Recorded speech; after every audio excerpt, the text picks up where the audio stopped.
Please welcome Democratic National Committee Chair Jamie Harrison and the officers of the Democratic National Committee.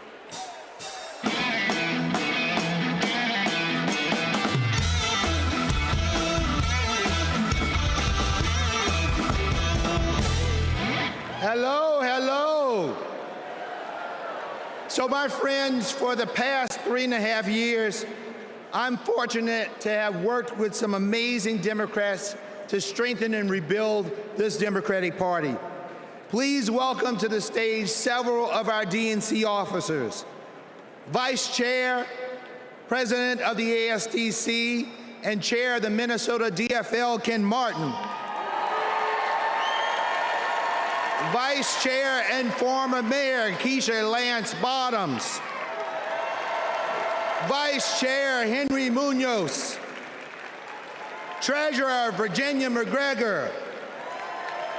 And you all know him from last night, the famous roll call star, our Secretary Jason Ray.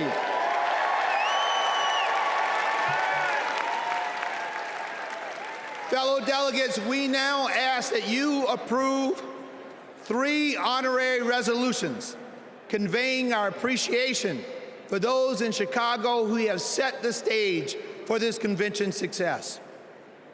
Our first resolution thanks the great city of Chicago, its mayor, governor, host committee, and residents for their unwavering dedication to organizing this historic convention.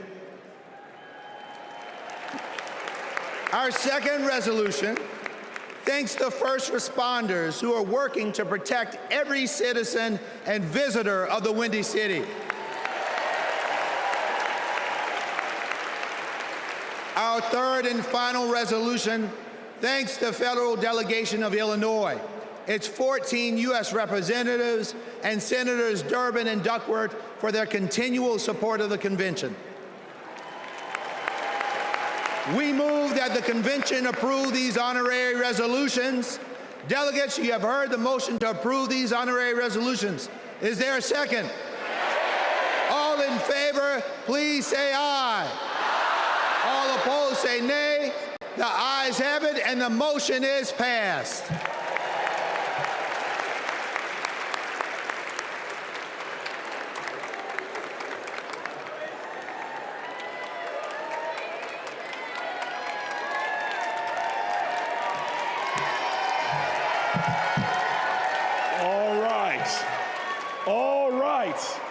All right, y'all, welcome to night 3.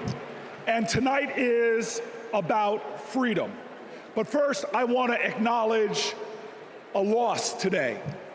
A man who always fought for freedom. Today, we lost Congressman Bill Pascrell, who passed away early this morning. Now, he's a Jersey legend. He is a powerful pugilist, a prince of Paterson.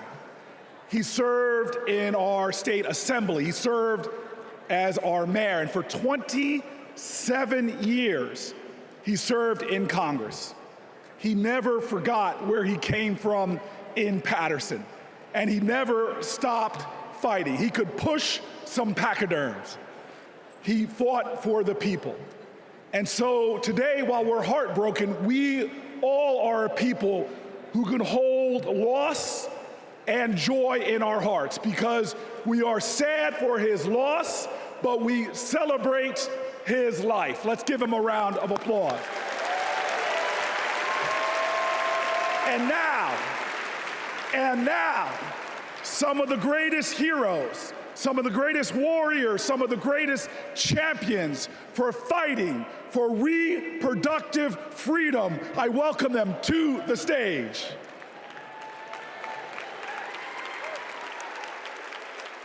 Don't know why, but I feel like freedom. In America, women's reproductive rights are in jeopardy. Former President Trump has a record of restricting abortion access and putting women's lives at risk. The government should not have a say on if a woman can choose to have an abortion. As a woman who has personally experienced the life-saving benefits of abortion, I know firsthand how important it is. I want to make sure that access to contraception is not only available, but expanded, and that every person has the right to choose when, where, how, and if they want to start a family. To limit everywhere, it's your body. Don't put someone in office who only wants to control it. This election is about our health care, our rights, and our lives. Let's stand together and vote for a better future. My body, my right. Please vote for Kamala Harris.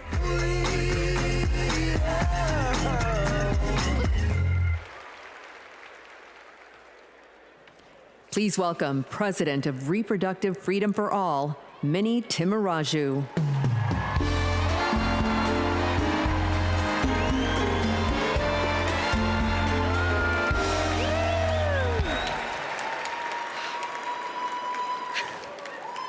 When abortion is on the ballot, we win. In California, Kansas, Kentucky, Michigan, Montana, Ohio, and Vermont, voters sent a message. You come for our rights, we're gonna come roaring back. And it seems like every day another state gets added to the list. So let's hear it for Arizona,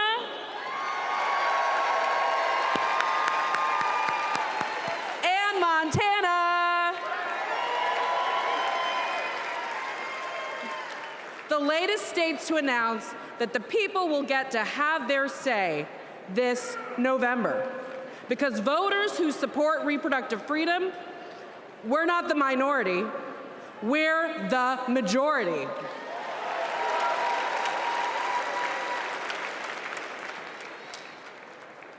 And if there are two people who should understand that Americans' private lives are none of anybody's business, it's Donald Trump and J.D. Vance. Instead, Trump brags about overturning Roe v. Wade. And if you want to know what he's going to do in office, Google Project 2025.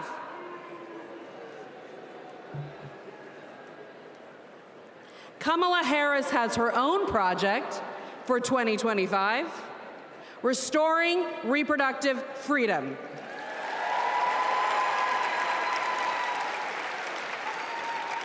It's simple. Do we want a president who said women should be punished for having abortions, or a president who trusts women? A vice president who voted against protecting fertility treatment, or a vice president who used fertility treatment to start a family? A president who created the crisis we're in, or a president who will fix it?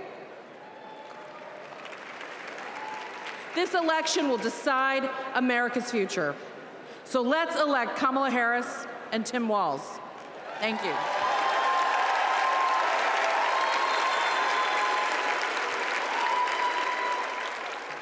Please welcome President and CEO of Planned Parenthood, Alexis McGill Johnson.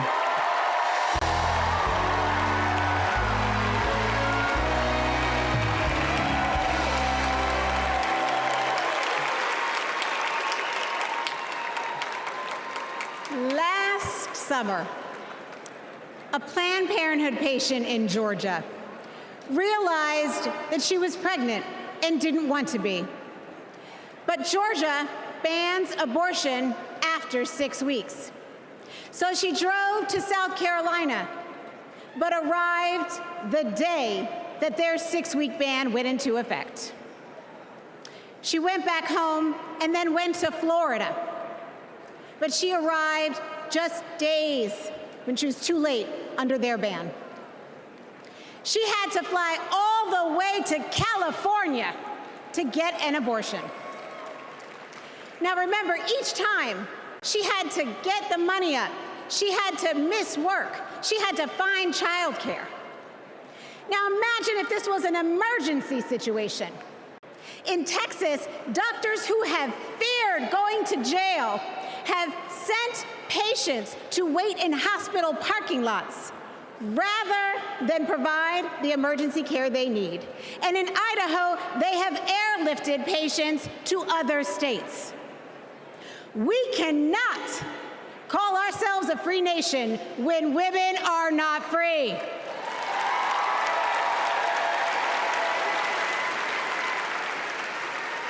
More than 1 in 3 women and nearly half of all black women live in banned states.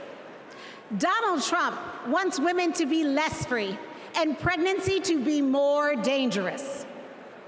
But I'm here to tell you, in no way are Donald J. Trump and J.D. Vance more qualified than doctors and women to make these decisions. We decide.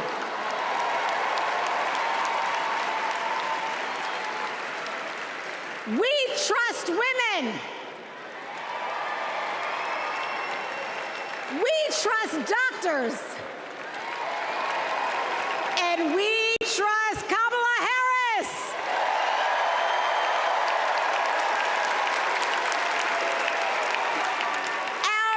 Our future is on the ballot. Our bodies are on the ballot. And come November 5th, we will decide this election.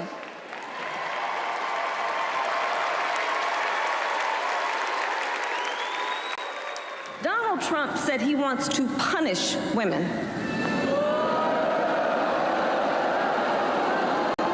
And as a result of his actions, today in America, 1 out of 3 women live in a state with a Trump abortion ban. 1 out of 3. Some of these bans go back to the 1800s, even before women had a right to vote. Think about that. Well, Tim and I have a message for Trump and others who want to turn back the clock on our fundamental freedoms. We're not going back.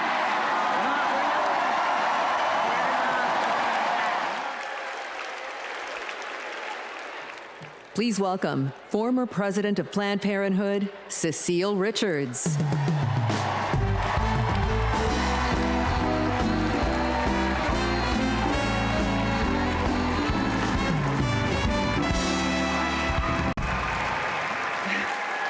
Last few weeks have been a celebration of women, from cheering on Team USA to supporting Kamala Harris for president. As my mother, Governor Ann Richards, would say, I hear America singing. When women are free to make their own decisions about their lives and to follow our dreams, we are unstoppable. But when Roe versus Wade was overturned, a generation of young people lost that freedom. Like Ashley, a 12-year-old rape survivor in Mississippi. Because of her state's abortion ban, she started 7th grade with a newborn. That's the Republican promise of states' rights. Last year, I became a grandmother. And during my daughter's pregnancy, nothing mattered more to me than her health. Politics should never stand in the way of anyone's health care or prevent any family from experiencing the joy my grandson, Teddy, has brought to my life. One day, our children and grandchildren may ask us, when it was all on the line, what did you do? And the only acceptable answer is, everything we could.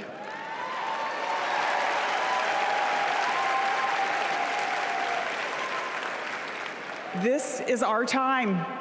This is our time. So let's go elect Kamala Harris and Tim Walz.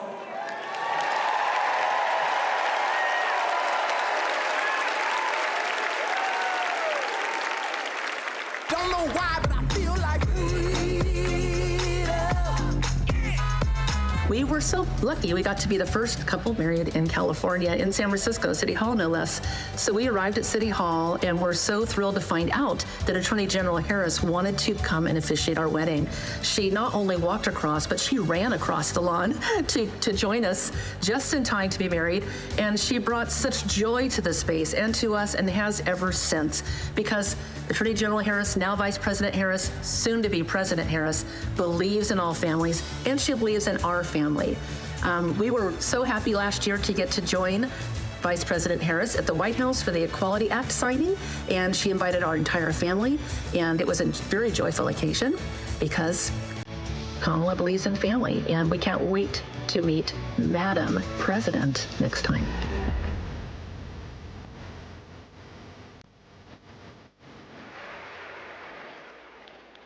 Please welcome President of the Human Rights Campaign, Kelly Robinson.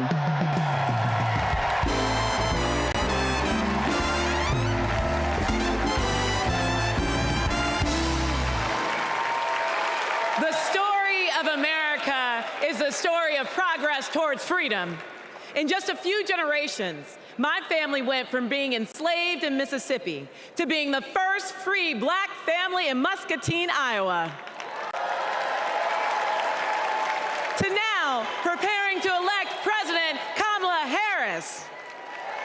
Progress is happening, my friends. The 20+ million LGBTQ+ Americans are living proof of it. We are your friends and your neighbors, your classmates and your family. Like Daniel, a trans kid in Tucson who's going to his very first prom.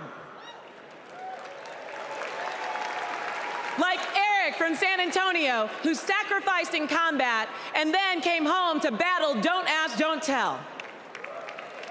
Like Sandy and Chris, the first same-sex couple to get legally married in California 11 years ago, in a ceremony officiated by Kamala Harris.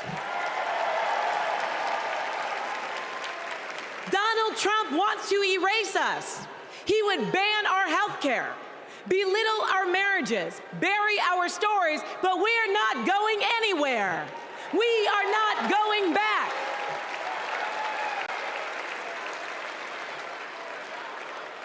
Kamala Harris.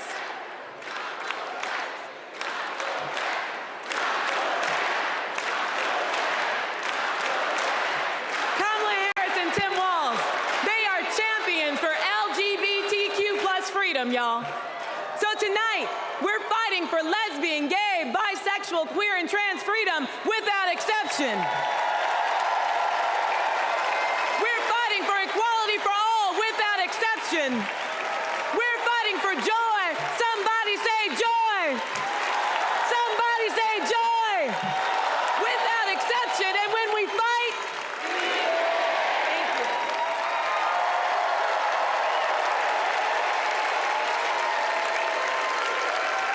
Please welcome President of Emily's List, Jessica Mackler.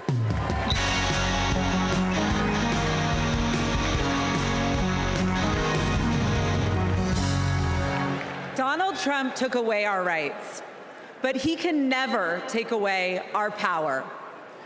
Republican attacks on abortion didn't begin with the end of Roe, and they didn't end there either. Millions of women across this country are living with the devastating consequences of Republican abortion bans. Now comes Project 2025, a blueprint for banning abortion in all 50 states. It would give extremists like Donald Trump and J.D. Vance the power to monitor your pregnancy and even prosecute doctors for mailing abortion medication. Make no mistake, the threat of Project 2025 is very real, but so is our ability to stop it. In 2022, Democrats didn't just run on reproductive freedom, we won on reproductive freedom. And in 2024, year, we are coming back to the polls to finish the job.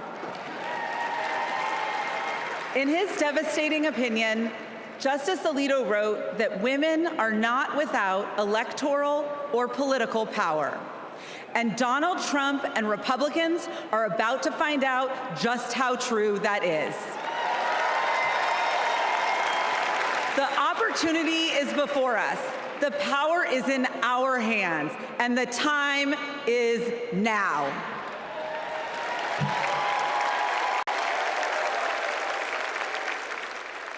Please welcome President and CEO of Voto Latino, Maria Teresa Kumar.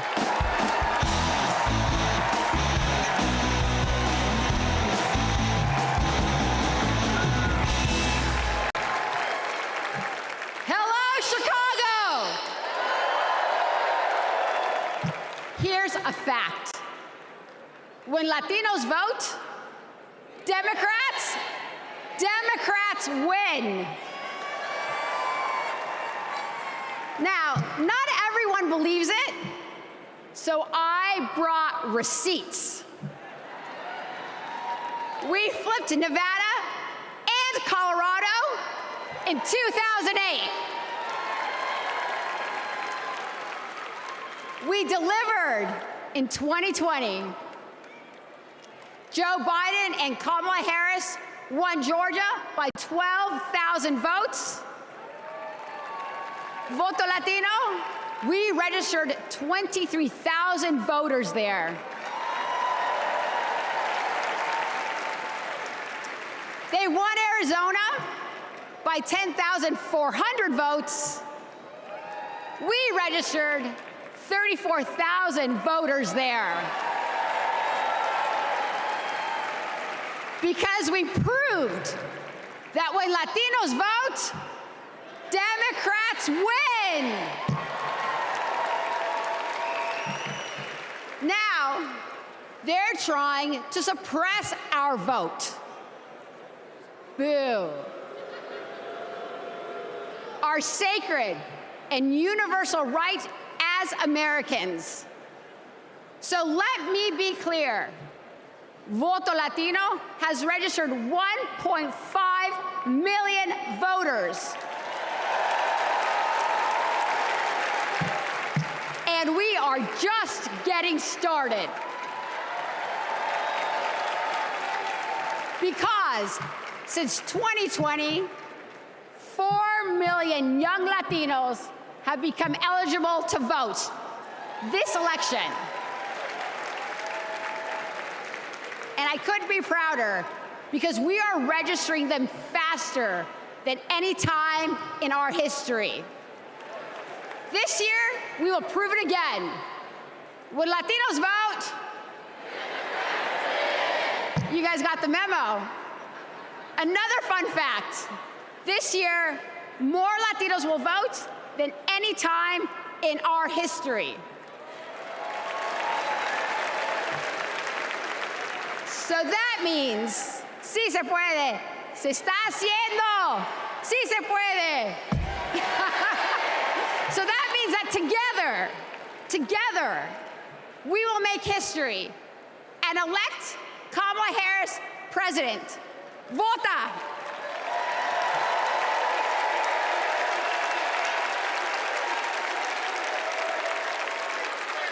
Don't know why, but I feel like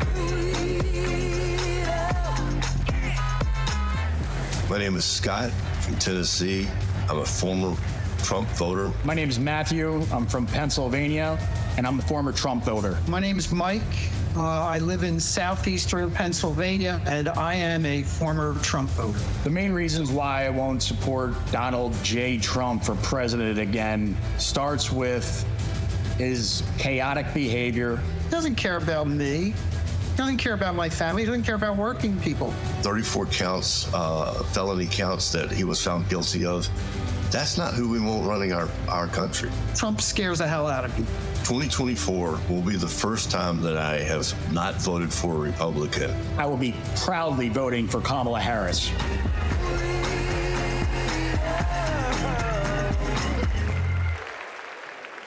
Please welcome New York Representative Tom Suozzi.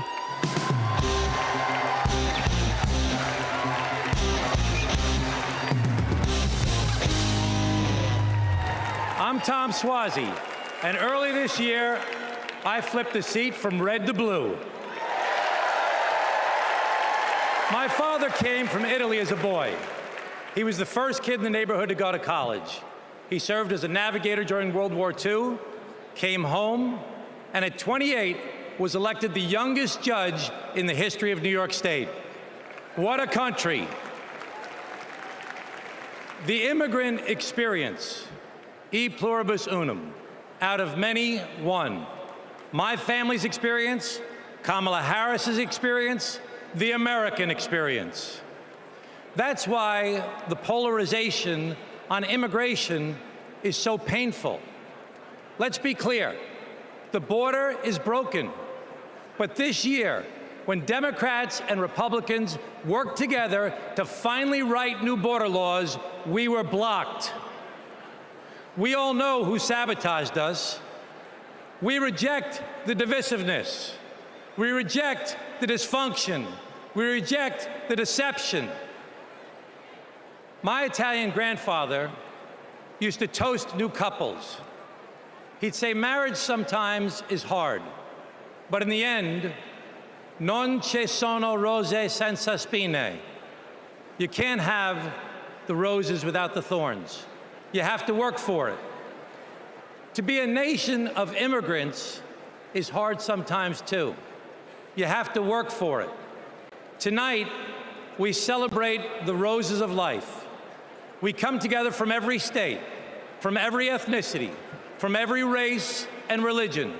We come together tonight to celebrate our candidate, Kamala Harris, who knows America is worth it, who knows this nation, built by immigrants, is a rare and beautiful thing, and who joyfully accepts the challenge to work across party lines, to secure our border, to treat people like human beings, and to move our country forward.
one reason here of the many of why I'm voting for Vice President Kamala Harris and Governor Tim Walz. I want to keep what President Biden started with the infrastructure plan and getting this country moving. Because of these investments into our country, it has put people like me, young people like me, Gen Zers, into work in the trades, working on electricity, carpentry, you name it. The Inflation Reduction Act and the infrastructure bill had the biggest impact on climate change. It's going to give us the opportunity to electrify our 7,000 square foot facility and go solar in the next 2 years. If you invest money in infrastructure, you're investing money in the country. Vote for Harris Walz in November to continue these investments into our country and to grow our country forward. We should all vote Harris Walz 2024.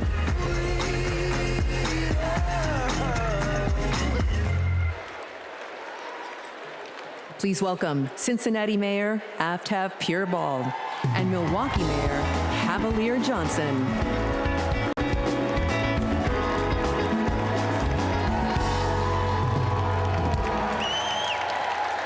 Hello, my name is Aftab Pureball, and I am the first Asian American mayor in the great city of Cincinnati. As a Tibetan refugee, my mom believed deeply in the promise of America. And when I was growing up, she and my dad, who is from India, taught me that when you make a promise, you keep it.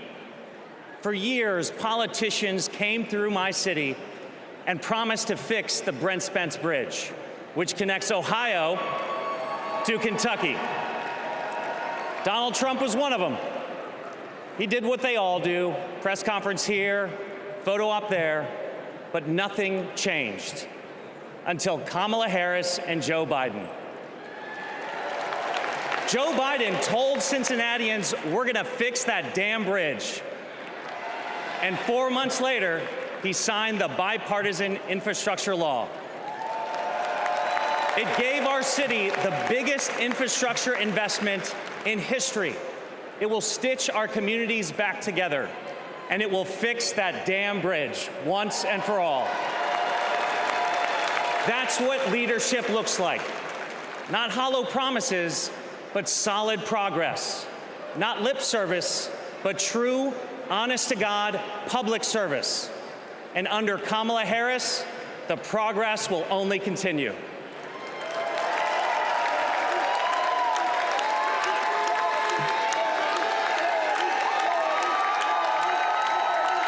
I'm Milwaukee Mayor Cavalier Johnson from the great state of Wisconsin.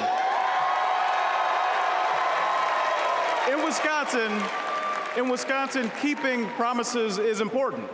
So is making amends for your mistakes. One of those mistakes happened 60 years ago in a neighborhood called Bronzeville, brimming with black music, black culture, and entrepreneurship.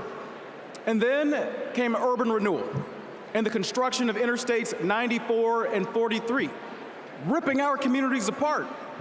6th Street was widened and people of color were displaced. Homes destroyed, businesses shuttered, all for a quicker commute. Under Kamala Harris and Joe Biden, we're bringing Bronzeville back. With more green space, bike paths, and walkable streets to serve people who actually live there. The music is coming back. The culture is coming back. And thanks to the bipartisan infrastructure law, the opportunities are coming back. It's now my privilege to introduce two Milwaukeeans who know firsthand the power of reconnecting our communities, Rashawn Spivey and Deanna Branch.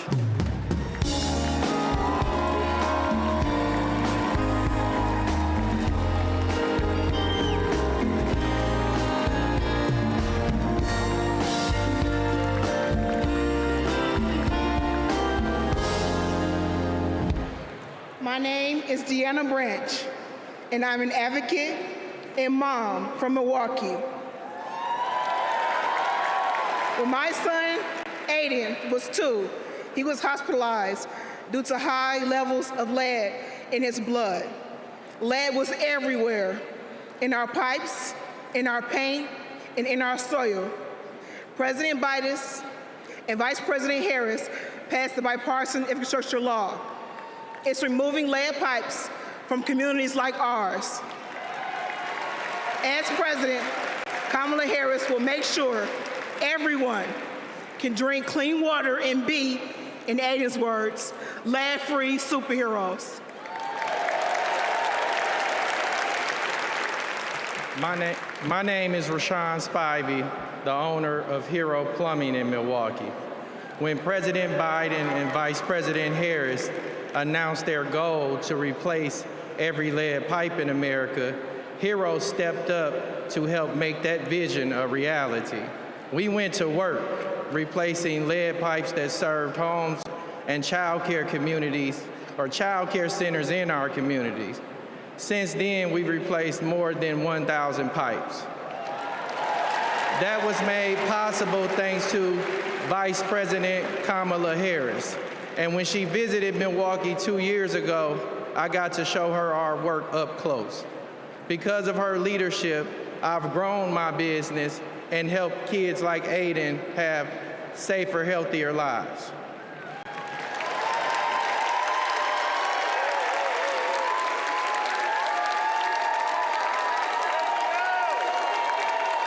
Don't know why, but I feel like Vice President Harris came and visited my restaurant.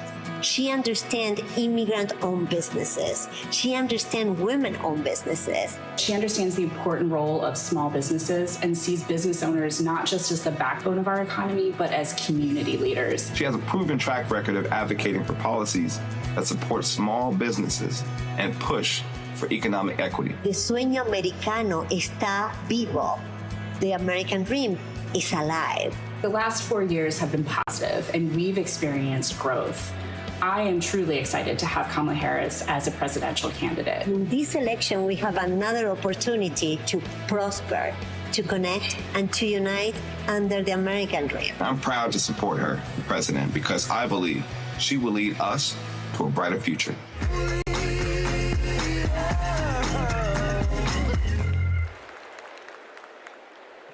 Please welcome Delaware Representative Lisa Blunt Rochester.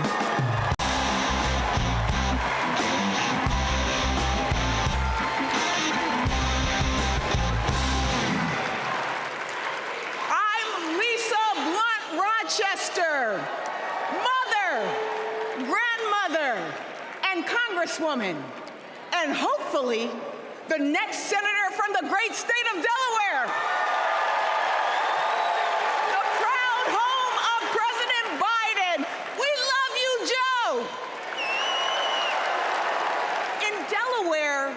Know that when small businesses thrive, communities thrive. We know that when our roads and our bridges are strong, communities are strong.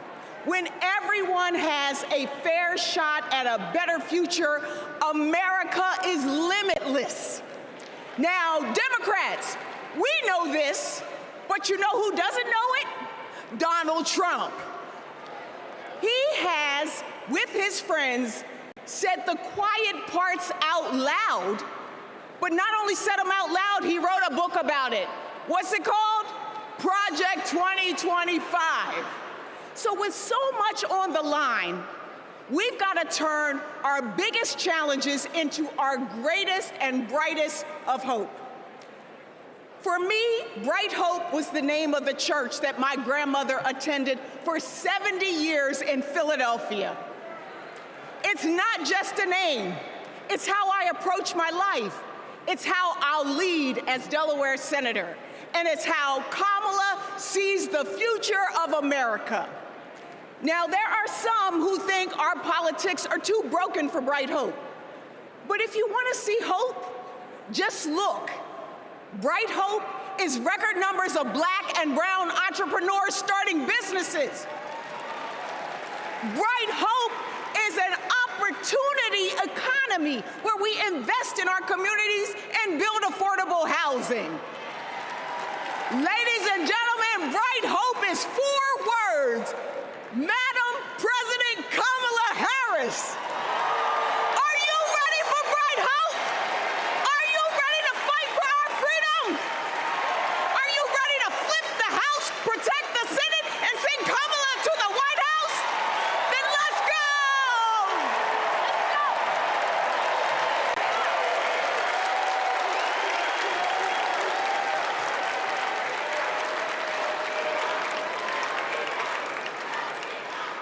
Wow. Wow. Oh my gosh. Lisa Blunt Rochester, know that name. Know that name. My friend, my sister, and soon to be our senator. I can't wait to work with her in the Senate. But next, we're going to hear more about the ongoing fight for reproductive freedom. This is a fight that affects every single American, no matter where you live, so-called blue states or red states. If Donald Trump has his way, he's going to push through their extreme agenda. Project 1825. I'm sorry. I roll that back. I got that wrong. Project 1925. Oh, I'm sorry. Project 2025. That poisonous agenda where every single state will be in a state of crisis. So let's hear more from leaders who are fighting back.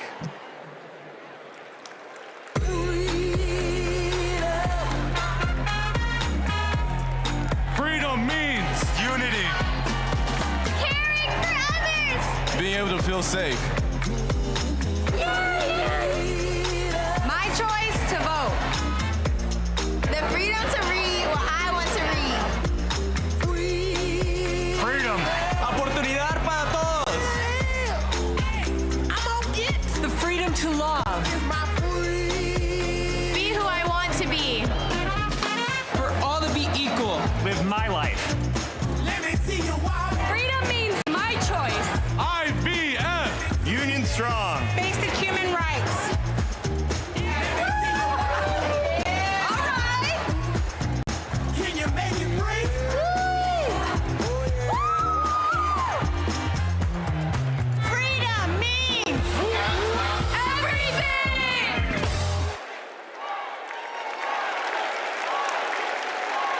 Please welcome New York Representative Grace Meng.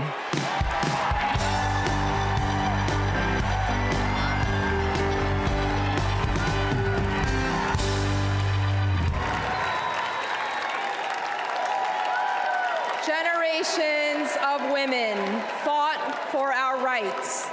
Our right to vote, our right to financial independence, and our right to reproductive freedom. Our mothers and grandmothers marched for us.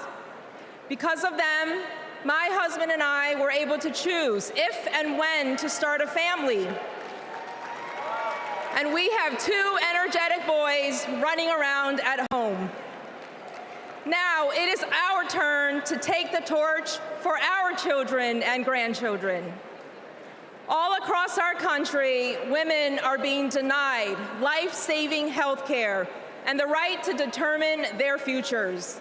And a second Trump term will be even worse. He will not stop at banning abortion.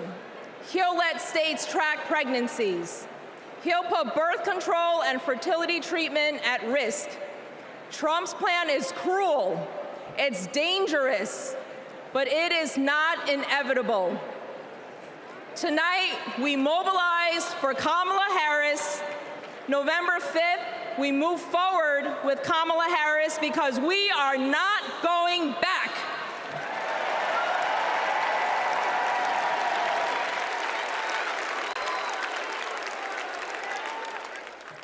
Please welcome Colorado Governor Jared Polis.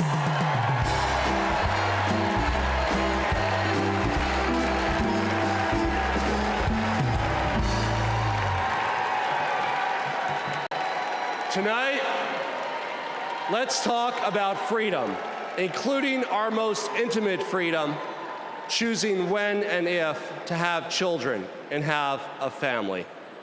And let's talk about Project 2025, Donald Trump's roadmap to ban abortion in all 50 states. Look, that sounds crazy, but right here on page 562, It says that Donald Trump could use an obscure law from the 1800s to single-handedly ban abortion in all 50 states, even putting doctors in jail.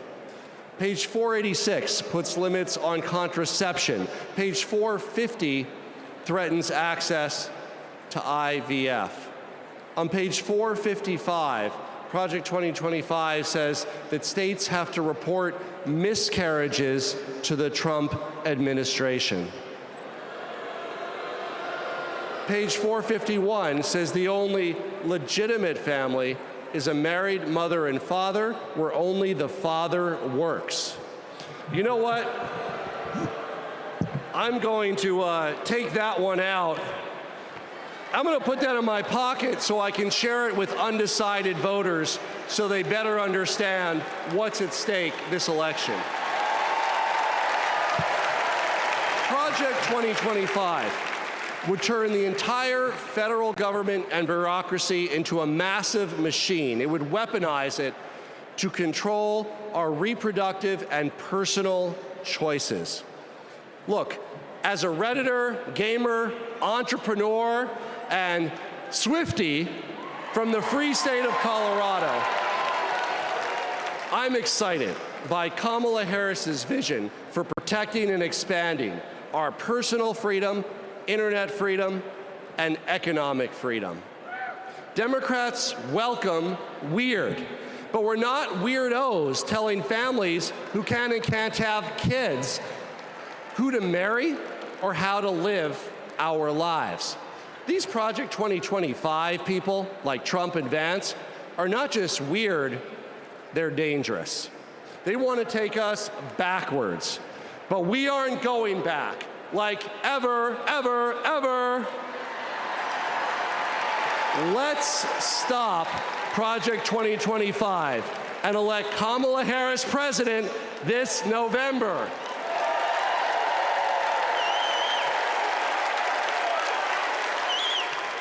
Please welcome Florida Representative Debbie Wasserman Schulz.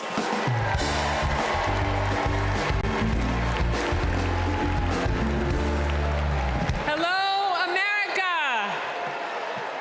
As a proud Floridian, I bring you a cautionary tale. For the people of my state, Project 2025 isn't just a threat. It's a reality that we battle every day. From the classroom to the emergency room, Governor DeSantis turned Florida into a testing ground for the right's most egregious, dangerous policies. I can tell you firsthand, it's been devastating for families in my district and across the state. Today in Florida, state policy requires that kids are taught racist lies about so-called benefits of slavery. Books are banned. Teachers are censored. And our LGBTQ plus community endures endless state-sponsored hate. Even a cruel "don't say gay" school law. Today in Florida, as we grapple with record heat and rising seas, extreme MAGA Republicans deleted mentions of climate change from state law. Today in Florida, a near total abortion ban endangers women's health and their lives every day. I keep thinking about a Central Florida woman I met named Deborah. And at 23 weeks pregnant, she got news every future parent dreads. Her baby's kidneys never developed. Doctors told her that not only would her baby not survive, her own health was in danger. Deborah couldn't get the care she needed in Florida, and she couldn't afford to travel hundreds of miles to get it. She had no choice but to carry her son Milo to term, only to watch him die in her arms 2 hours later. This is Project 2025 in practice. It's what Donald Trump and J.D. Vance want for the whole country. But we're not going to let it happen, are we? Now, I say this as a Floridian, but also a mom and an American. We can't let them do to America what they did to Florida. Are you with me? So let's fight like hell to elect Kamala Harris, the next president of the United States of America. Thank you so much.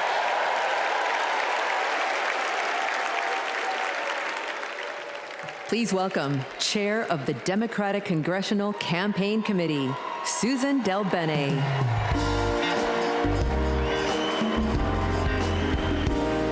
Hello, Democrats. It is my honor to represent the great state of Washington and to lead the House Democrats' work to take back the majority. As I travel the country, I hear the same thing. People want governance that works. They don't want tax cuts for the ultra-wealthy, not a national abortion ban, or more chaos and dysfunction, or blind loyalty to Trump. In other words, they don't want Republicans in charge. We're here because we need to elect Vice President Harris and Governor Walz. And giving them a Democratic Congress is how we turn promises into progress. A Democratic majority means lowering costs and growing the middle class, expanding the child tax credit and making it permanent, protecting reproductive freedom, and yes, a Democratic House means Speaker Jeffries will certify the 2024 election. We need just 4 more seats to take back the majority. The good news is we have fantastic candidates in winnable districts all across the country. In battleground states like Michigan and Arizona, in blue states like New York and California, and even in states like Iowa and Nebraska. And we're going to make history by picking up a seat in the state where I was born, Alabama. In 2022, we came within 7,000 votes of the majority. So it's within our power to win these critical races. This election is about our rights, our freedoms, our democracy, and our future. So let's get out the vote. Let's take back the House. Let's make Hakeem Jeffries our next speaker. And let's send Kamala Harris and Tim Walz to the White House. Thank you.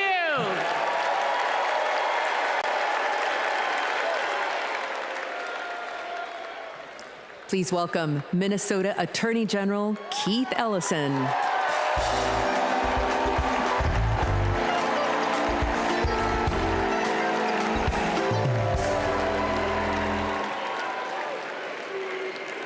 Friends, I'll never forget when I first saw the video of the murder of George Floyd. I was heartbroken. I was angry. And that morning, my phone rang. And on that line was Governor Tim Walz. Tim Walz felt the exact same way I did. And a few days later, Tim appointed me to prosecute Floyd's murder. Almost a year after that, minutes after the guilty verdict came down, my phone rang again. And it was Vice President Kamala Harris calling to congratulate my team and the work. Now, Kamala and Tim, they understand the legacy of George Floyd. No one is above the law, and no one is beneath it. No one is outside the circle of our compassion. In the Republican Party, everyone thinks they're above the law. Hell, nearly a dozen of their own lawyers are facing serious charges. Even their lawyers need lawyers. These con artists are trafficking in the defective goods of division, exclusion, and fear. And friends, selling defective goods is a scam. And like Kamala Harris, I am an attorney general. And attorney generals know what a scam is when they see it. Like my friend Tish James, for example, from New York. America, we won't be scammed again. We're not going back, we are going forward. And Kamala Harris and Tim Walz are ready to lead us there. I've worked side by side with Tim Walz for 18 years. His office is right across the hall from mine. And I've seen him deliver for the people of the state of Minnesota every day. Everybody knows Minnesota is one of the best states to live in, to raise a family, to do business, and we've got the best voter turnout in America. Facts. Kamala and Tim, they fight for the people, and they also listen. And when they say we need a ceasefire and an end to the loss of innocent lives in Gaza, and to bring hostages home, they're listening, friends. They agree with us. There are people watching tonight, and maybe even here tonight, who aren't sure yet about Kamala Harris and Tim Walz. If you want to know where they stand on some of the most urgent issues facing our country and the world, let me assure you, Kamala and Tim hear you. They listen, they care, and everyone is included in their circle of compassion.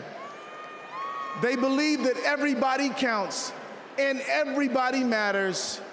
Let's put a stop to the scam of Donald Trump once and for all. And let's put Kamala Harris and Tim Walz in the White House. Let's go win.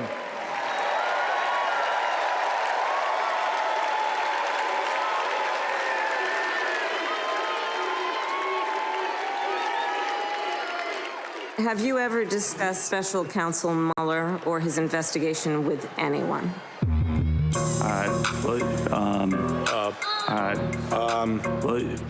Could you repeat that question? Has the president or anyone at the White House ever asked or suggested that you open an investigation of anyone? Yes or no, please, sir? Seems you'd remember something like that. I don't know. Please answer the question.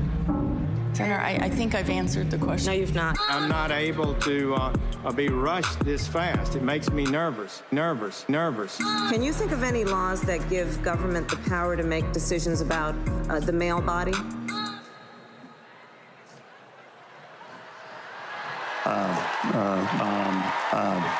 I'm not thinking of any right now.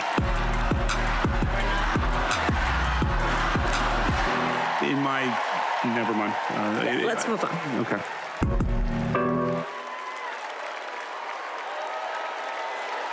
Please welcome Michigan Attorney General Dana Nessel.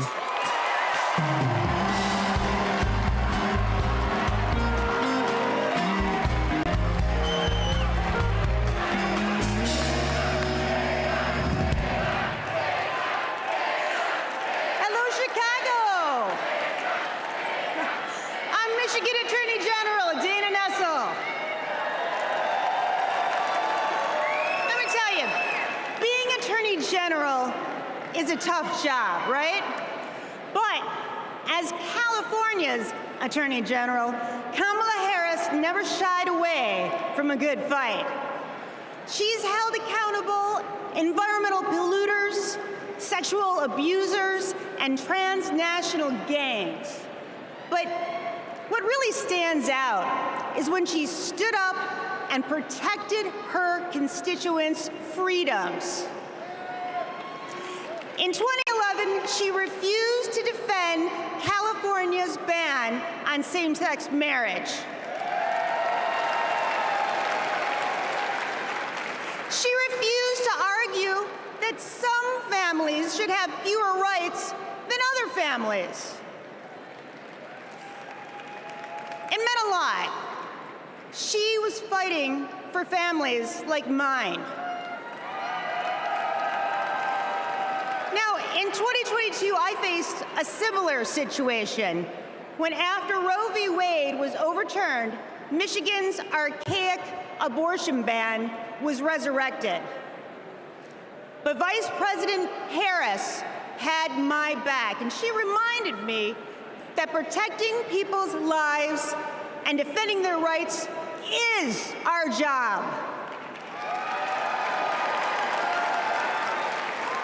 And just as the same-sex marriage ban was overturned in California, so too was the abortion ban in Michigan. By the way, I got a message for the Republicans and the justices of the United States Supreme Court. You can pry this wedding band from my cold, dead, gay hand.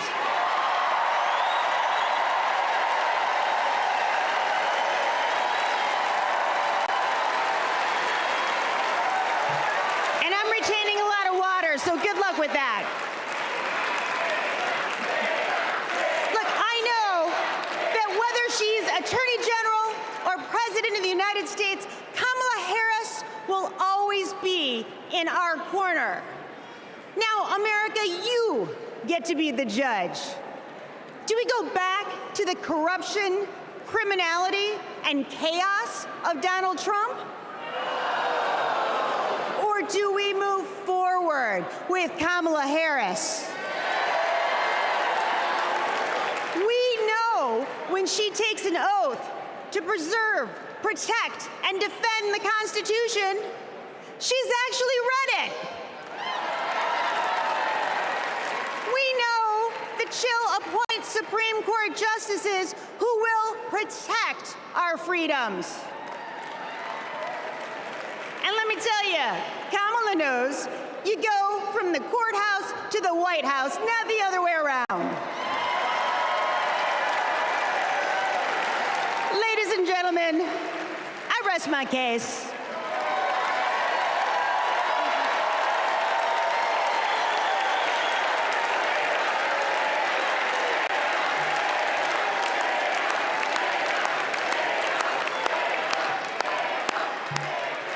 Wow. Wow. I just want to say thank you, Attorney General Nessel.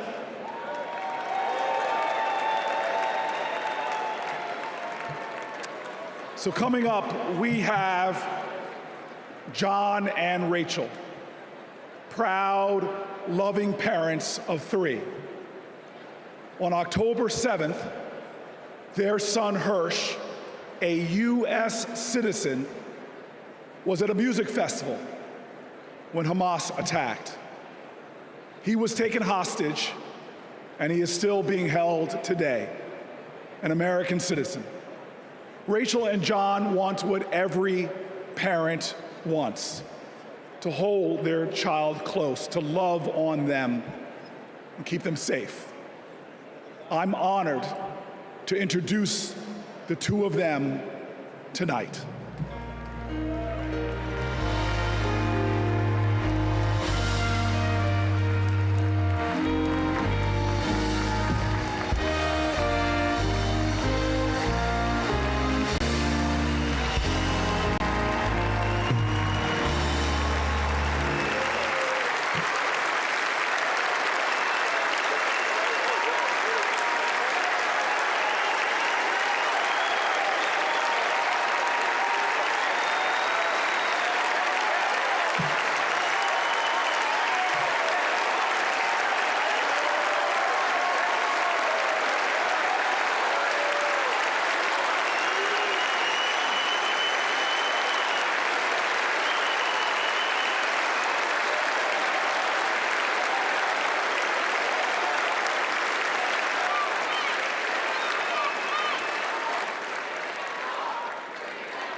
At this moment, 109 treasured human beings are being held hostage by Hamas in Gaza. They are Christians, Jews, Muslims, Hindus, and Buddhists. They are from 23 different countries.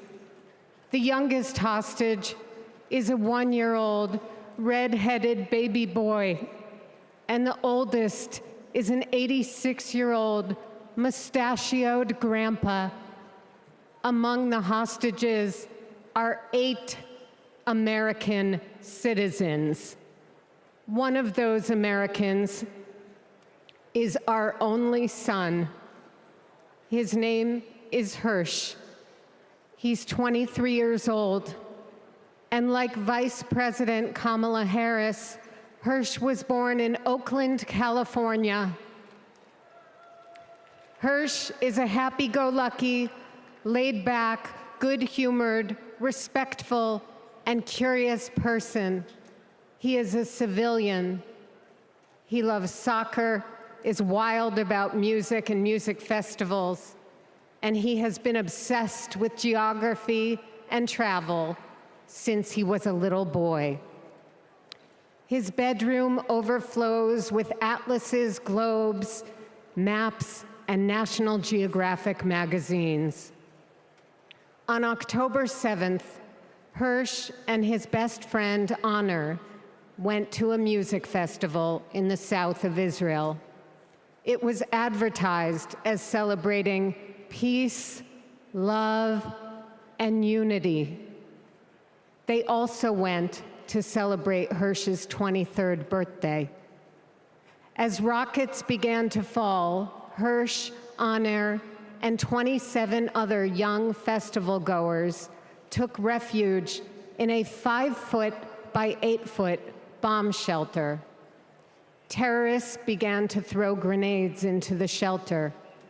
Honor stood in the doorway and repelled 7 of those grenades before the 8th one killed him. Altogether at the Nova Music Festival, 367 young music lovers were killed. This was just one of the many attacks on neighborhoods and communities in southern Israel on that terrible day. In total, 1,200 were killed, including 45 Americans. Hirsch's left forearm, his dominant arm, was blown off before he was loaded onto a pickup truck and stolen from his life and me and John into Gaza. And that was 320 days ago.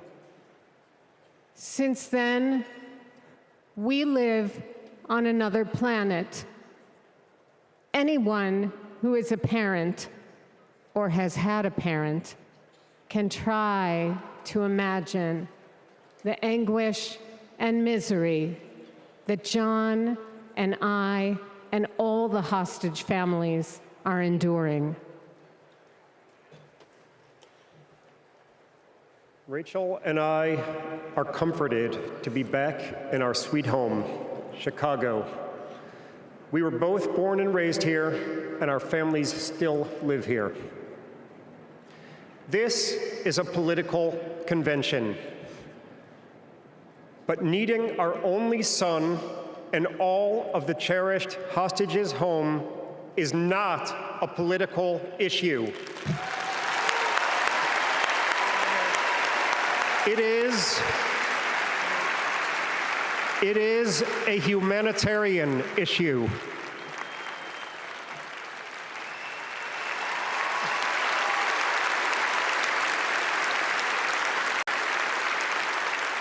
The families of the American 8 hostages meet every few weeks in Washington.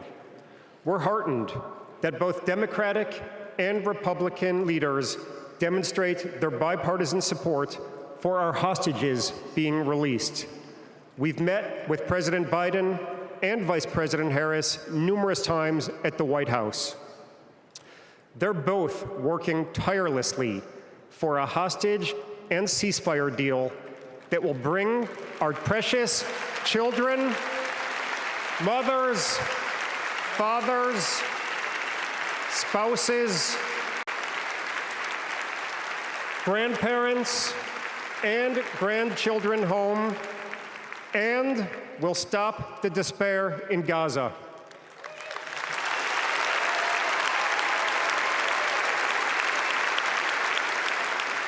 We are all deeply grateful to them. We're also profoundly thankful to you, the millions of people in the United States and all over the world who have been sending love, support, and strength to the hostage families. You've kept us breathing in a world without air.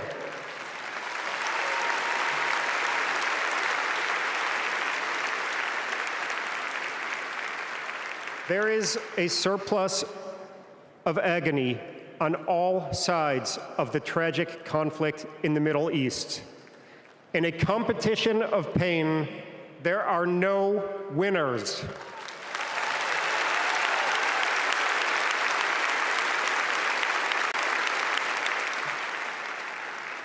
In our Jewish tradition, we say, Kol Adam Olam Umlo'o.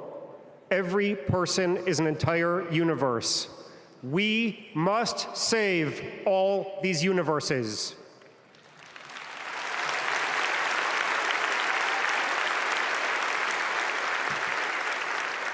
In an inflamed Middle East, we know the one thing that can most immediately release pressure and bring calm to the entire region, a deal that brings this diverse group of 109 hostages home and ends the suffering of the innocent civilians in Gaza.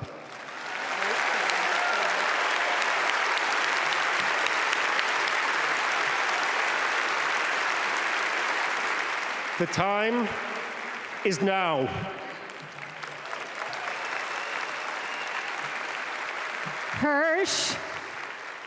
Hirsch, if you can hear us, we love you.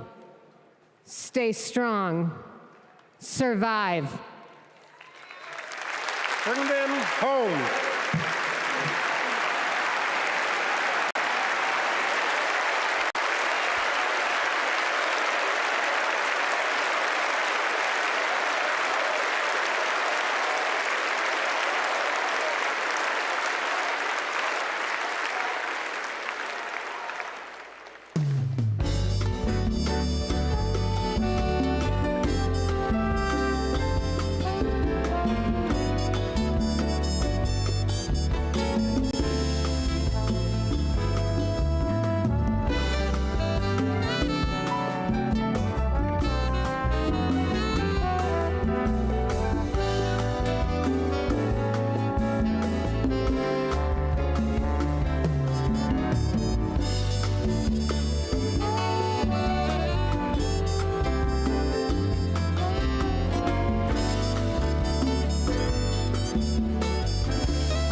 Now, some of you may have the wrongful impression that I'm about to sing with this man. That ain't gonna happen. But I'll tell you what, I want to bring you all to a street in Newark, New Jersey called Martin Luther King Boulevard. On that street was this incredible housing project called Brick Towers. We never mistaked wealth with worth. In those towers was a tenant president named Miss Virginia Jones. Her son was murdered in the 1980s in the lobby of one of those buildings, but she was a woman of invincible joy. And I'll tell you this, I used to ask her, how are you so joyful? And she would always tell me, as a church woman, she'd say, the joy I have, the world didn't give it to me. Come on now, come on now. She taught me that you've got to generate the joy, that hope is the active conviction that despair will never have the last word. And so tonight, there are so many challenges in our nation. There are so many problems that we're facing. Heck, if America hasn't broken your heart, you don't love her enough. But yet we will be joyful warriors. We are going to bring back to the journey of our nation joy. And if there's any tradition in America that has helped us to generate that joy, it has been the artists of America. It has been those folks bringing the rock and roll and the funk, bringing the gospel and the hard rock. Well, tonight we are blessed by one of those great American artists that helps us to cleanse our spirits, to raise our hearts, and to bring in that joy. Ladies and gentlemen, I give you one of the true greats in America, someone to bring the joy to this incredible arena, Marin Morris.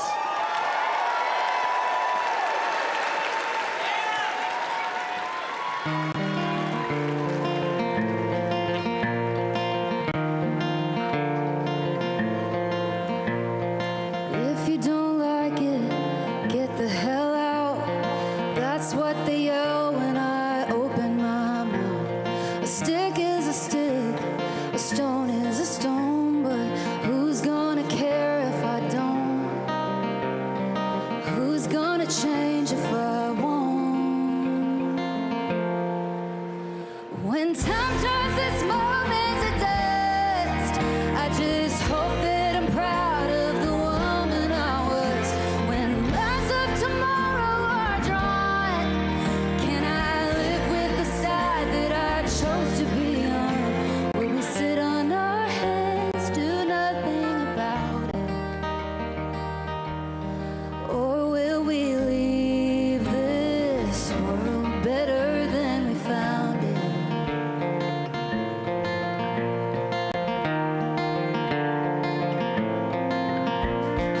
Over and under and above the law, my neighbor's in danger. Who does he call when the wolf's at the door? What would you do? Shouldn't we try something new? We're over a barrel and at the end of one, two. When time turns this moment to dust, I just hope that I'm proud of the woman I was. When lines of tomorrow are drawn, can I live with the side that I chose to be on? Will we sit on our hands, do nothing about it? Or will we leave this world better than we found it?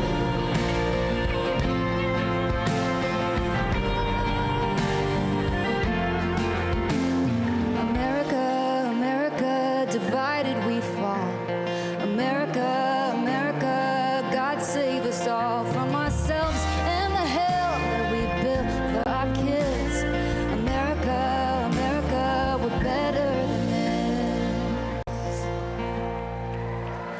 When time turns this moment to dust, I just hope my son's proud of the woman I was.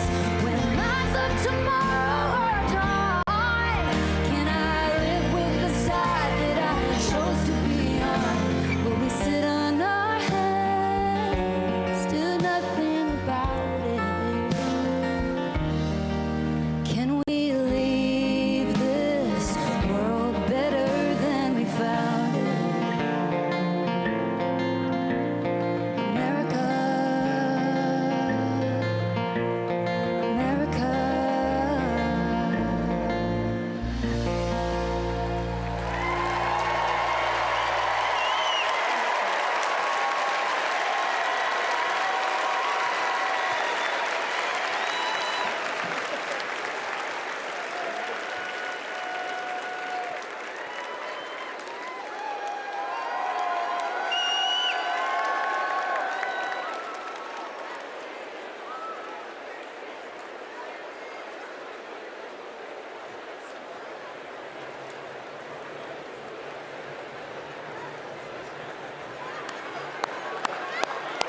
All right, all right. You know what? I'm inspired. Maybe I will sing a song. To Donald Trump, a little B.B. King classic, The Thrill Is Gone.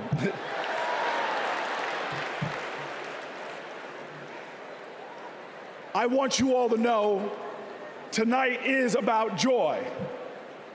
American history, our common history, is a testimony to taking on the insurmountable and achieving the impossible.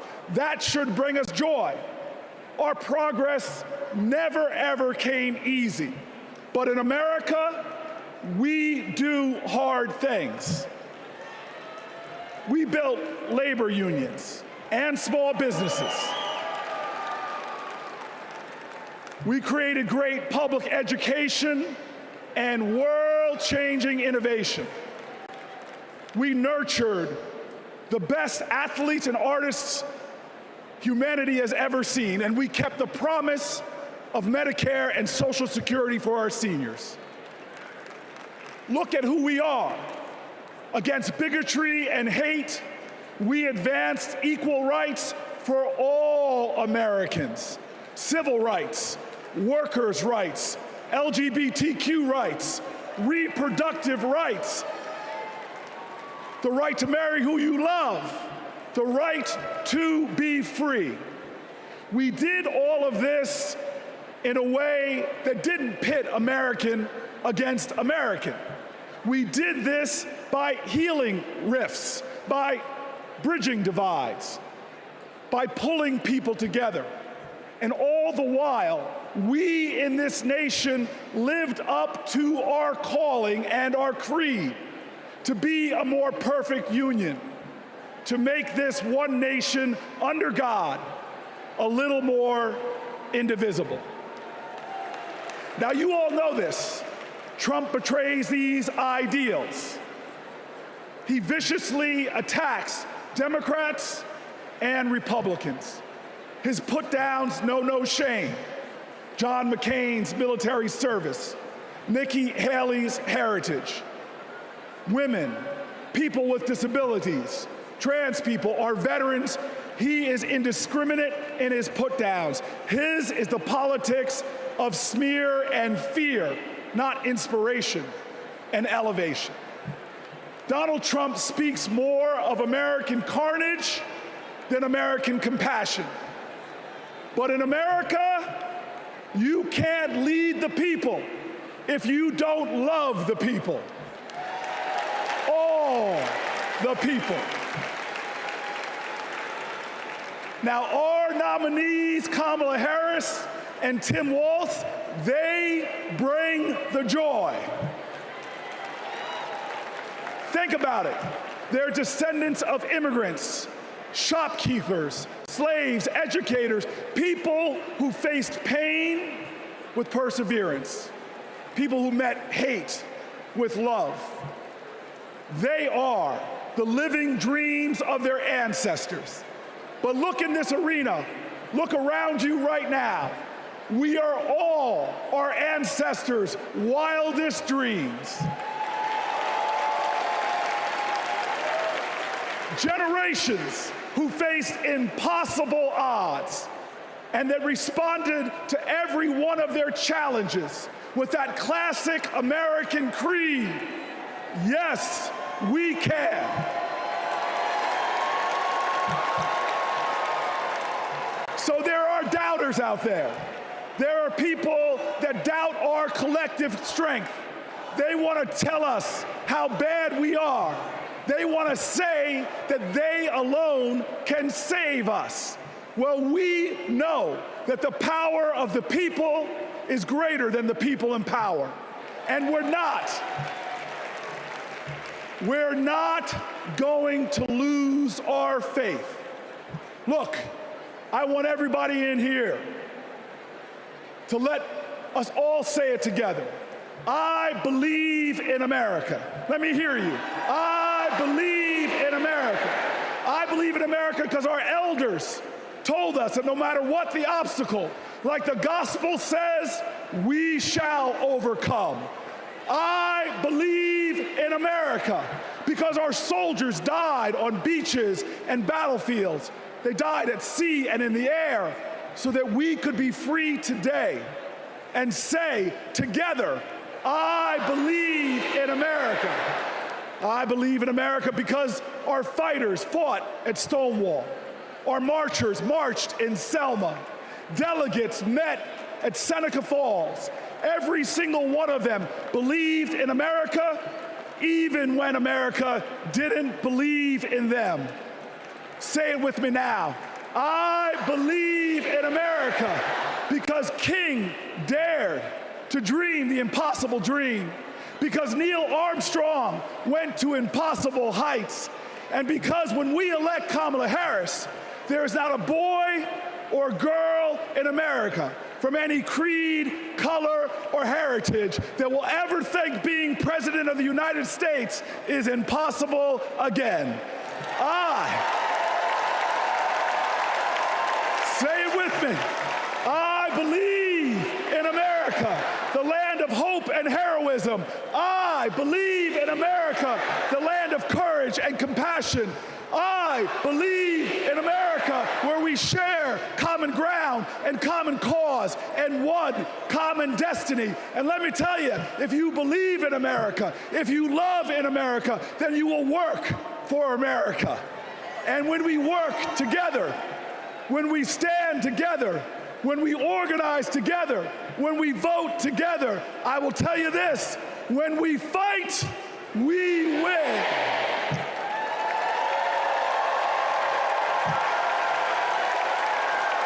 Ladies and gentlemen, Veronica Escobar.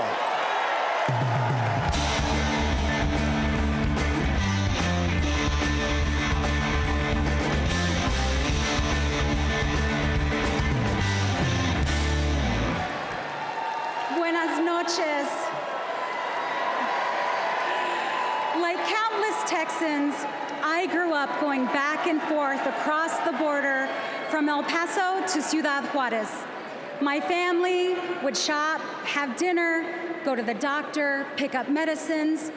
The border is my beloved home, the place where my children grew up. Forget what you hear on the news. I'm from there.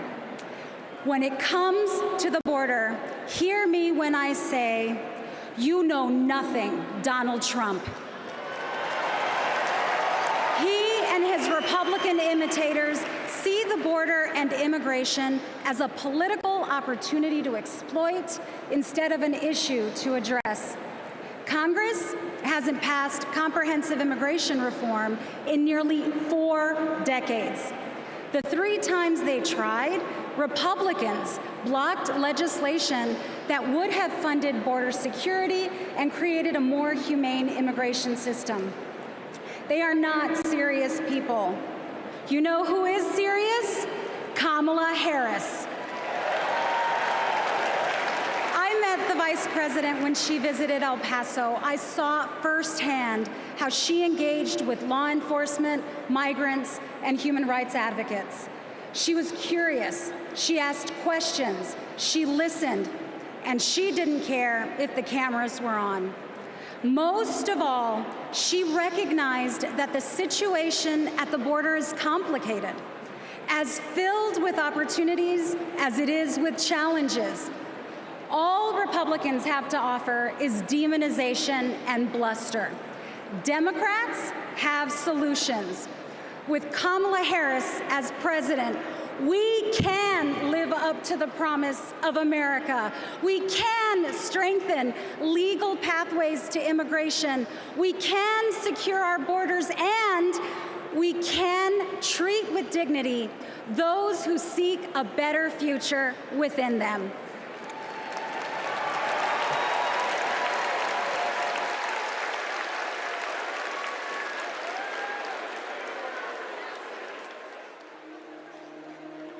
I have a question for you.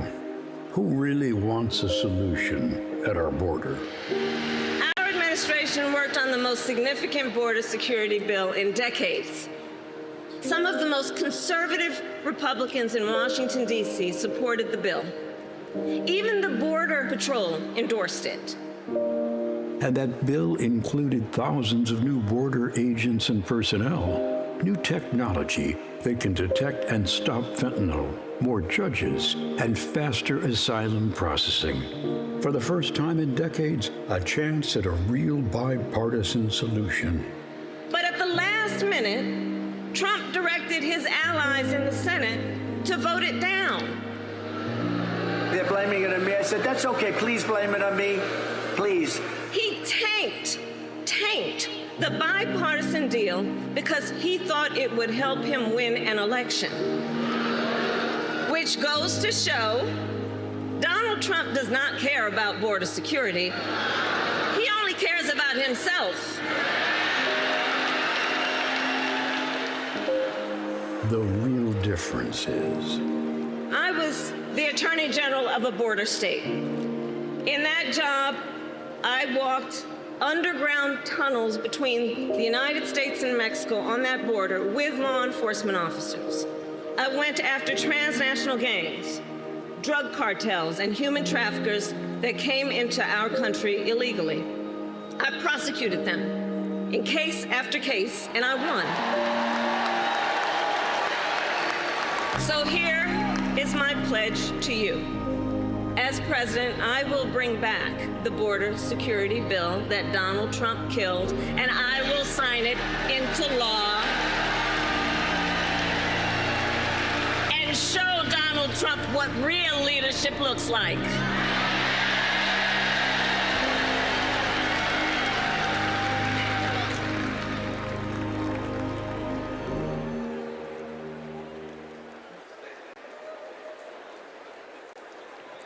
Please welcome Connecticut Senator Chris Murphy.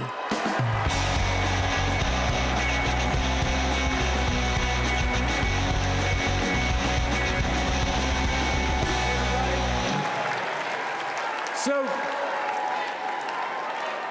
I just want to let you know,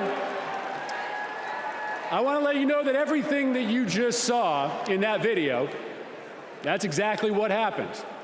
I know because I was the Democratic senator who negotiated that bill to secure the border with President Biden and Vice President Harris. And I want to tell you this as well. Donald Trump's allies weren't just in the room. They helped us write the whole bill. It was a bipartisan bill. It was a tough bill. $20 billion in new border security, gave the president the emergency power to shut down the border, made compassionate but serious reforms to our asylum system. One Republican said it would have had almost unanimous support if it weren't for Donald Trump.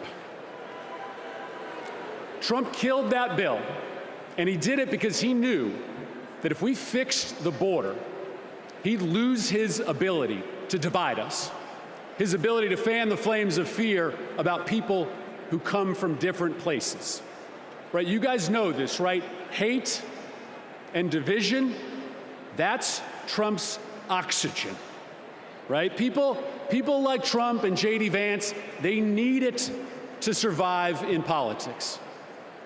People are saying that they're weird, that they're creepy, and they are weird, they are creepy. But even worse, they're weak.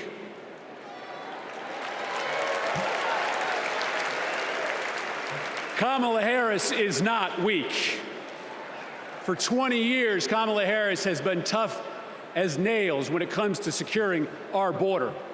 When she was a California prosecutor, she went after drug smugglers, human traffickers. She put 100 gang members away in a single sweep. Trump says that a safe nation can't be an immigrant nation. That's flat wrong, and Kamala Harris knows it. She knows this too. Engraved on the Statue of Liberty is a poem. The last line reads, "I lift my lamp beside the golden door." For generations, that lamp has called people to start a brave new life in America. My ancestors, your ancestors, and the parents of the next president of the United States of America. Kamala Harris knows that we can be a nation of proud immigrants and a nation of strong immigration laws. That's why when she's president, she will bring that border bill back, and Kamala Harris is going to pass it.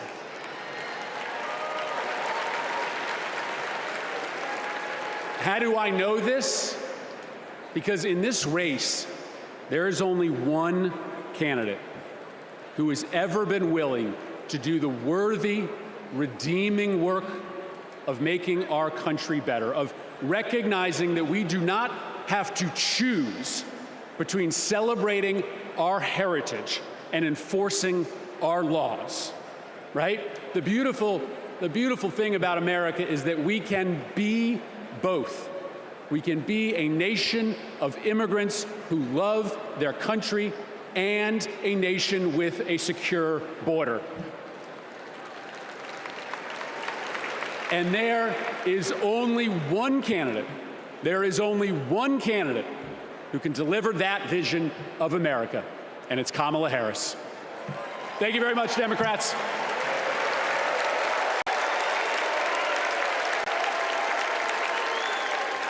Please welcome Bexar County Sheriff Javier Salazar.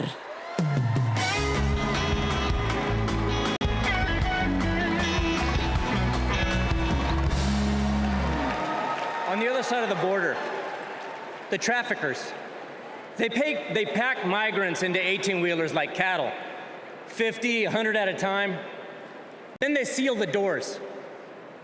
That's when the 911 calls come. We hear them, desperate, terrified, gasping for air. Now, sometimes we get there in time. Sometimes, despite our best efforts, we can't. When Donald Trump comes down to Texas, stands next to officers in uniforms just like mine, he's not there to help us. Don't think that, not for a second. He is a self-serving man.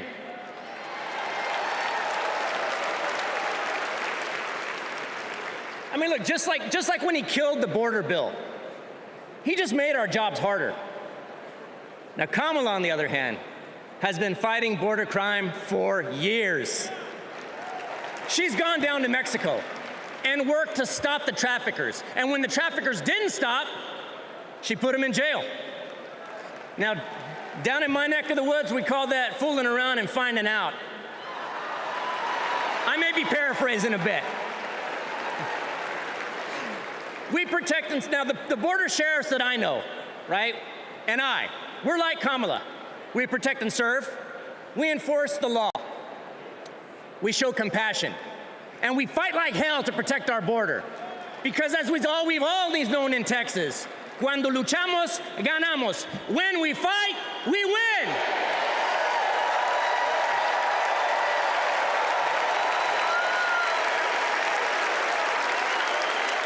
Please welcome California Representative Pete Aguilar.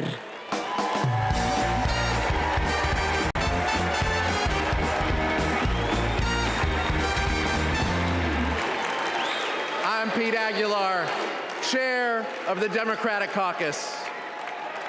For 4 generations, my family has called California home. I grew up in San Bernardino, a working-class community defined by family, faith, and hard work. These values, shared by Latino families across this country, are what made my family's American dream possible.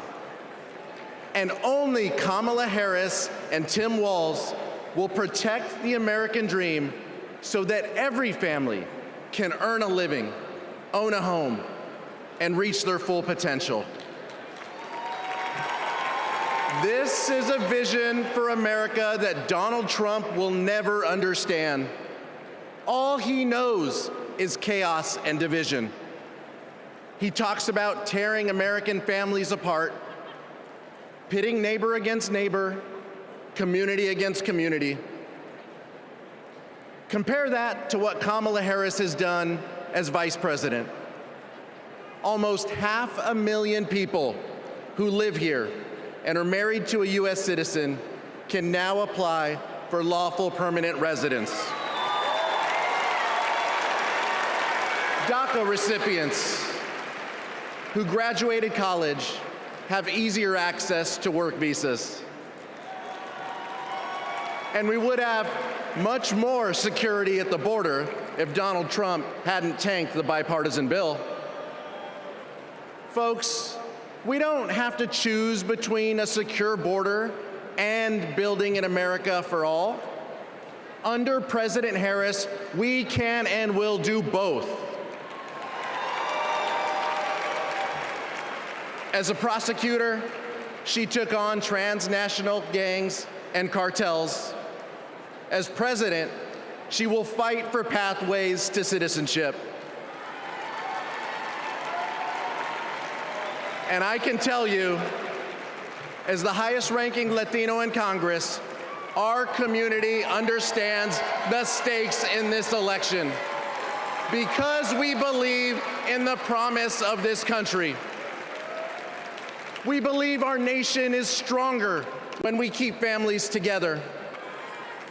We believe our union is more perfect when dreamers become doctors, teachers, construction workers, and military service members. Latinos believe in that American dream and a brighter future. One where we secure our border, fix our broken immigration system, and unlock economic opportunity for all.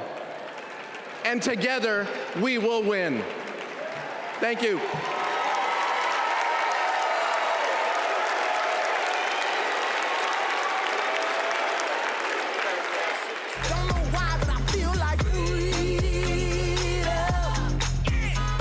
I'm a Filipino-Japanese DACA recipient. I am a third-year medical student, and I am a DACA recipient. Thanks to DACA, I've been able to open up my own business and represent clients as a lawyer. So many of my dreams came a little bit closer. It is disheartening to know that the court system may end DACA next year, and to also hear Donald Trump calling for mass deportations. It is time that we recognize dreamers for who they are. We are contributors to this great nation. I support Vice President Harris, who has continued to fight for DACA recipients. She was the one who stood with us, who sat with us, who heard our stories. We need a future President Harris to ensure that dreamers like me can continue to work and provide for ourselves, our communities, and our families.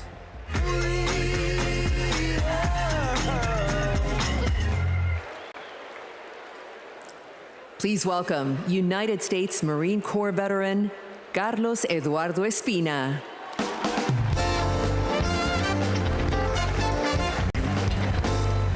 Buenas noches, mi gente. My name is Carlos Eduardo Espina. And if 2 decades ago, when my parents immigrated to College Station, Texas,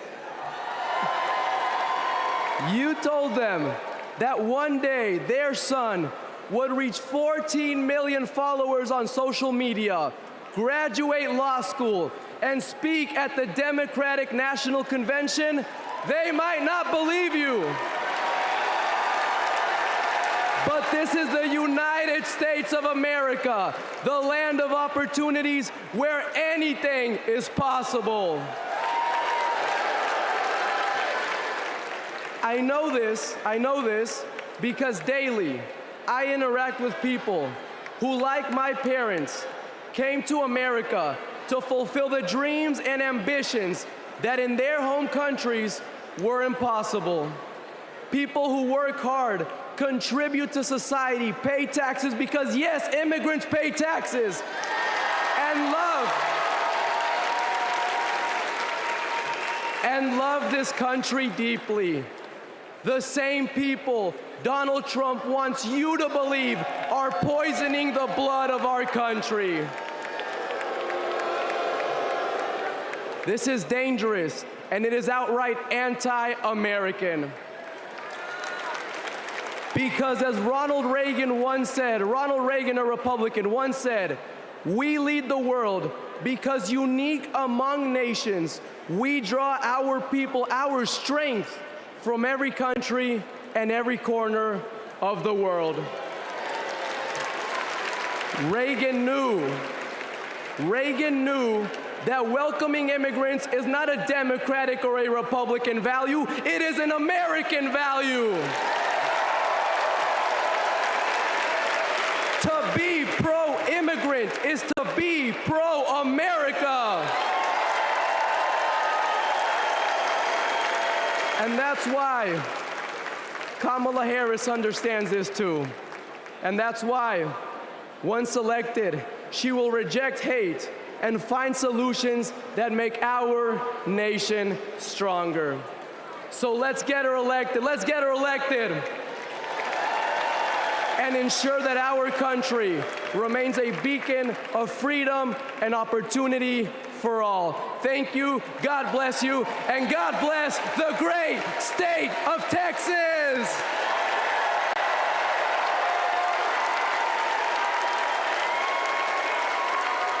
Please welcome former Homeland Security and Counterterrorism Advisor to Vice President Pence, Olivia Troy.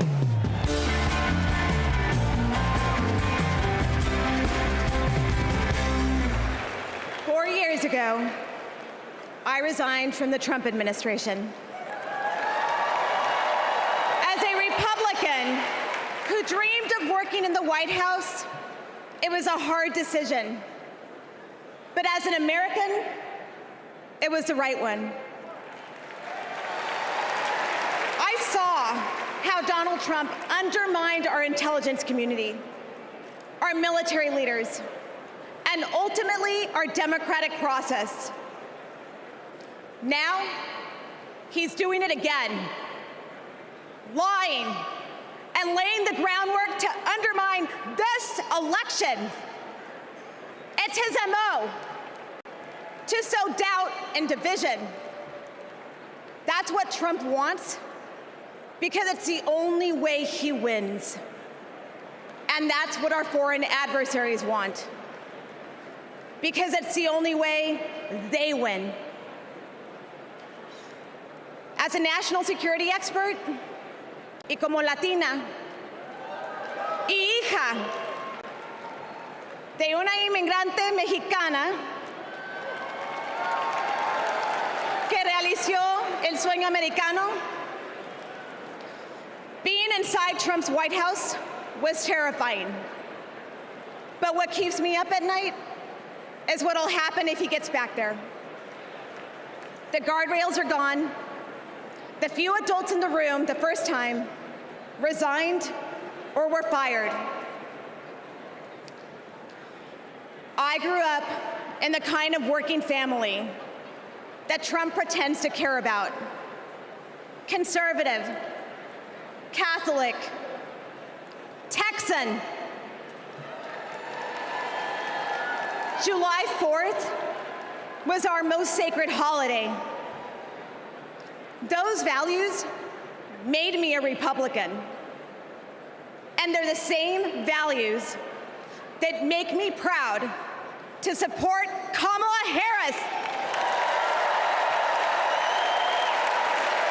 Not because we agree on every issue, but because we agree on the most important issue: protecting our freedom.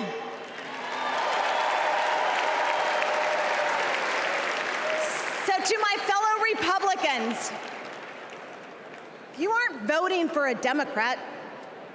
You're voting for democracy. You aren't betraying our party. You're standing up for our country. Thank you.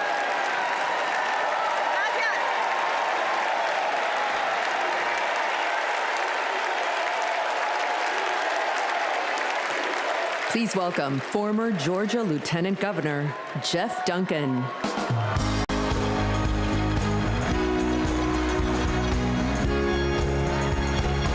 Good evening. Good evening. I bring greetings from the great state of Georgia. So let's get the hard part out of the way. I am a Republican. But tonight, I stand here as an American.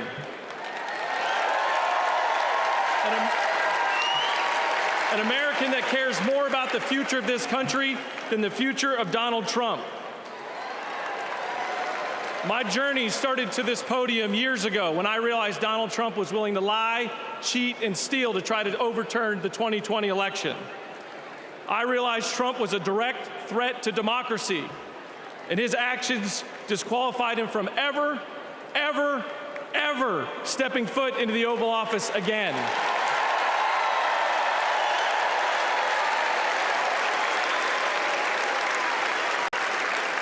I could spend my time revving up this crowd, but I'm certain I don't have to talk anybody out of voting for Donald Trump here.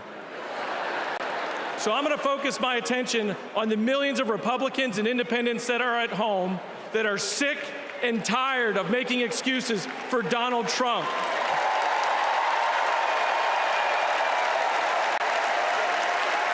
If Republicans are being intellectually honest with ourselves, our party is not civil or conservative. It's chaotic and crazy, and the only thing left to do is dump Trump.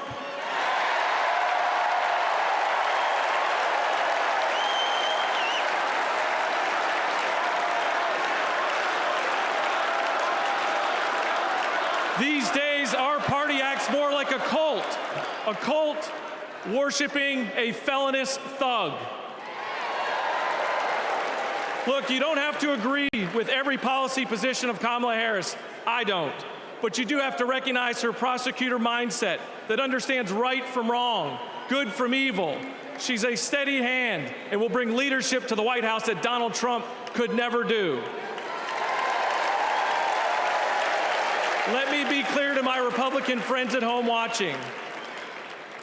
If you vote for Kamala Harris in 2024, you're not a Democrat, you're a patriot.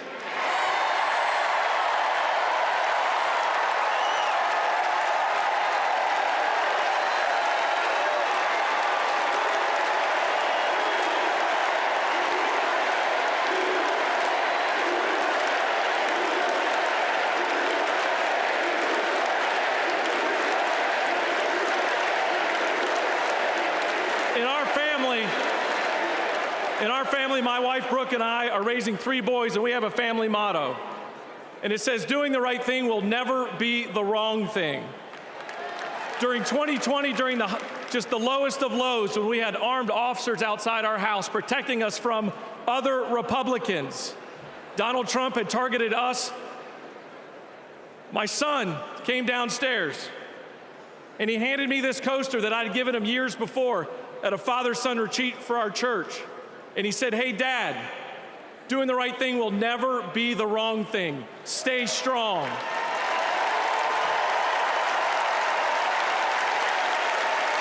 To my fellow Republicans at home that want to pivot back towards policy, empathy, and tone, you know the right thing to do. Now let's have the courage to do it in November. Thank you, and God bless you.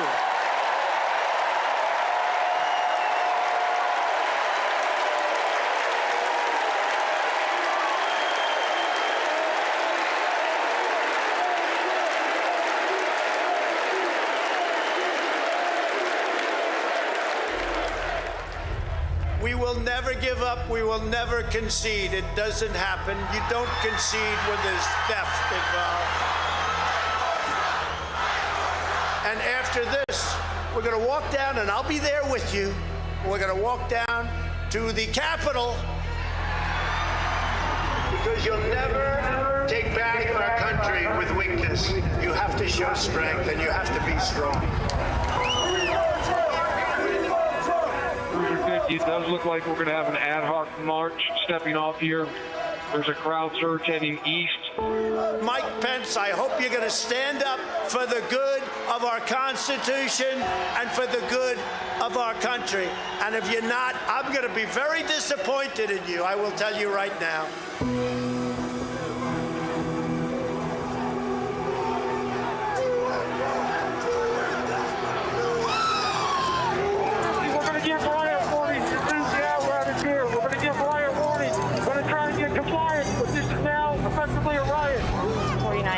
Declaring it a riot. 5 to 50, be advised, they're trying to breach and get to the Capitol.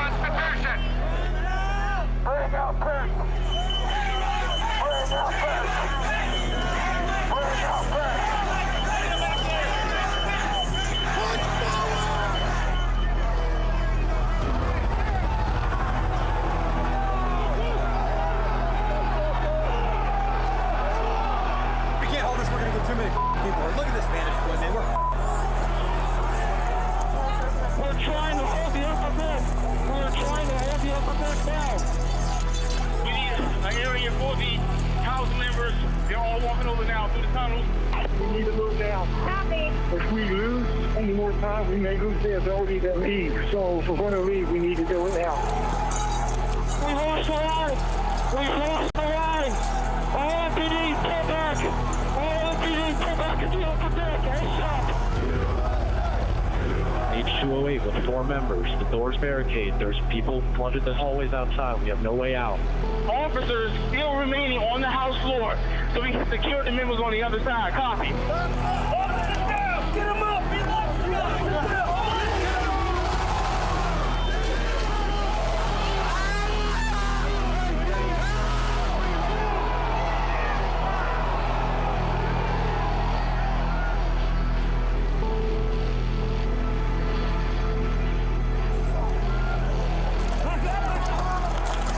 And if I win, I will be looking very, very strongly about pardons. And I mean full pardons with an apology to many, an apology.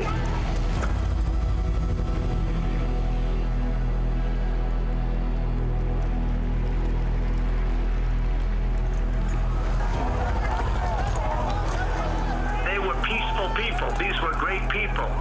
The crowd was unbelievable. And I mentioned the word love, the love in the air. I've never seen anything like it.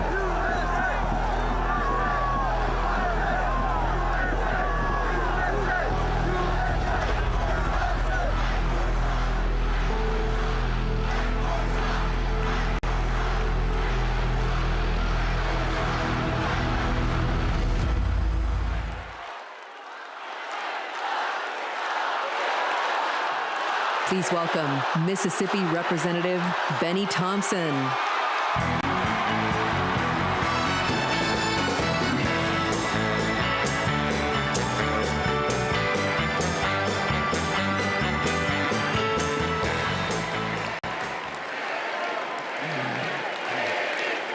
On January 6th, like most of my colleagues, I had one goal: to uphold the votes of the American people, the cornerstone of our American democracy. But as what you just witnessed, let me remind you that the members of that violent mob had another goal. They wanted to stop the peaceful transfer of power for the first time in American democracy. Thank God they failed. Because in this country, we settle our differences at the ballot box, not through violence. It took a long time to get here, and we are not going back. Because I remember that dark history. It's my own history. In this life, my father never cast a vote because of Jim Crow. So I dedicated my career to protecting the votes against violence and discrimination. You can imagine what I felt on January 6th when I saw with my own eyes those insurrectionists trying to take that away. They did it to rob millions of Americans of their votes. They did it because Donald Trump couldn't handle losing. He lied about the election fraud. He called his conspiracy-led mob to Washington. He would rather subvert democracy than submit to it. Now, he's plotting again. His campaign proclaims that elections won't end until the moment of inauguration. We will win or it was rigged. We win or else. This is Donald Trump's America. Elections are about choice. Choose democracy, not political violence. Choose the America we've always taught our children to love. Choose Kamala Harris.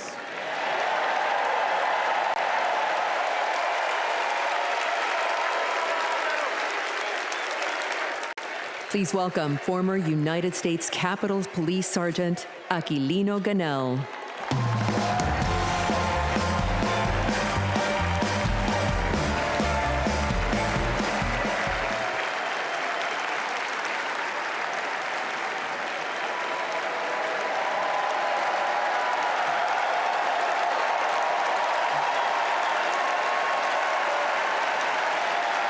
Thank you. Thank you.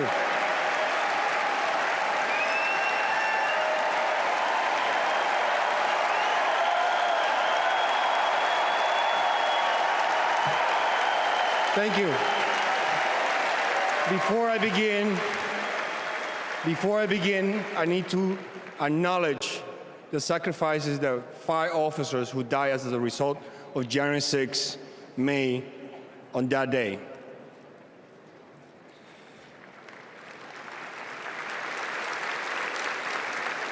My name is Aquilino Ganell. I immigrated to the U.S. from the Dominican Republic when I was 12. I became an American citizen. I was a sergeant in the U.S. Army and a Capitol Police officer. I had seen violence while serving in Iraq, but nothing prepared me for January 6. We officers risked everything to protect innocent people. We were beaten and blinded. I was assaulted with a pole attached to the American flag. President Trump summoned our attackers and sided with them. He betrayed us. When I joined the Army and Capitol Police, I took an oath to defend the Constitution. I did so with duty in my soul, and I still feel it. To Donald Trump, I ask, why don't you?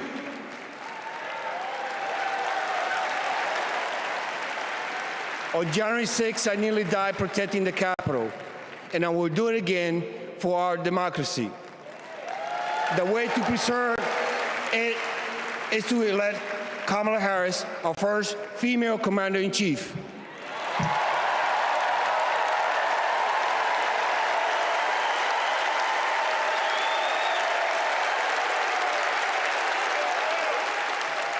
Please welcome New Jersey Representative Andy Kim.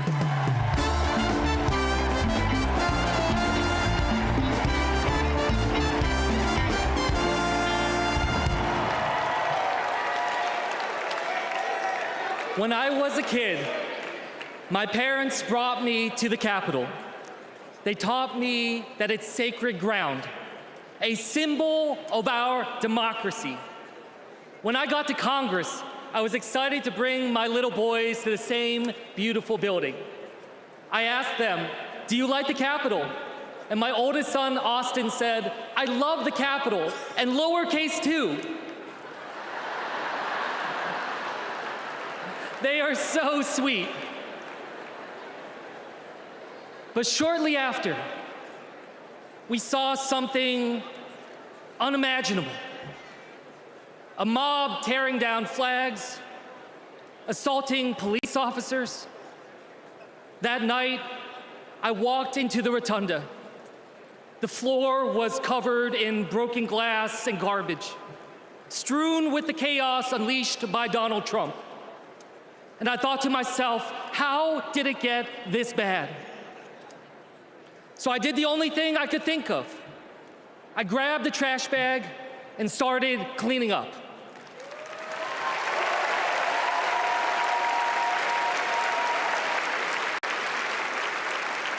What I learned on January 6th is that all of us are caretakers for our great republic. We can heal this country, but only if we try. Many of you are doing your part through your voices and your votes. Always remember, this chaos that we see, it doesn't have to be this way. As a father, I refuse to believe that our kids are doomed to grow up in a broken America. There is a hunger right now in this country for a new generation of leadership to step up. let's choose Kamala Harris and Tim Walz.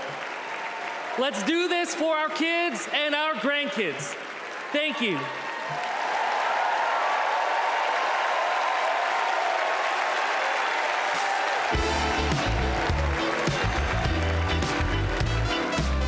Please welcome Olivia Juliana. Hello from a proud Texas Democrat. This November, I'll cast my first vote in a presidential election ever. The fact is, our right to vote is under attack. I've seen it. Long wait lines. People blocked from registering to vote. Texans denied our voice. Donald Trump's Republicans are making it harder for us to vote, but we won't let them get away with it. And Kamala Harris won't let them get away with it either.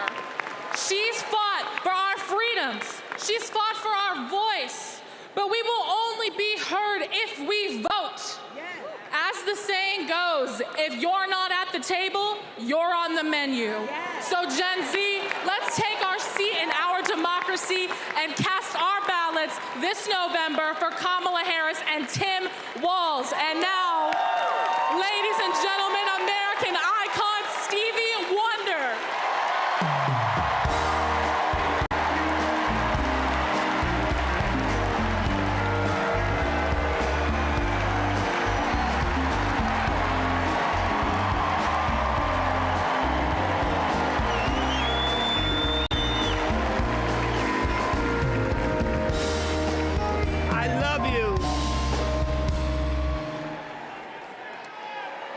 I just want to say, I love you. I love you.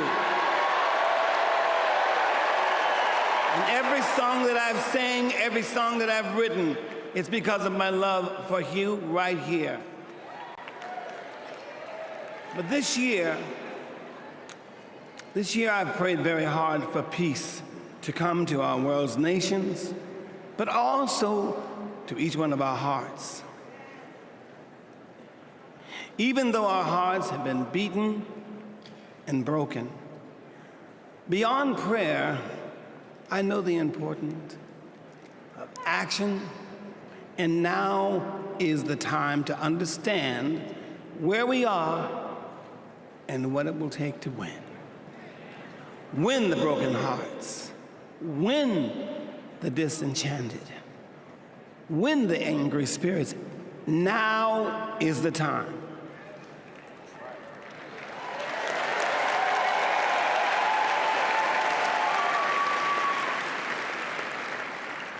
This is the moment to remember when you tell your children where you were and what you did. As we stand between history's pain and tomorrow's promises, we must choose courage over complacency.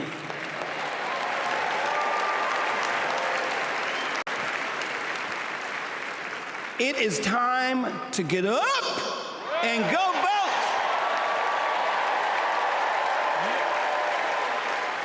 Listen, the choice is clear, clearer than anyone else is saying. Did you hear me? Clearer than anyone else is saying. You feel me? Yeah. We need to choose joy over anger, kindness over recrimination, and peace over war. Every time.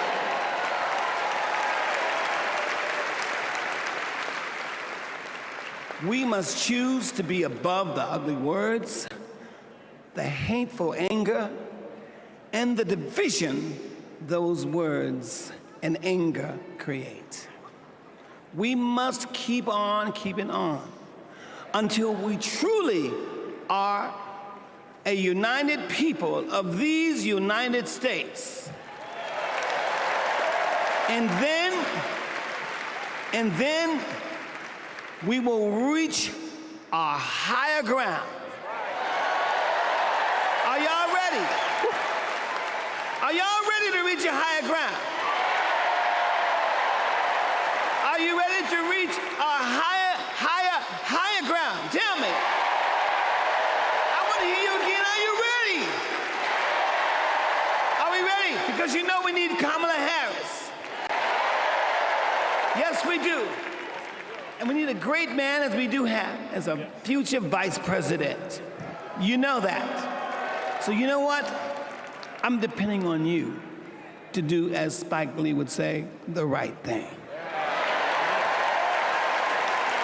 Are y'all ready? Are y'all ready? Are you ready? Monsky, are you ready? I'm ready, Steve. Kansas, are you ready? Let's do it. All right, we need everybody. Clap your hands like this. Everybody clap your hands. Clap, clap, clap, clap. Now somebody scream.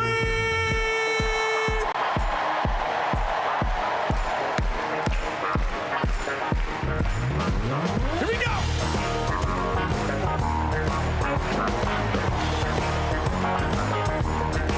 Are y'all ready? Oh, you're gonna have to get louder than that. I want y'all to sing with me. Come on. People. You sing. Keep on lying. Soldiers. Y'all say keep on one. Yeah. Whoa. Keep on turning. 'Cause it won't be too long. Are y'all with me?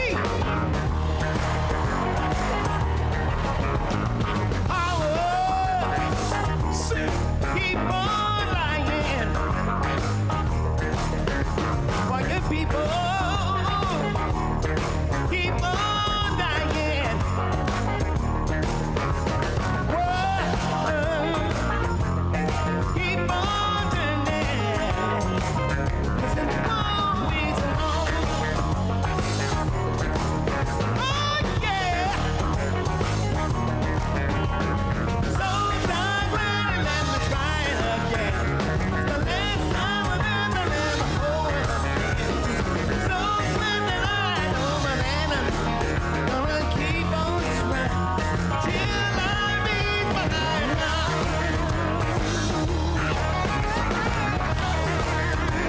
till I meet my higher ground. Oh no, no one's gonna make me down. All right, till I meet my highest ground.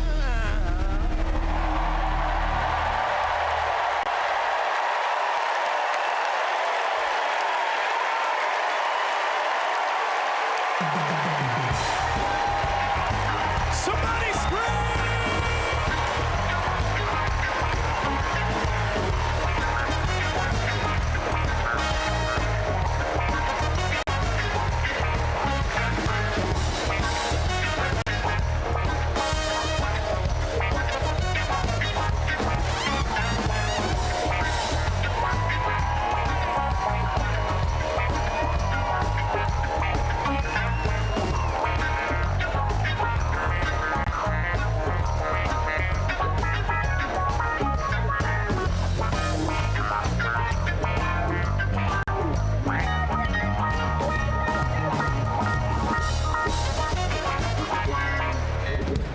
Wow.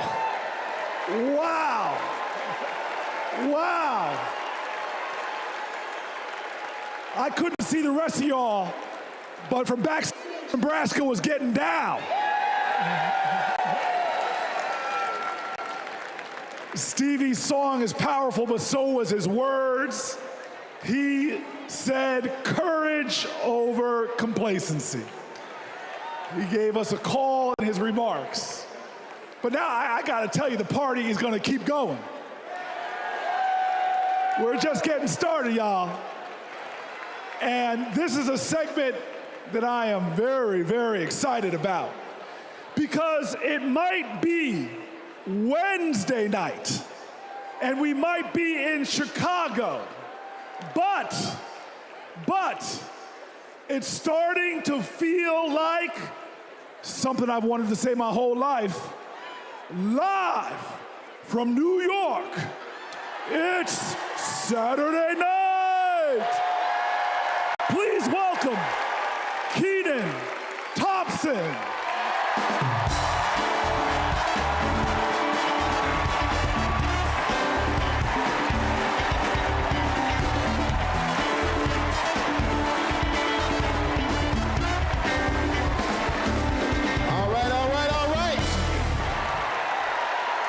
What's up, DNC?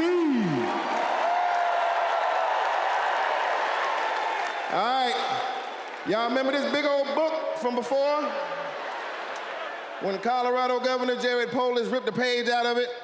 This is Project 2025, the Republican blueprint for a second Trump term. It is boo. It is a real document that you can read for yourself at kamalaharris.com/Project 2025.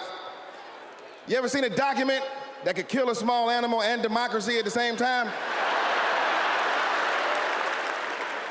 Here it is. You know how when you download an app and there are hundreds of pages there that you don't read, it's just the terms and conditions, and you just click agree, right? Well, these are the terms and conditions of a second Trump presidency. You vote for him, you vote for all of this. Let's take a look. All right, we got Matt here with us tonight. Is Matt here? Hey, there he is. Matt, how are you, sir? All right, Matt. Now, Matt, I understand that you work as an AV tech in Nevada, and you make a decent hourly wage, is that right? Oh, I don't know if we can hear Matt. Can we hear Matt? So who's gonna fix it? Keep speaking, Matt, till we can hear you. Okay, that's good. I guess we're gonna move on from Matt. And this is Becky. Becky, can we hear you? Hi, Keenan. It's great to be here. Thank you. All right, good. Now, Becky, you're married, correct? I am. Me and my wife have been together for about 8 years. Oh, that's amazing. Very, very cute. Thanks. But I have got some bad news for you. I hate that. On page 584, Project 2025 calls for the elimination of protections for LGBTQ plus Americans.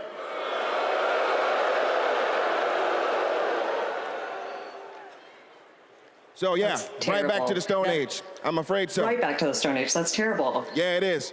Thank you, Becky, for being here and making that wonderful point. All right, next up, we have Nirvana. Nirvana, are you with us? And your people are with us as well? All right, good.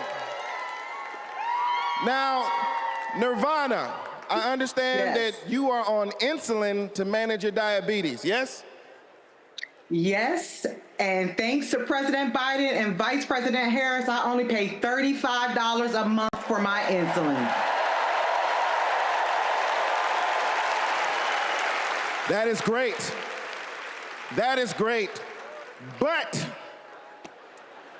on page 465, Project 2025 calls for millions of people like yourself to pay more for prescription drugs like insulin. Why? Why? Well, I guess maybe to help Big Pharma make more money that they can donate to Republican politicians, I assume. Yeah, that makes sense. Yes, unfortunately, it does make sense. All right, let's talk to Anita. Anita, are you there? Yes. Hello, Anita. Hello.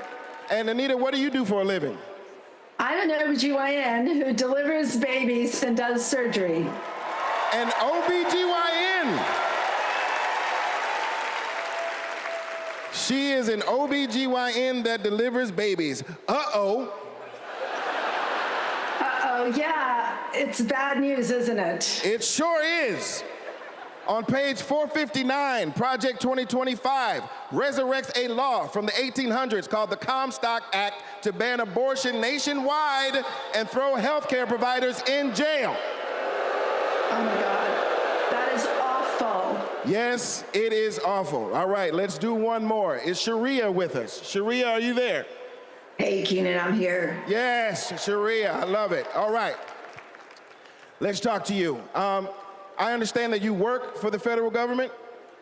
Yes, sir. I'm in the United States Department of Education. I'm a proud civil servant. and a proud union president. She works for the Department of Education, and she's a proud civil servant. Well, unfortunately for you, on page 78, Project 2025 calls for President Trump to purge the civil service of everyone who isn't a MAGA loyalist. Are you a MAGA loyalist? Now, Keena, absolutely not. I'm just asking. I mean, you might as well be, because also page 319 calls for the complete elimination of the Department of Education. There's a bunch of stuff in here, but that's all we have time for at the moment. Just remember, everything that we just talked about is very real. It is in this book. You can read it online at kamalaharris.com/Project 2025. And most importantly, you can stop it from ever happening by electing Kamala Harris as the next president of the United States.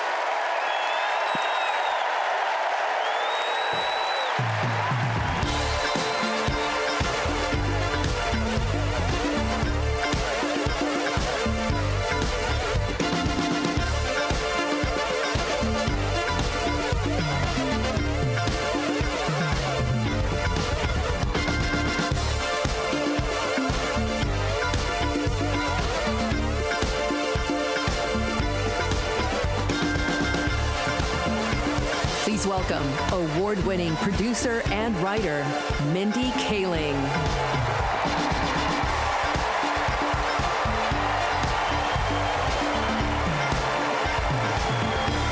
Good evening, everyone. Hello. Hello and welcome.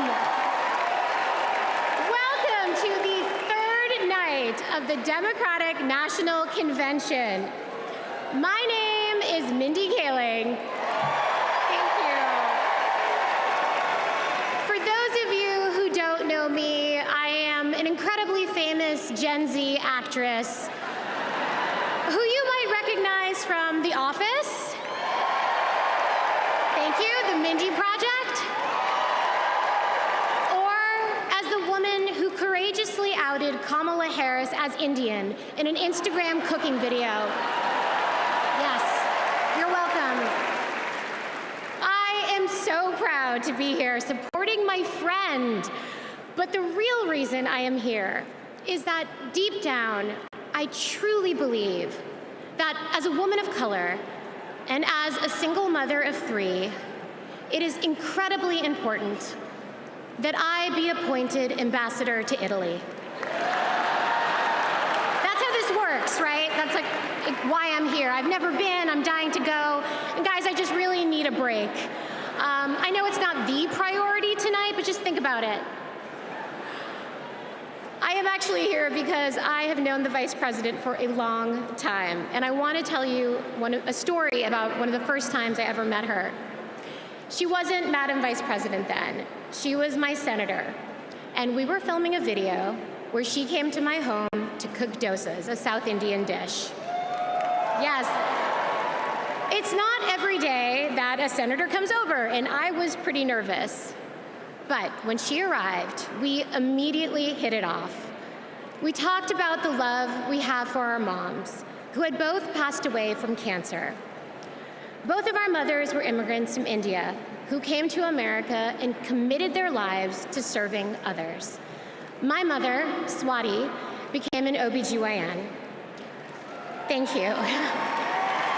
Kamala's mother, Shyamala, became a scientist with a PhD who dedicated her life to trying to find a cure for cancer.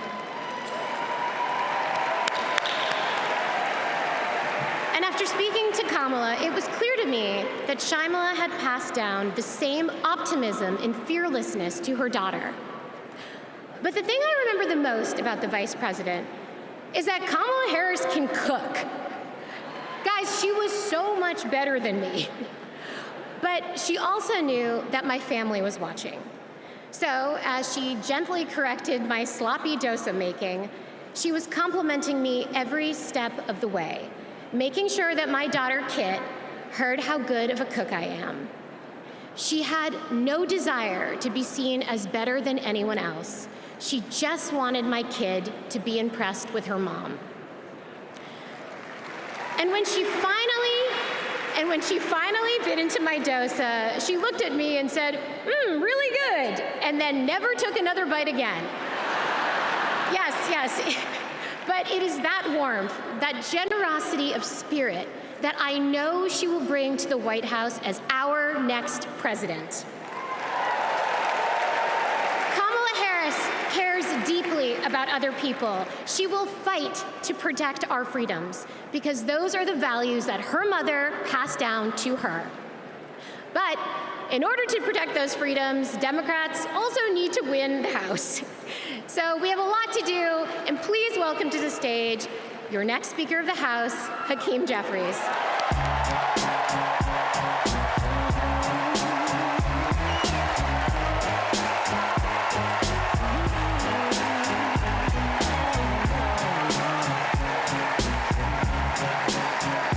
Good evening, Democrats.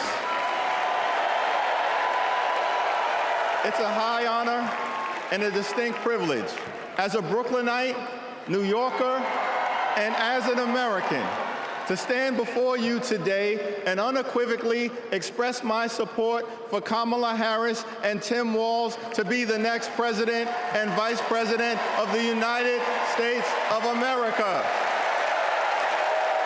Over the last few years, House Democrats have been hard at work, and we could not have asked for a better leader to partner with than President Joseph Robinette Biden, who will go down as one of the most consequential presidents of all time.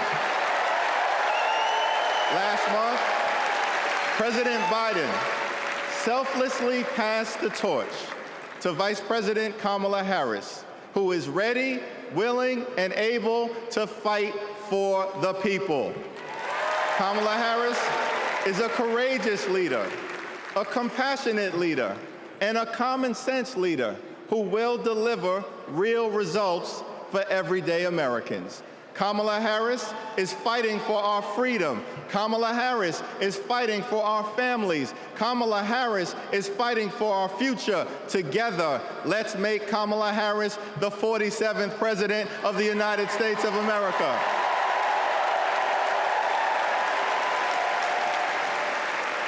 In our great country, when you work hard and play by the rules, you deserve to earn a living wage. You deserve to have an affordable place to call home.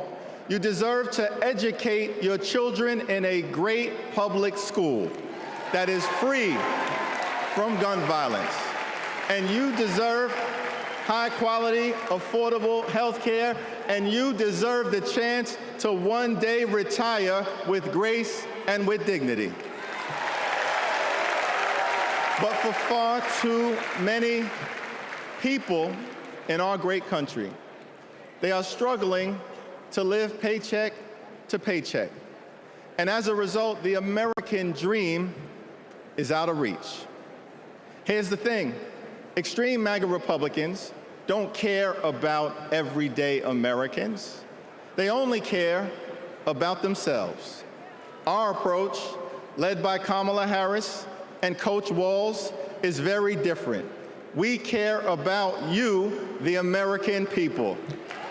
And we will fight hard to make sure that the American dream is alive and well in every single community.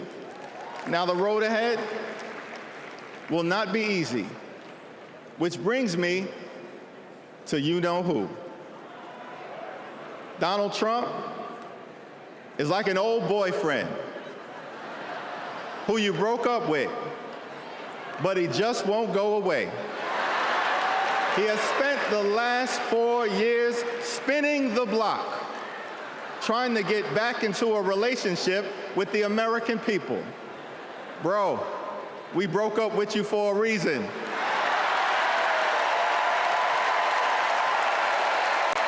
Trump was the mastermind of the GOP tax scam, where 83% of the benefits went to the wealthiest 1% in America. Trump failed our country during the COVID-19 pandemic. Trump is a chaos agent who is focused on himself, not the American people. Trump tried to destroy our democracy by lying about the election and inciting a violent mob to attack the Capitol. Trump put 3 extreme justices on the Supreme Court who destroyed Roe v. Wade. We broke up with you for a reason. Donald Trump can spin the block all he wants, but there's no reason for us to ever get back together. Been there, done that, we're not going back.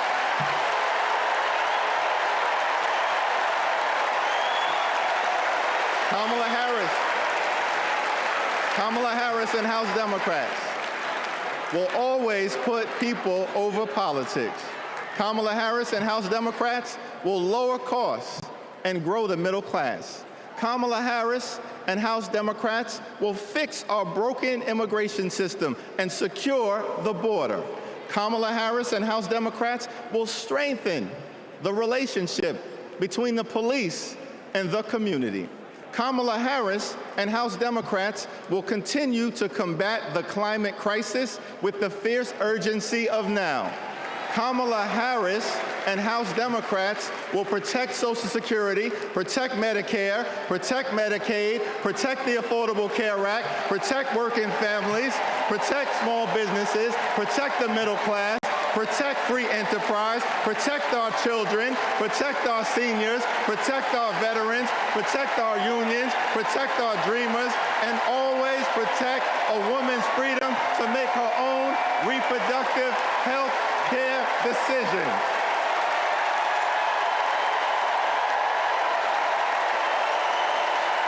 The extreme MAGA Republicans want to divide us. But the Constitution promises equal protection under the law.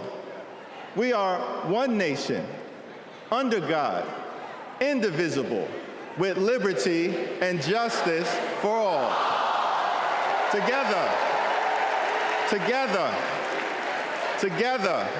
let's build a brighter future for our children and our grandchildren.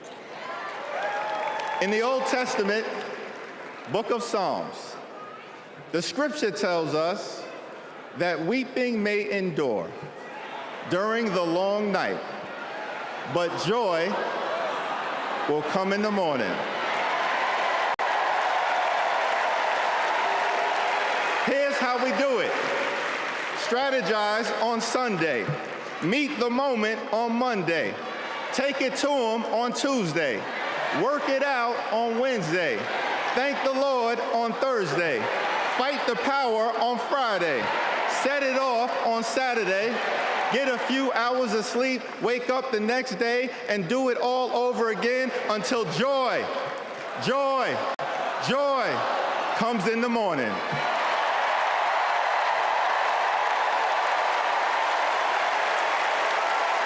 Now there's only 76 days left.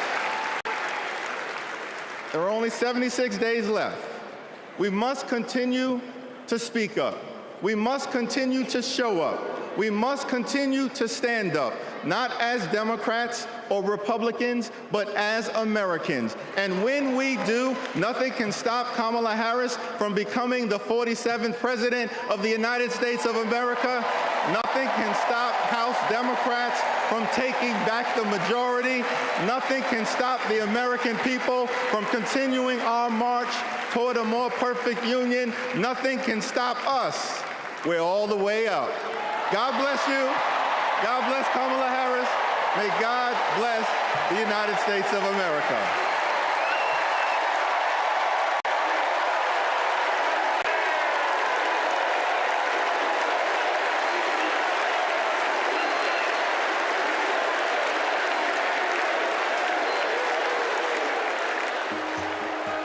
You want to go outside today? Yeah. Want to go put your shoes on? Yes. Let's go outside. Ruby is 2 years old. I'm starting to think, will she be an iron worker like her dad? I hate to break it to you, but I'm not a billionaire. Donald Trump talked a big game about bringing jobs back to America, but it was all talk, like Foxconn. This is the eighth wonder of the world. Foxconn, by most estimates, has not even come close to meeting expectations. This whole project was a scam. He is not looking out for the residents. He's looking out for himself. You know what Trump delivered? $2 trillion in tax cuts focused on his billionaire buddies and big corporations. You're rich as hell. It makes me angry. Billionaires don't pay their share of the load, and he wants to do that again. Trump talked a massive game about infrastructure. What a joke. We call it Infrastructure Week. Infrastructure is the easiest of all. We're going to get this infrastructure going. Trump was too incompetent to get it done. Who's he looking out for? Not us, not my family. You know who got it done? Joe Biden and Kamala Harris. Biggest infrastructure package in history. Infrastructure is just a fancy word for jobs. Not just union workers, but for everyone. Small businesses are booming. Communities are starting to thrive again. I wish it was faster, but prices are easing. Kamala Harris helped deliver the largest job growth in American history. Wages are higher. Manufacturing is booming. We're building roads, bridges, airports again. That's a fact. And we have healthcare. When our middle class is strong, America is strong. Kamala's goal is to rebuild the middle class for families like mine.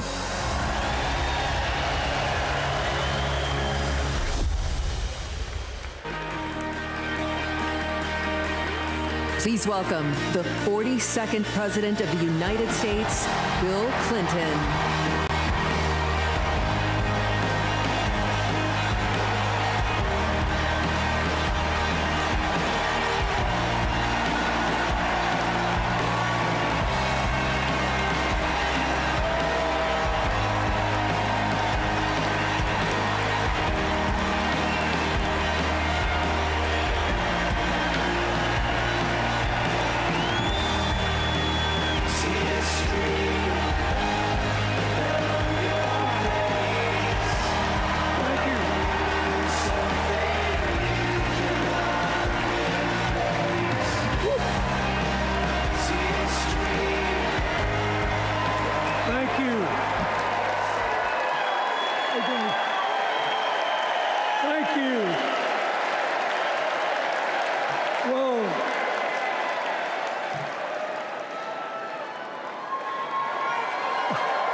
After the last 2 days, aren't you proud to be a Democrat? And I am very grateful to the Republicans and independents that have joined us, have been up here on the stage, and I hope they feel better about it now. Because I've seen all these things that even I have to be reminded of from time to time when I get my spirits down. I love seeing the Obamas here. I love seeing President Biden. And I thought Hillary gave a great speech, too. And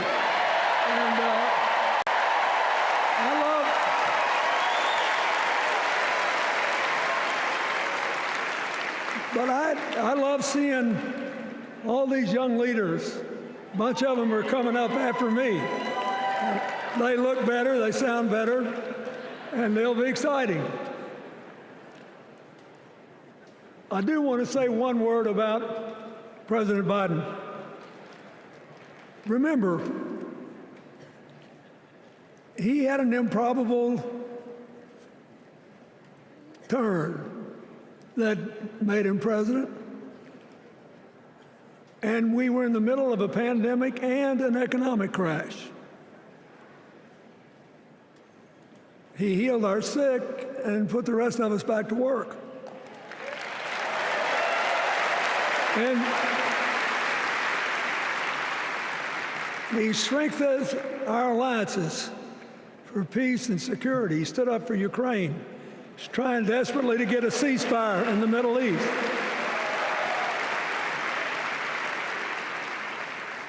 And then he did something that's really hard for a politician to do. He voluntarily gave up political power. And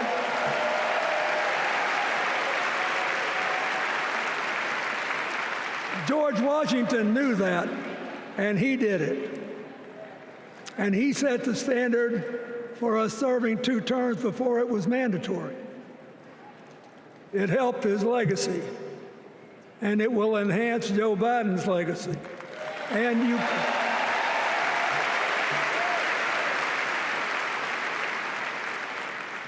And it's a stark contrast to what goes on in the other party.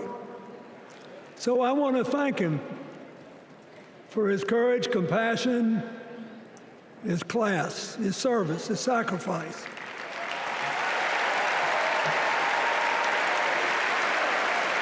Joe Biden, thank you. And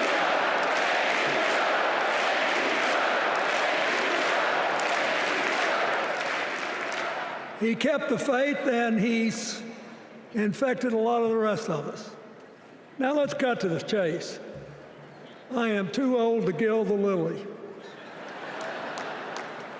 2 days ago, I turned 78, the oldest man in my family of 4 generations. And the only personal vanity I want to assert is I'm still younger than Donald Trump.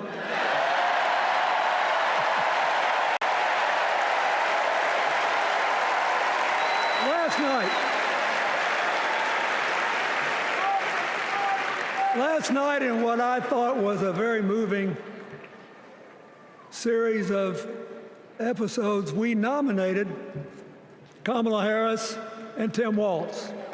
And just think about that. 2 leaders with all-American but still improbable life stories. It could only happen here. Their careers, after all, started in community courtrooms and classrooms. 2 leaders who spent a lifetime getting the good job done.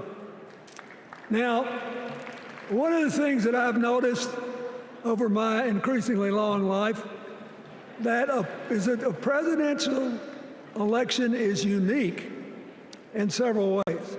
First of all, it's the greatest job interview for the greatest job in the world. Secondly, the Constitution says we, the people, get to do the hiring. And the third thing is that every 4 years, we get to change the requirements for the job. So here's what I'm thinking, because I try to apply this in every election. Will this president take us backward or forward? Will this president give our kids a brighter future? Depends. Will this president bring us together or tear us apart? Will the president increase the peace, security, and stability and freedom that we enjoy and extend it to others as we can? We, the people, we have to make a decision about these kind of questions. And every 4 years, it's a little different because the people come at the candidates, and they say, as they're saying now, here are our problems, solve them. Here are our opportunities, seize them. Here are our fears, ease them. Here are our dreams, help them come true.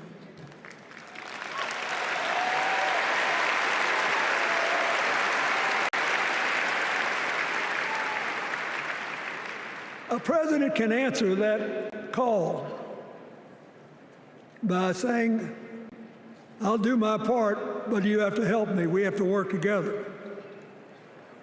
Or you can dodge what needs to be done by dividing, distracting, and diverting us. So in 2024, we got a pretty clear choice, it seems to me. Kamala Harris for the people,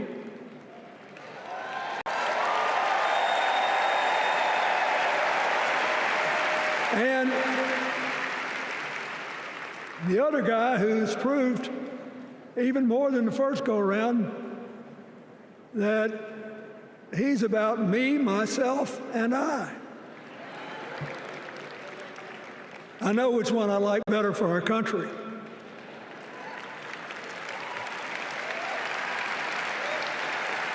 Kamala Harris will work to solve our problems, seize our opportunities, ease our fears, and make sure every single American, however they vote, has a chance to chase their dreams. You know, when she was young, she worked at McDonald's. And she greeted every person with that 1,000-watt smile and said, "How can I help you?" Now she's at the pinnacle of power, and she's still asking, "How can I help you?"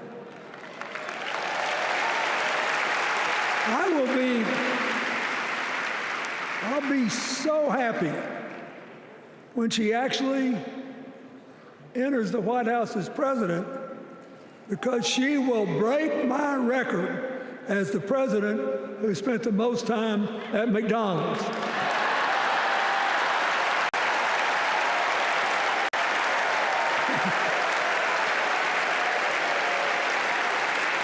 Now, but we got an election to win. And remember, we've got a guy that's pretty good at what he does. Donald Trump has been a paragon of consistency. He's still dividing, he's still blaming, he's still belittling other people. He creates chaos, and then he sort of curates it as if it were precious art. Let me say, not a single day goes by,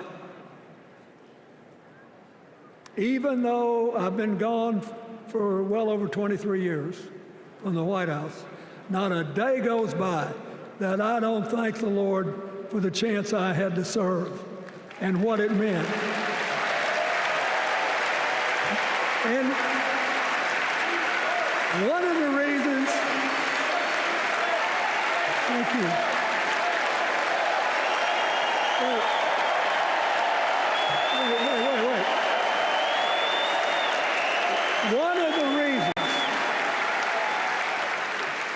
One of the reasons I love the job so much is that in the toughest times, even on the darkest days, if you tried hard enough, there was always something good you could do for somebody else. Now, some days that's not easy to do. You've got to deal with all these emergencies, or there's something going on here, there, or yonder, but Kamala Harris is the only candidate in this race who has the vision, the experience, the temperament, the will, and yes, the sheer joy to get something done.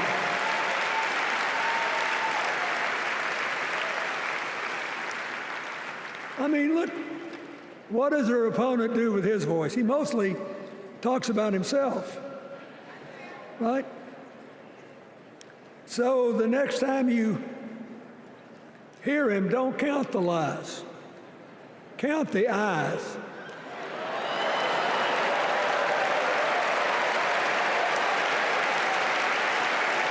Count the eyes. His vendettas, his vengeance, his complaints, his conspiracies. He's like one of those tenors opening up before he walks out on stage, like I did, trying to get his lungs open by singing me, me, me, me, me, me.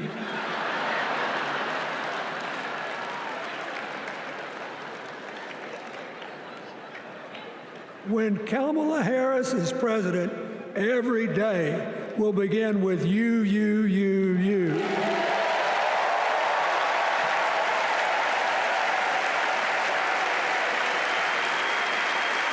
So,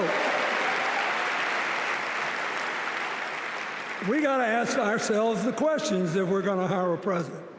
Do you want to build a strong economy from the bottom up and the middle out? Or do you want to spend the next 4 years talking about crowd size?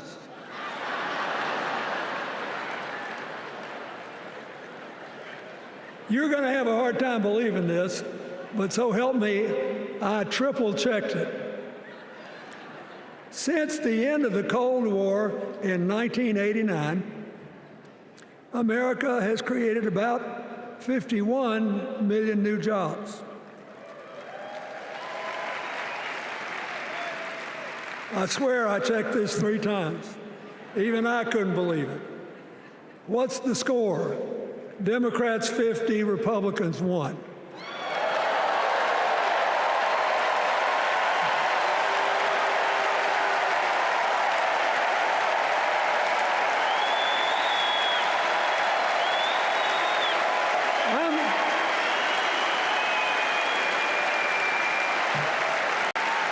I'm glad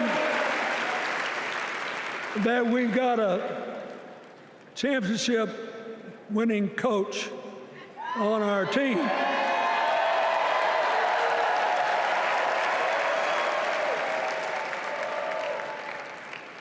But even the most limited of us in what we know about football or any other sport knows that if you're got 50 and the other side's got 1, you're ahead.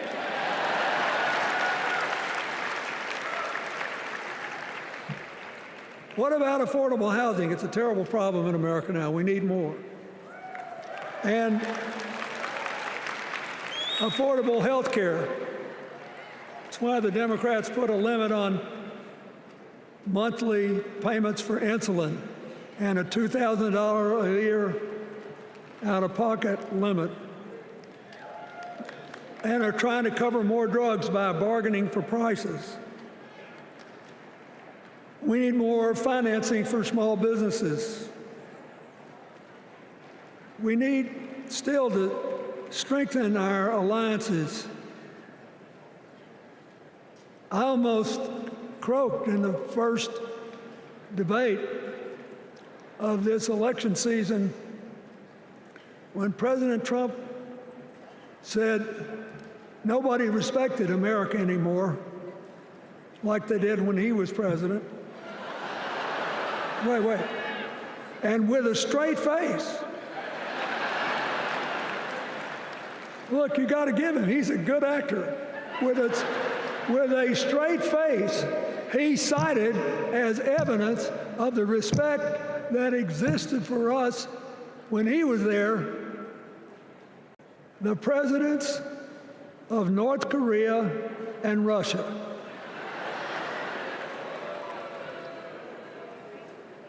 I'd rather have the people who respect us now. And one of the things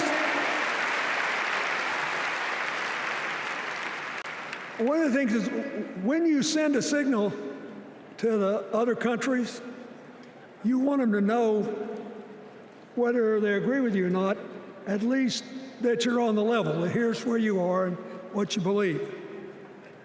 What are they supposed to make to these endless tributes to the late, great Hannibal Lecter?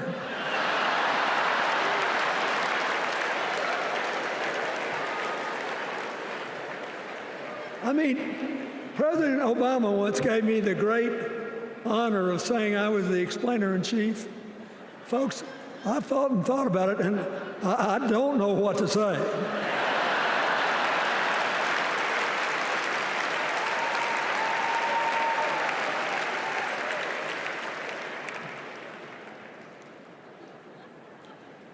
Like Hakeem Jeffries, I too want an America that's more joyful, more inclusive, more future-focused.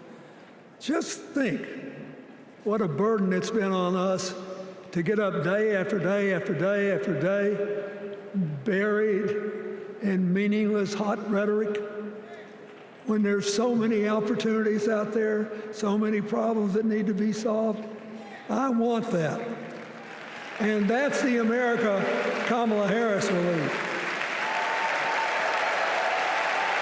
And she's already made her first presidential decision, and she knocked it out of the park when she asked Governor Tim Walz to be her nominee for vice president.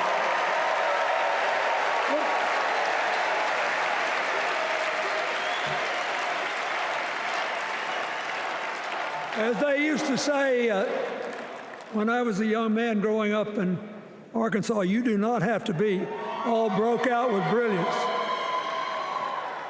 You just look at Tim Walz, listen to him, follow his record as a teacher, as a coach, in the National Guard,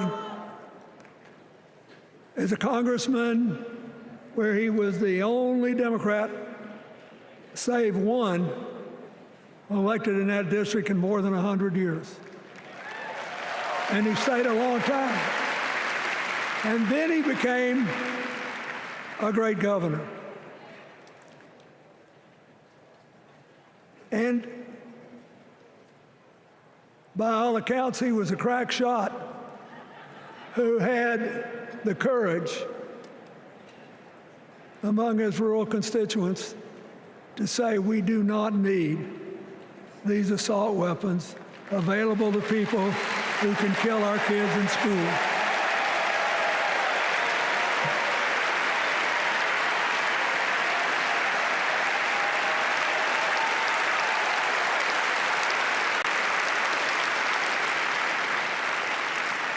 So, armed with her first decision,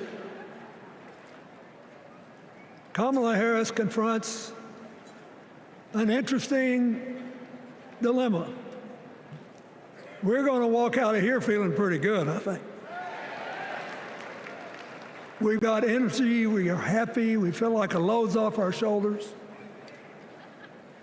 And we know we're just being asked to fight the same fight that the forces of progress have had to fight for 250 years. In the face of stiff and often violent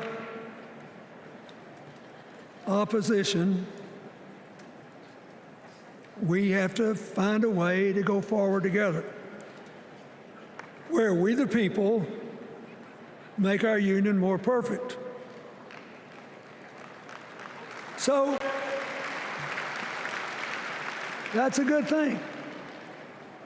How could we possibly lose? Kamala Harris has fought for kids her whole life that were left out and left behind. She's taken on gangs trafficking across the border. She's fought to protect the rights of homeowners. She's been our leader in the fight for reproductive freedoms, and we know a majority of the American people are with us on that.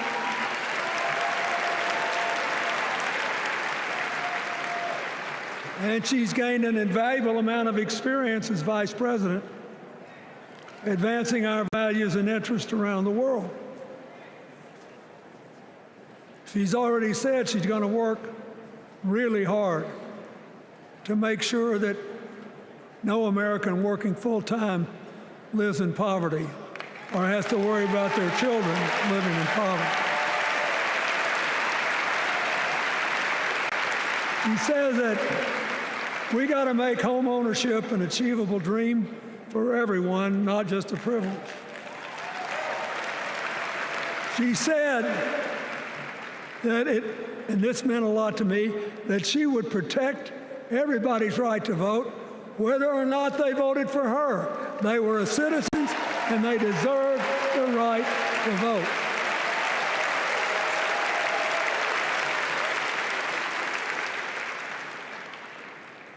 The other day, her opponent, implied that as his people voted one more time, they'd be able to rig it from now on and they wouldn't have to vote again.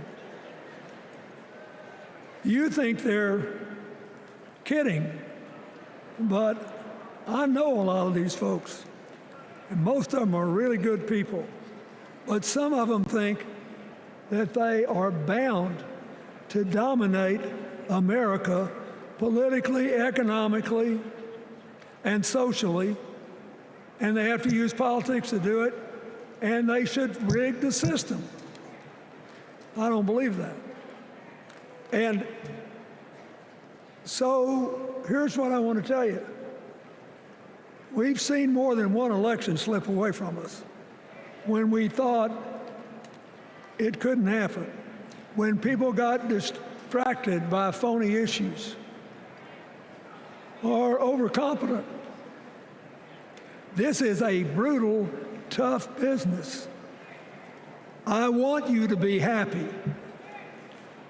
One of the reasons that President-to-be Harris is doing so well is that we're all so happy.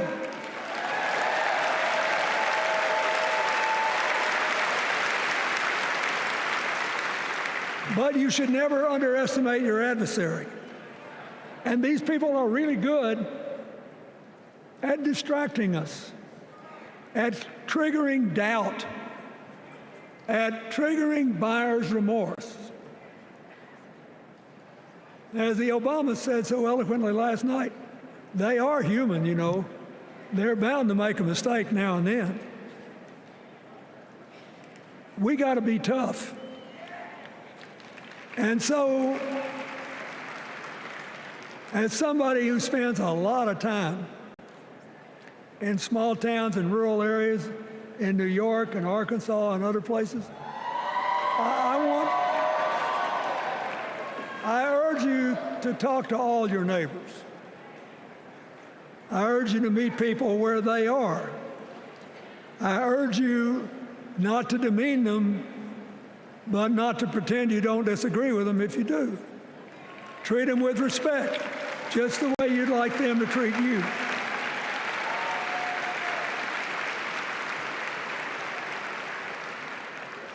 Ask for their help and then follow our leader, Kamala, and ask them, how can I help you?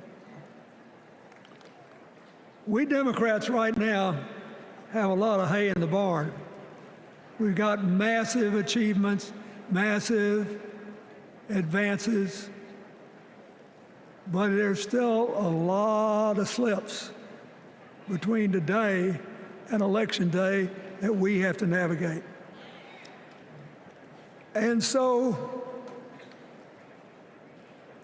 I want to say this from the bottom of my heart. I have no idea how many more of these I'll be able to come to.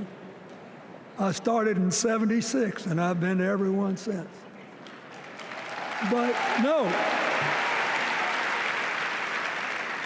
72. Lord, I'm getting old. But here's what I want you to know.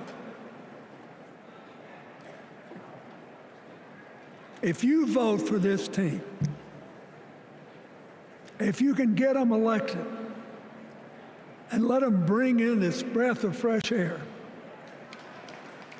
you will be proud of it for the rest of your life. Your children will be proud of it. Your grandchildren will be proud of it.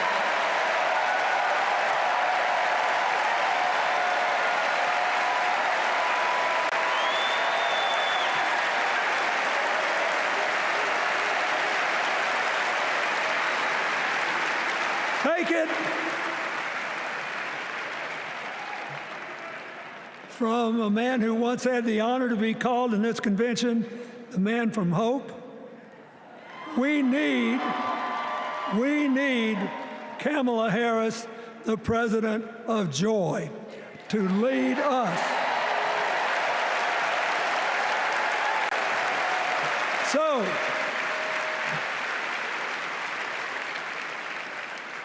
I'll be doing my part, you do yours. I'll see you when we're making a real joyful noise when the votes are counted. God bless you. And God bless America.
To the amazing delegation from my home state, Massachusetts.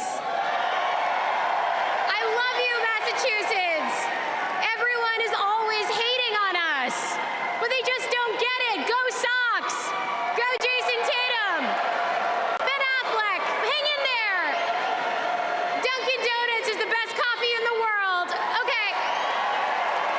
Our next speaker needs no introduction. She was the first woman to ever serve as Speaker of the House.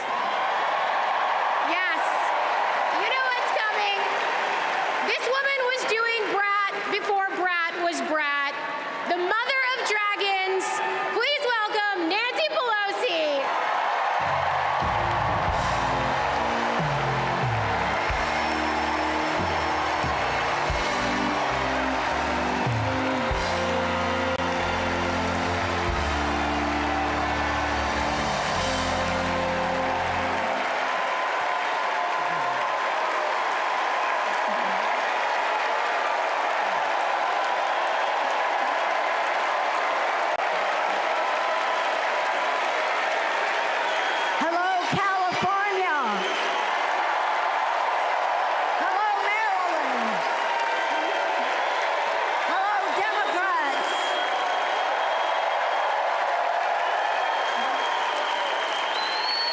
On January 20th, 2021, with the inauguration of Joe Biden and Kamala Harris, we established one of the most successful presidencies of modern times.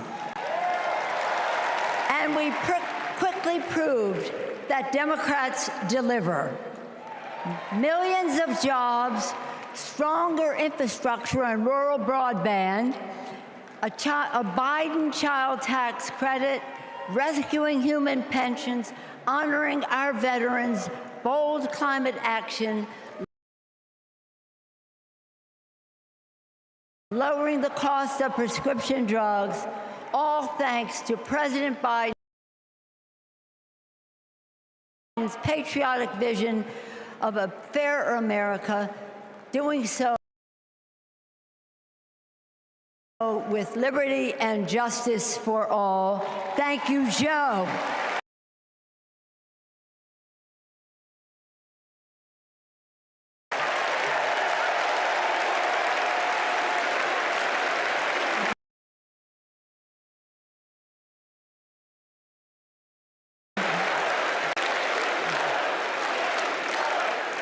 And I know that Vice President Harris is ready to take us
the House and the Senate.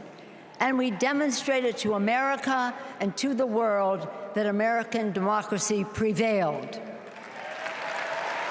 Of January 6th reminds us that our democracy is only as strong as the courage and commitment of those entrusted with its care.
Jasper.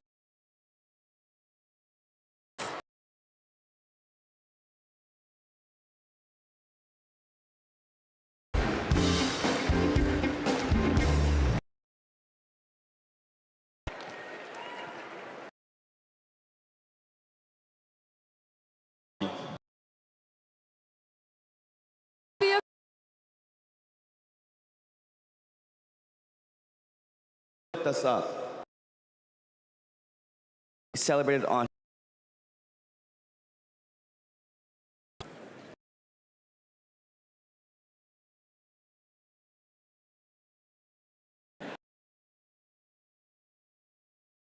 do.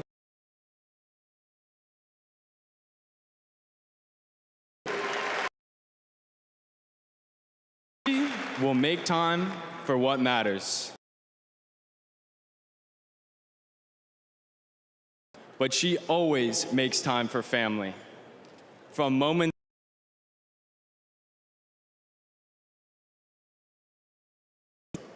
Auntie taught me about being present and what's important.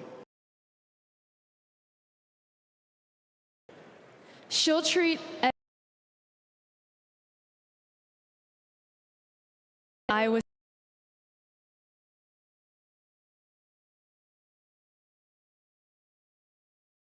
she'll value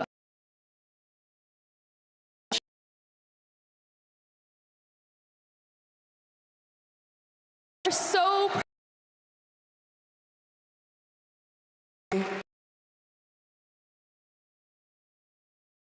in this thing.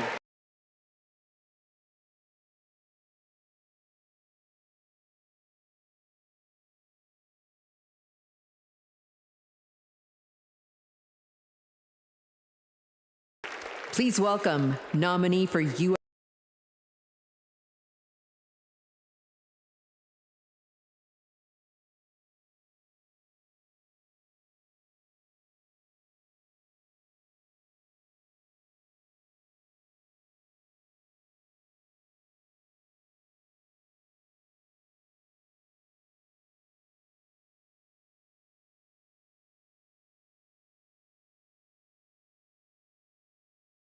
Simon, and I am running for Congress.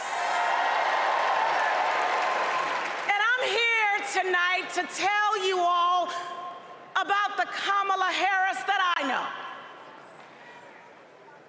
I'm gonna tell you.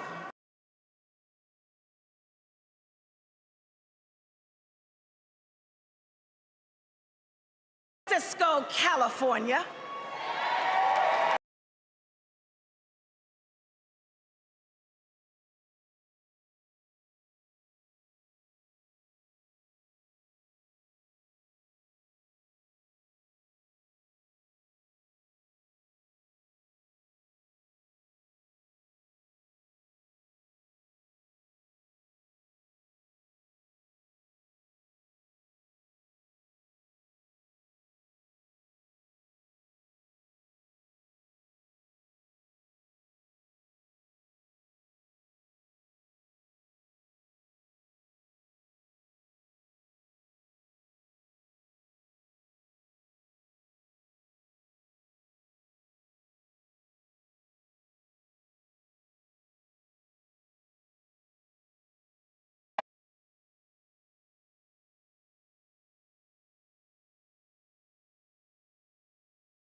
She truly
It may seem small, but that's what it means to stand up for justice. That's what it means to stand for the people. And as Kamala says, when you know what you stand for, you know what to fight for. And look, believe me when I tell you, as a sister, a daughter, an auntie, and a mother, I've seen Kamala fight for her family. As district attorney, attorney general, U.S. Senator, and Vice President of the United States, I have watched her fight in the halls of power for those who have no voice there. And as president, I know she'll fight for you. She'll fight for all of us. Because, friends, when Kamala fights, we win. Thank you. God bless you.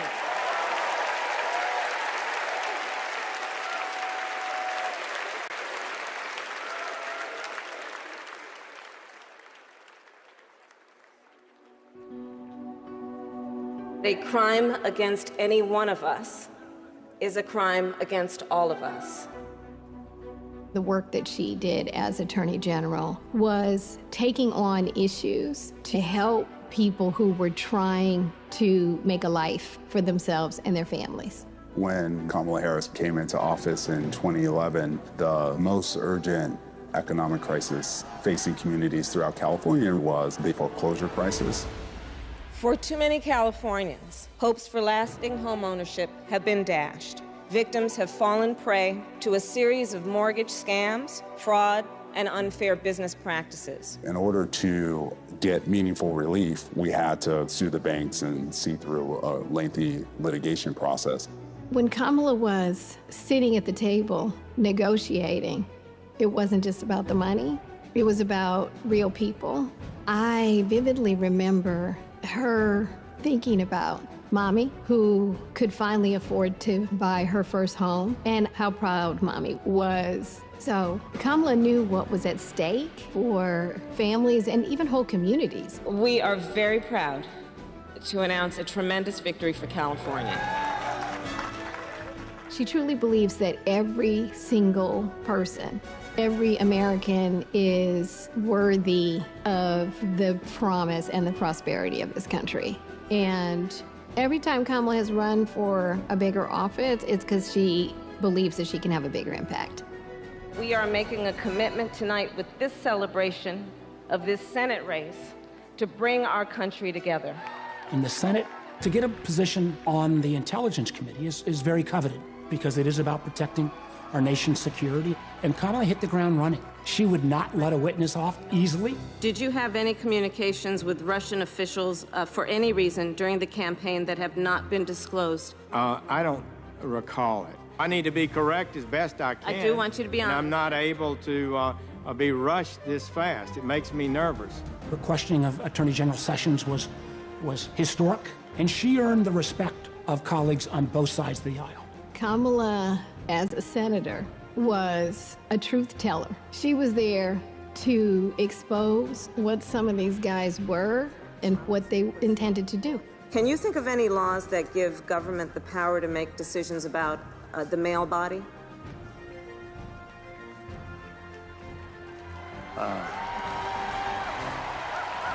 I'm not thinking of any right now, Senator. They didn't know what hit them. And in those moments, so many people saw her for the first time and saw how tough she was. Would you accept them recommending a charging decision to you if they had not reviewed the evidence? Well, that's a question for Bob Mueller. He's the U.S. attorney. I think you've made it clear, sir, that you've not looked at the evidence, and we can move on. When she's on a mission, she is determined and relentless. When our fundamental values are being attacked, do we retreat or do we fight? I say we fight. If you want to go forward in this country, not go backward, then there is only one choice.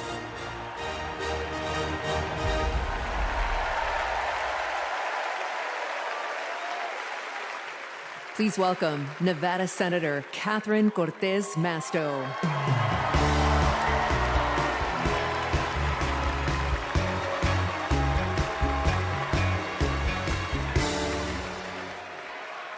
Hello, Chicago.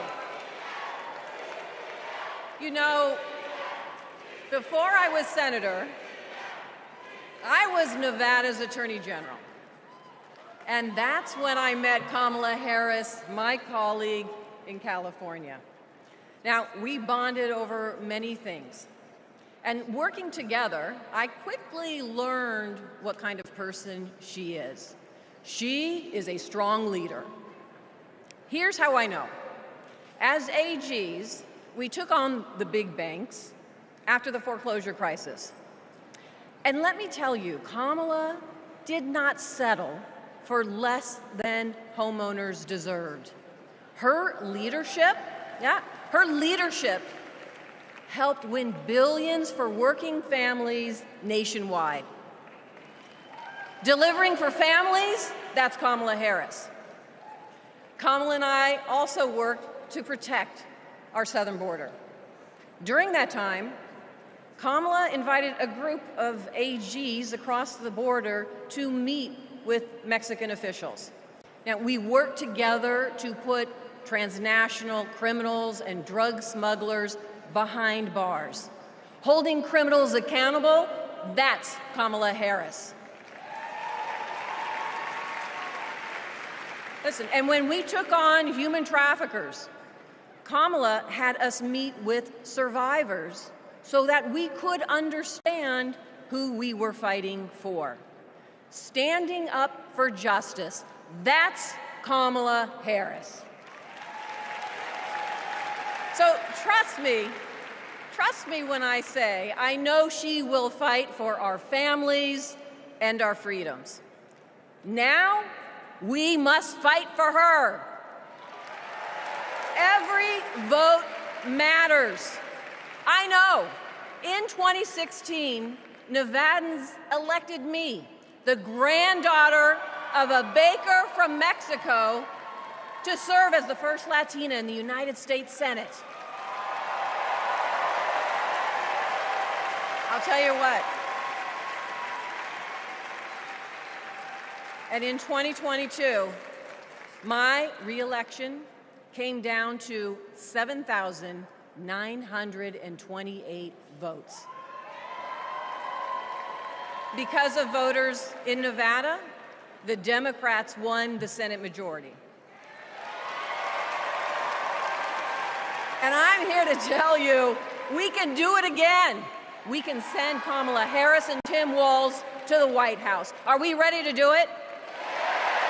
Are we ready to fight? Let's get it done, Chicago. Thank you, everyone.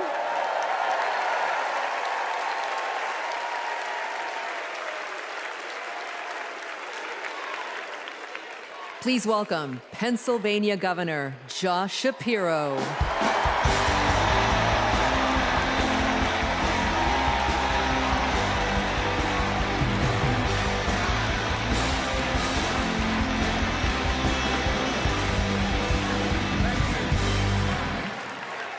Thank you. 2.5 centuries ago in Philadelphia, a band of patriots declared their independence from a king and set ourselves on a path of self-determination. Generation after generation has embraced that responsibility. Ordinary Americans rising up, demanding more, seeking justice. And in every chapter of our American story, we've made progress and advanced the cause of freedom. Today we find ourselves writing that next chapter. Will we be a nation defined by chaos and extremism? Or will we choose a path of decency, honor, and continued progress? Kamala Harris, well, she has spent her entire career making progress. Donald Trump, a man with no guardrails, wants to take away our rights and our freedoms. And listen, while he cloaks himself in the blanket of freedom, what he's offering isn't freedom at all. Because hear me on this, it's not freedom to tell our children what books they're allowed to read. No, it's not. And it's not freedom to tell women what they can do with their bodies.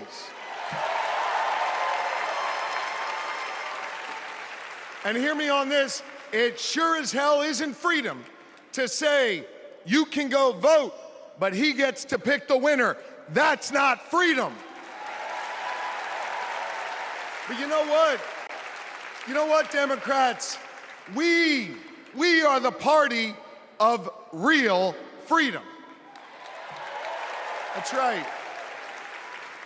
The kind of real freedom that comes when that child has a great public school with an awesome teacher because we believe in her future. Real freedom that comes when we invest in the police and in the community so that child can walk to and from school and get home safely to her mama. Real freedom that comes when she can join a union, marry who she loves, start a family on her own terms, breathe clean air, drink pure water, worship how she wants, and live a life of purpose where she is respected for who she is.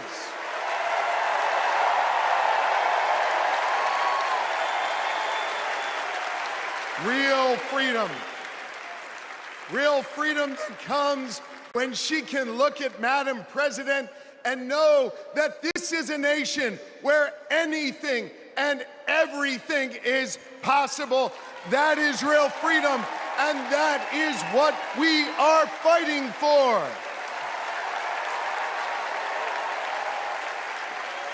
You know, Kamala and Tim's names may be on the ballot, but it's your rights. It's our rights. It's our future and freedoms that are on the line. And you have the power to shape the future of this country.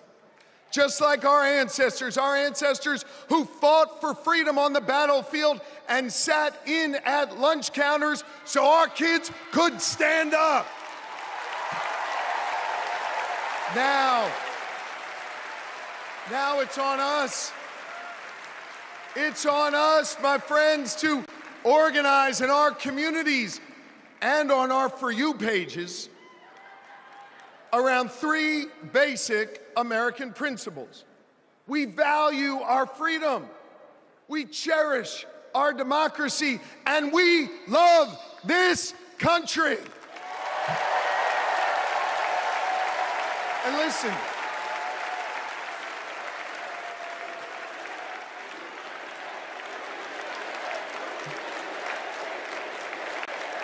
we love this country. And listen, despite our challenges, hear me on this, I want you to know I have never been more hopeful because I see in all of you the enduring promise of America. E pluribus unum, out of many one. It's not merely a motto from the past, it's our direction for the future. You see, you all give me hope, and you all have the power. So let's use that power. Let's do the hard work necessary to win this election and write the next chapter in our American story.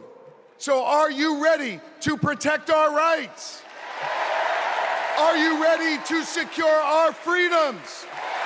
And are you ready to defend our democracy?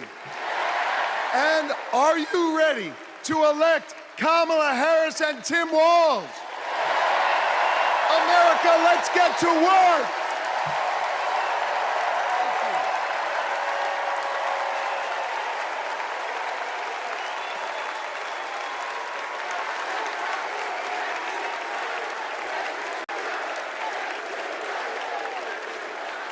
Please welcome author, activist, and youngest presidential inaugural poet in American history, Amanda Gorman.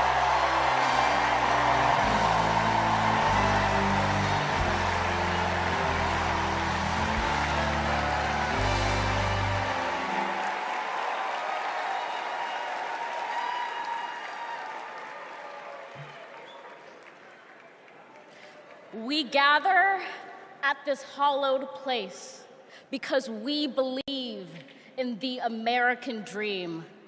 We face a race that tests if this country we cherish shall perish from the earth, and if our earth shall perish from this country. It falls to us to ensure that we do not fall for a people that cannot stand together, cannot stand at all. We are one family, regardless of religion, class, or color. For what defines a patriot is not just our love of liberty, but our love for one another.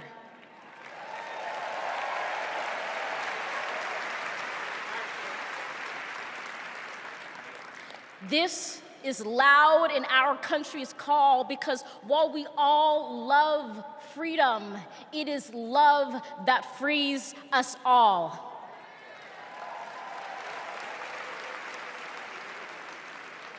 Empathy emancipates, making us greater than hate or vanity.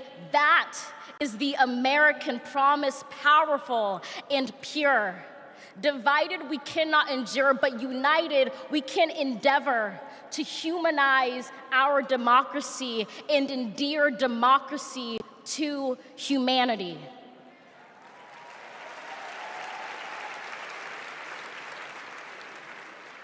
And make no mistake, cohering is the hardest task history ever wrote. But tomorrow is not written by our odds of hardship, but by the audacity of our hope, by the vitality of our vote.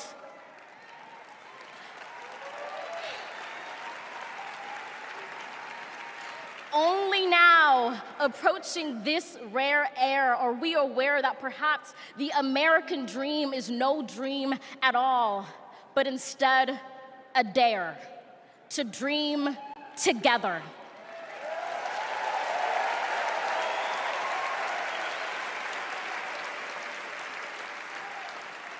Like a million roots tethered, branching up humbly, making one tree. This is our country from many, won from battles won, our freedoms sung, our kingdom come has just begun.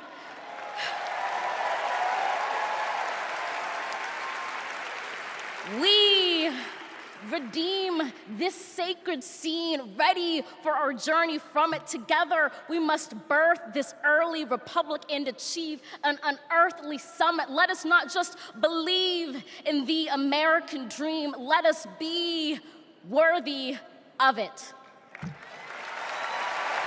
Thank you.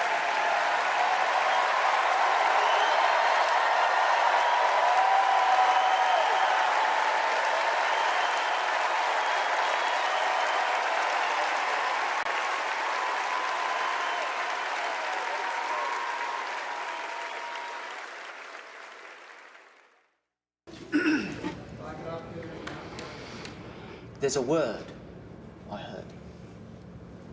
The word is called freedom. Can you tell me what it means? Interesting. Let me think about that for a second. The spirit of freedom. For me? Oh, yeah.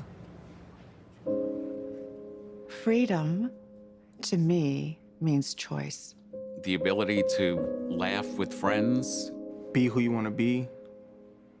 Go where you want to go. Living your life day to day. Having new chapters in that life. I believe in having your own words and being able to do what you want to. The freedom to raise our family in healthy communities. The idea that I can turn to my partner, my husband, and say I love you with every being of my soul. Being able to start a family when I want to, being able to, support the missions that I want to go to the church that I want to.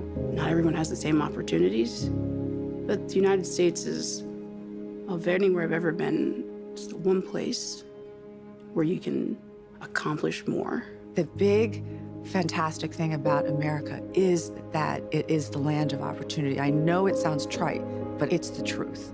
I grew up with a single mom, and she really imbued in me these qualities that you just really have to care about your neighbors and your family and your friends. I feel like the American dream is having opportunities, having opportunity to go to college if you want to, having opportunity to get any job you can, no matter who you are or where you come from. The American dream is about having the ability to make choices about your medical care and do whatever you want to do with your life without anybody telling you if it's good or not. We are in an incredible moment in history. We've seen women stripped of their most fundamental right to autonomy over their bodies. The freedom to make choices about your body, your life, your career should be entirely in your control. But I have found that good people want to do good things. That you find a way to move forward under ugly and scary circumstances. The work that lies ahead is to make America live up to its highest ideals. And, we're proud to go to work.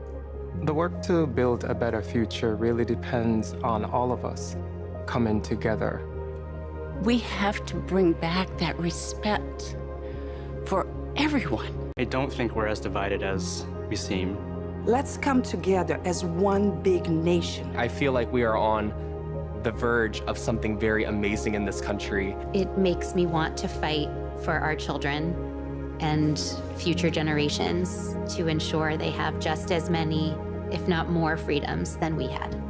I believe in a future where my mom can feel safe no matter where she is in the country. A future that is filled with a healthy and vibrant planet, where families are not separated by fences or jail bars. A future in which we all get what we need. I want to say that for people who are younger than me. Hopefully the kids I teach can chase their dreams and believe in what they want to be. I want a future for him that he knows that he's covered and protected. Everyone should think about what we can leave to the next generation. It's our responsibility. It's what we have to do. My name's Tyler. My name's Yvette. And we believe in love. I'm Alex. I'm Kiara. My name is Steven. My name is Charlie. I'm a proud 7th-generation Texan. I am from Waterford, Michigan, just north of Detroit. I'm from East Tennessee. And we believe in the American dream. We believe in a better world for our child, and we believe in this country. My name is Karen, and I believe in justice. My name is Nancy. My name is Thoreau. My name is Jennings. My name is Dana. My name is Todd. And we believe in freedom. My name is Gina, and I believe in freedom. My name is Pat, and I believe in the freedom to work together.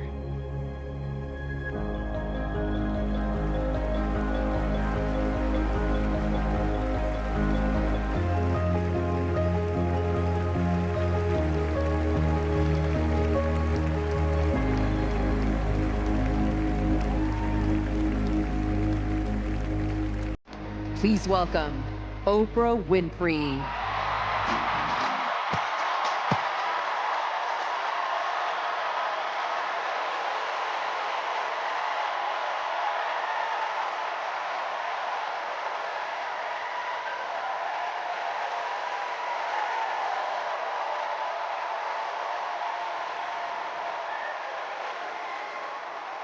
Good evening, everybody!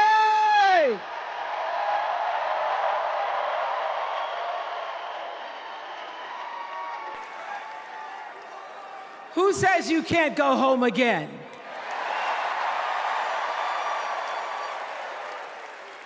After watching the Obamas last night, that was some epic fire, wasn't it? Some epic fire. We're now so fired up, we can't wait to leave here and do something.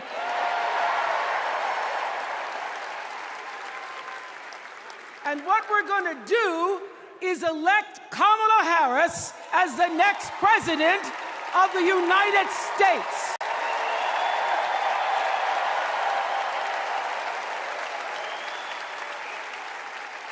I am so honored to have been asked to speak on tonight's theme about what matters most to me, to you, and all of us Americans: freedom.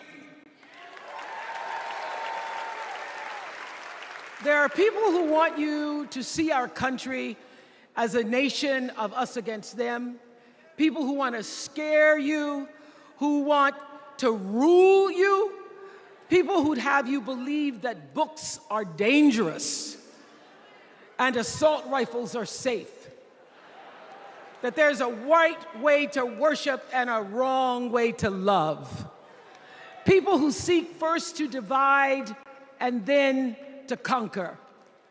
But here's the thing. When we stand together, it is impossible to conquer us.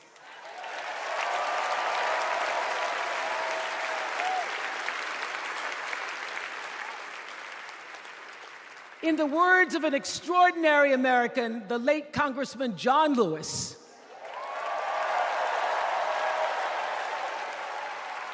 he said, no matter what ship our ancestors arrived on, we are all in the same boat now. Congressman Lewis knew very well how far this country has come because he was one of the brilliant Americans who helped to get us where we are. But he also knew that the work is not done.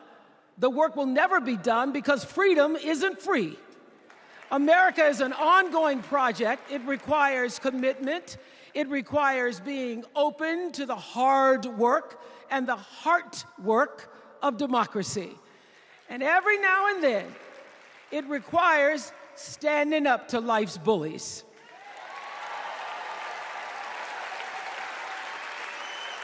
I know this.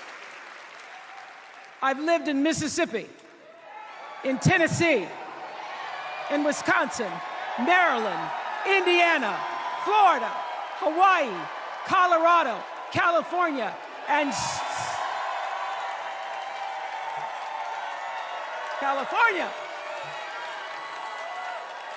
and sweet home Chicago, Illinois.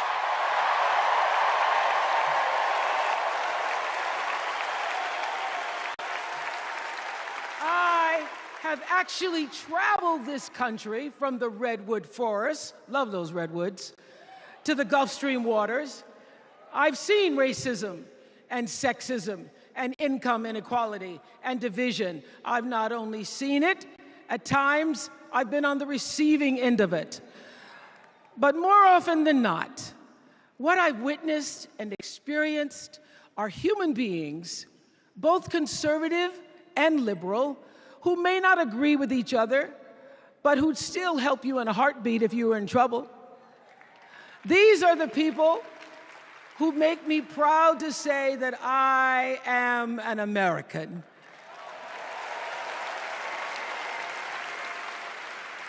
They are the best of America. And despite what some would have you think, we are not so different from our neighbors. When a house is on fire, we don't ask about the homeowner's race or religion. We don't wonder who their partner is or how they voted. No. We just try to do the best we can to save them. And if the place happens to belong to a childless cat lady,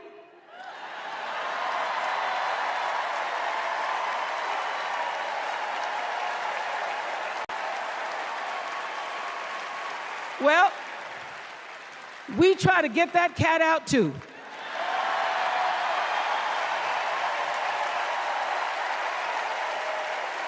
Because we are a country of people who work hard for the money. We wish our brothers and sisters well, and we pray for peace. We know all the old tricks and tropes that are designed to distract us from what actually matters, but we are beyond ridiculous tweets and lies and foolery. These are complicated times, people, and they require adult conversation.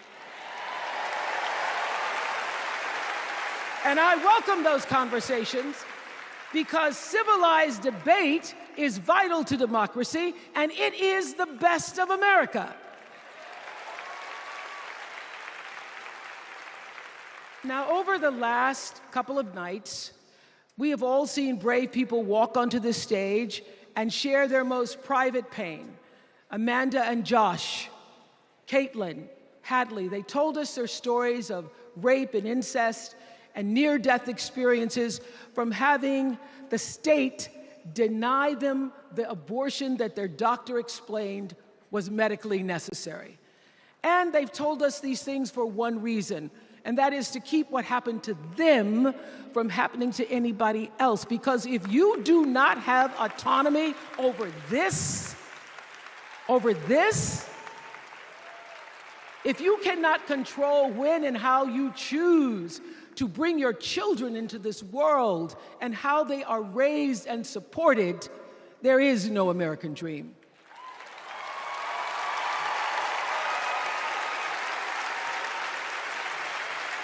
The women and men who are battling to keep us from going back to a time of desperation and shame and stone cold fear, they are the new freedom fighters. And make no mistake, they are the best of America.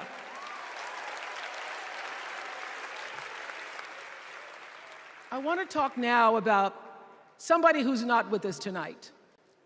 Tessie Prevost Williams was born in New Orleans not long after the Supreme Court ruled that segregated public schools were unconstitutional. That was in 1954, same year I was born. But I didn't have to head to first grade at the all-white McDonough 19 school with a U.S. Marshal by my side like Tessie did. And when I got to school, the building wasn't empty like it was for Tessie. You see, rather than allowing McDonough to be integrated, parents pulled their kids out of the school, leaving only Tessie and two other little black girls, Gail Etienne and Leona Tate, to sit in a classroom with the windows papered over to block snipers from attacking their 6-year-old bodies. Tessie passed away 6 weeks ago. And I tell this story to honor her tonight because she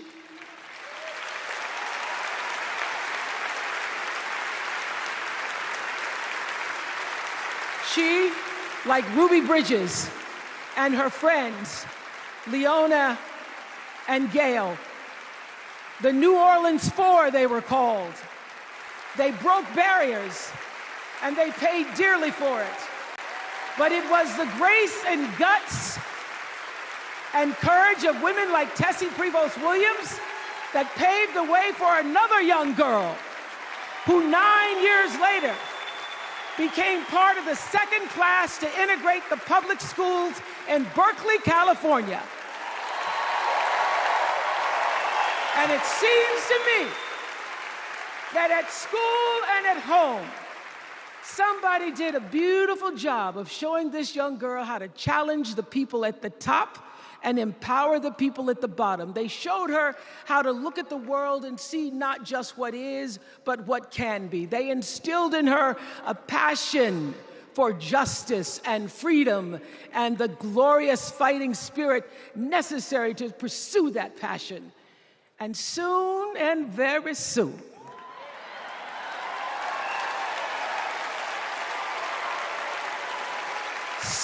very soon, we're going to be teaching our daughters and sons about how this child of an Indian mother and a Jamaican father, two idealistic, energetic immigrants,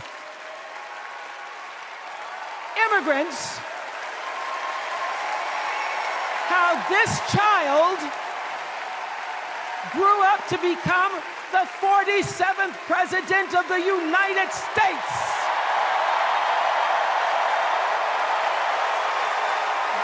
Is the best of America.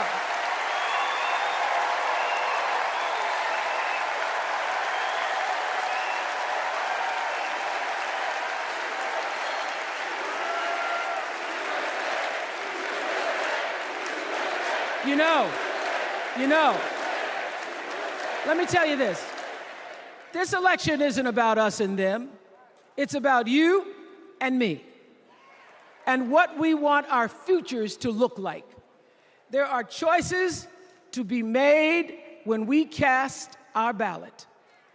Now, there's a certain candidate that says if we just go to the polls this one time, that we'll never have to do it again. Well, you know what? You're looking at a registered independent who's proud to vote again and again and again because I'm an American and that's what Americans do. Voting is the best of America. And I have always, since I was eligible to vote, I've always voted my values. And that is what is needed in this election now more than ever. So I'm calling on all you independents and all you undecideds. You know this is true.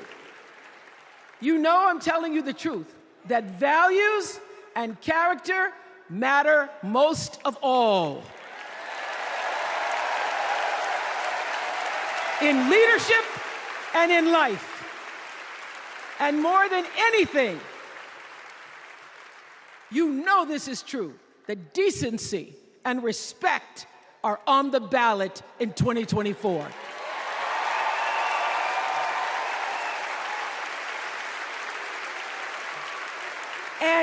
And just plain common sense. Common sense tells you that Kamala Harris and Tim Walz can give us decency and respect. They're the ones that give it to us. So, we are Americans. We are Americans. Let us choose loyalty to the Constitution over loyalty to any individual. Because that's the best of America. And let us choose optimism over cynicism, because that's the best of America. And let us choose inclusion over retribution. Let us choose common sense over nonsense.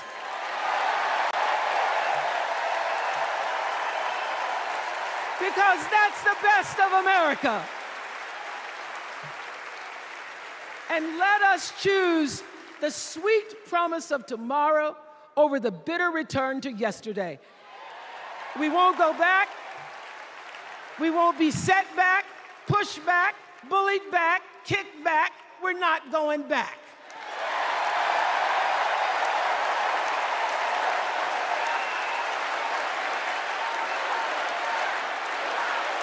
Not going back. We're not going back. So, let us choose. Let us choose truth. Let us choose honor. And let us choose joy.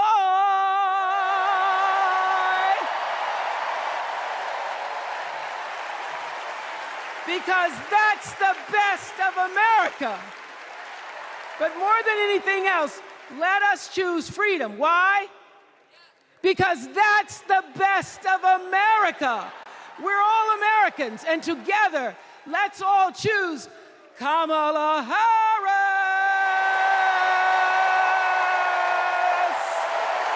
Thank you, Chicago. Thank you, America.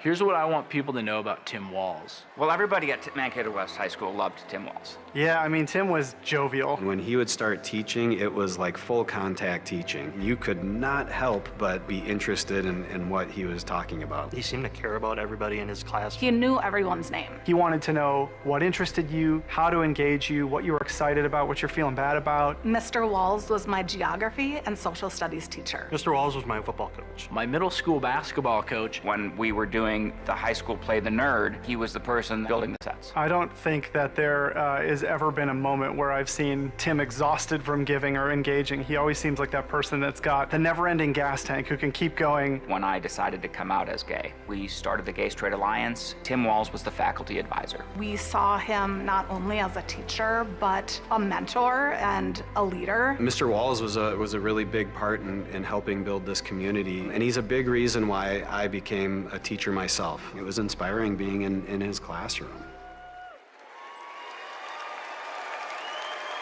Please welcome Maryland Governor Wes Moore.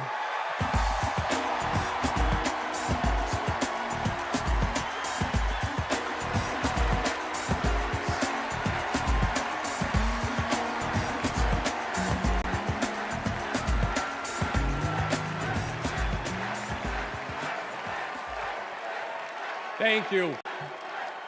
Thank you. On March 26th, at 1:30 in the morning, a container ship, the length of 3 football fields, slammed into the Francis Scott Key Bridge in Baltimore, and the bridge collapsed. A port that drives 13% of our state's economy was now closed.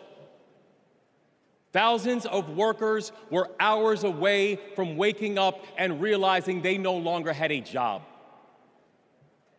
6 Marylanders who had been on the bridge in the middle of the night fixing potholes lost their lives.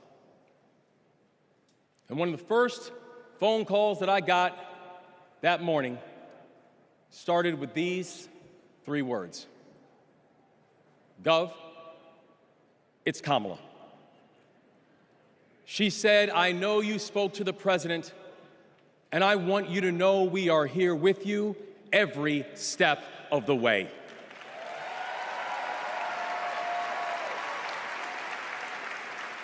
Now, I joined the Army when I was 17. In fact, I was too young to sign the paperwork. I had to ask my mom to sign the paperwork for me because I don't have bone spurs.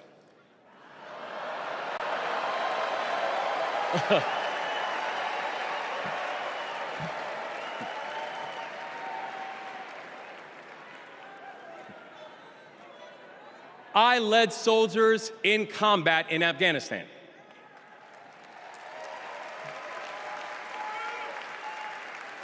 And my training taught me that you never learn anything about anybody when times are easy. You learn everything you need to know about somebody when times are hard and when the temperature gets turned up. And America, I saw that Kamala Harris is the right one to lead in this moment firsthand.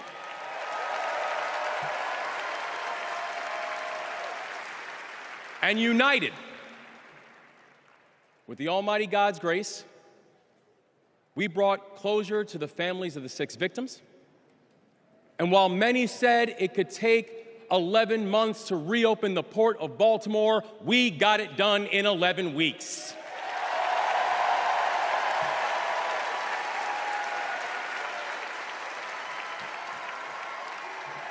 Because that is the story of America. We are a nation of patriots who serve when the mission is hard and who serve when the destination is uncertain. And I know our history isn't perfect. The unevenness of the American journey has made some skeptical. But I'm not asking you to give up your skepticism. I just want that skepticism to be your companion and not your captor. And I'm asking that you join us in the work. Because making America great doesn't mean telling people you're not wanted. And loving your country does not mean lying about its history.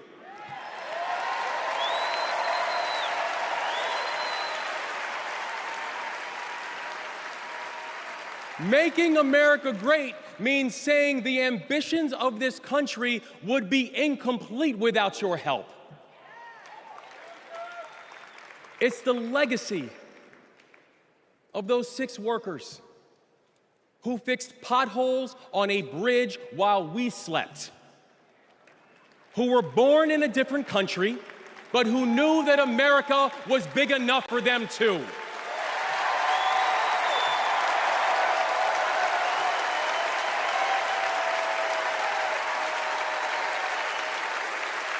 It's the journey.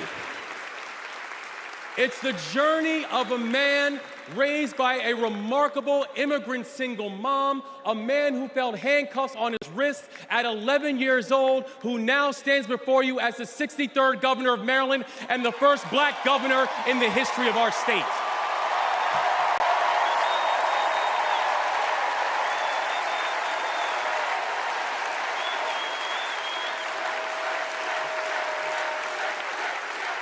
It's the story of a prosecutor who defended our freedoms and had Maryland's back when we needed it most. And now, MVP, we've got your back as well.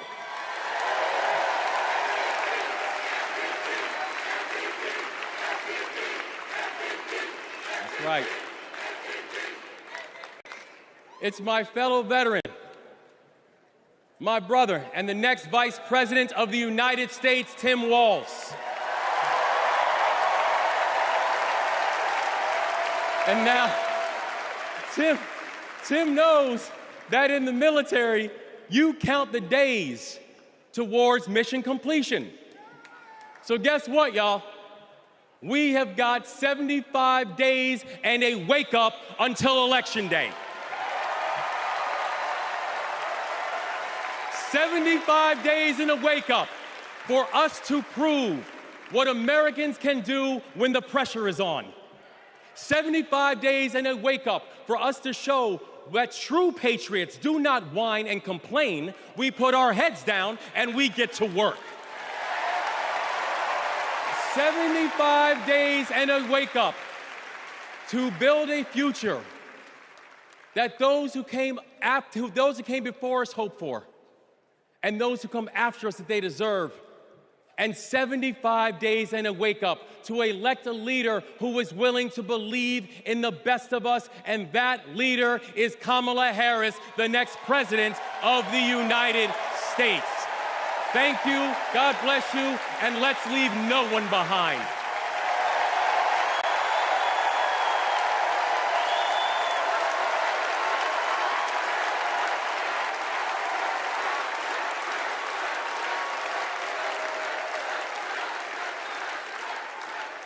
Please welcome former South Bend, Indiana Mayor Pete Buttigieg.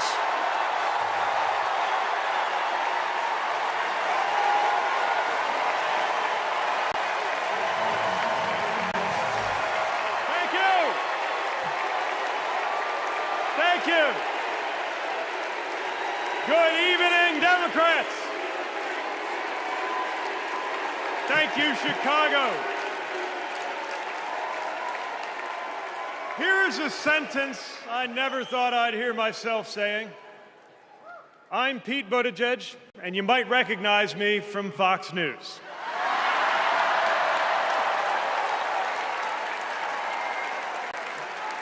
I believe in going anywhere, in service of a good cause, and friends, we gather in a very good cause, electing Kamala Harris and Tim Walz, the next President and Vice President of the United States.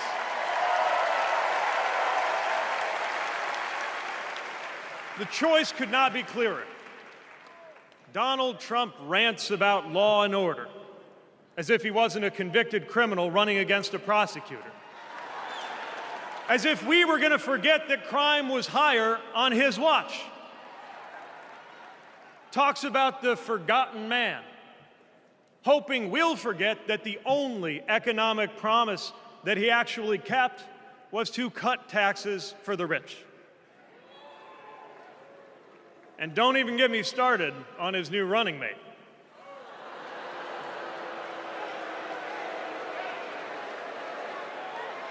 At least Mike Pence was polite. J.D. Vance is one of those guys who thinks if you don't live the life that he has in mind for you, then you don't count. Someone who said that if you don't have kids, you have, quote, no physical commitment to the future of this country. You know, Senator, when I deployed to Afghanistan, I didn't have kids then. Many of the men and women who went outside the wire with me didn't have kids either. But let me tell you, our commitment to the future of this country was pretty damn physical.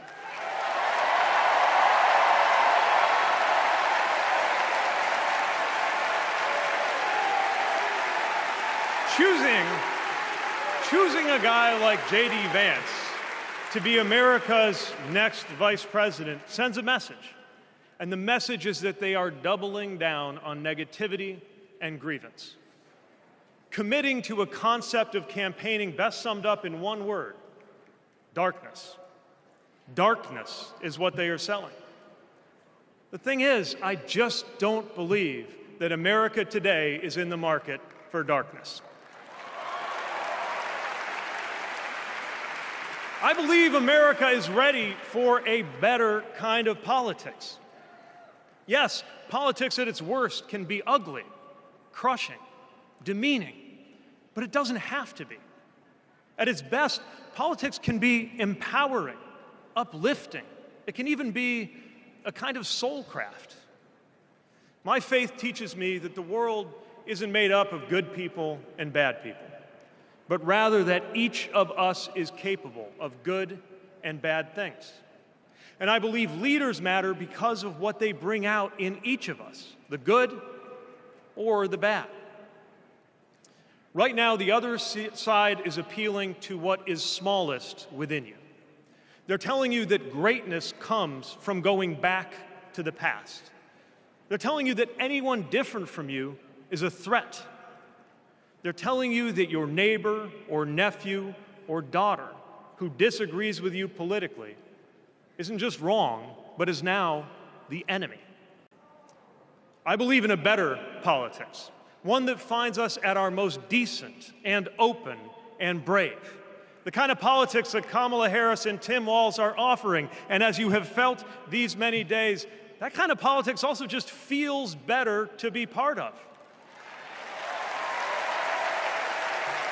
There is joy in it, as well as power. And if all of that sounds naive, let me insist that I have come to this view not by way of idealism, but by way of experience. Not just the experience of my unlikely career. Someone like me serving in Indiana, serving in Washington, serving in uniform. I'm thinking of something much more basic. I'm thinking of dinner time at our house in Michigan. When the dog is barking and the air fryer is beeping and the mac and cheese is boiling over, and it feels like all the political negotiating experience in the world is not enough for me to get our 3-year-old son and our 3-year-old daughter to just wash their hands and sit at the table. It's the part of our day when politics seems the most distant.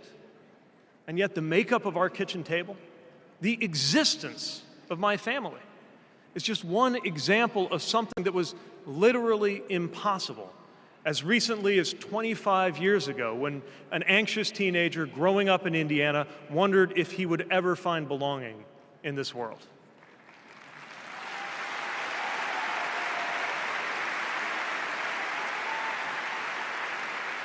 This kind of life went from impossible to possible, from possible to real, from real to almost ordinary in less than half a lifetime.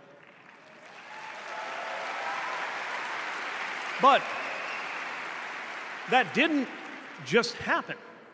It was brought about through idealism and courage, through organizing and persuasion and storytelling, and yes, through politics, the right kind of politics, the kind of politics that can make an impossible dream into an everyday reality. I don't presume to know what it's like in your kitchen, but I know, as sure as I am standing here, that everything in it, the bills you pay at that table, the shape of the family that sits there, the fears and the dreams that you talk about late into the night there, all of it compels us to demand more from our politics than a rerun of some TV wrestling death match. So this November, we get to choose. We get to choose our president. We get to choose our policies, but most of all, we will choose a better politics. A politics that calls us to our better selves and offers us a better everyday. That is what Kamala Harris and Tim Walz represents. That is what Democrats represent. That is what awaits us when America decides to end Trump's politics of darkness once and for all.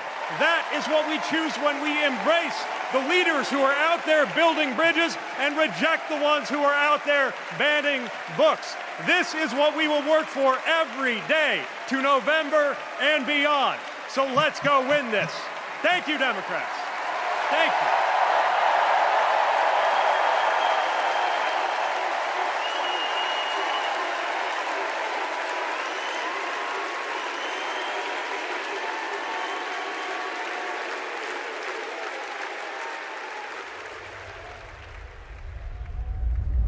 Seeing Governor Walz going to Congress and then becoming governor, I see the guy that was a first sergeant. I see a guy that's full of energy, always busy. And like he says, you get enough time to sleep when you're dead. I first met Governor Walz and Congressman Walz when I was transitioning out of the Marine Corps, going back to school. He really wanted to know what the experience was of those that were actually using the GI Bill and how it could be improved. It seemed to be a continuation of focus on improving the lives of veterans. Governor Walz in our unit always would say his catchphrase was, "We'll get it done," and we always did. The way I've seen him carry himself over the years in Congress and the way he works for veterans, there's no excuse making, there's no scapegoating, it's just accomplish the mission. Governor Walz has been that way and always will be that way. Having Governor Walz on the House Veteran Affairs Committee was instrumental in getting the post-9/11 GI Bill not only introduced, but also passed. When Governor Walz wants change, it'll happen. Back to the Guard. We'll get it done.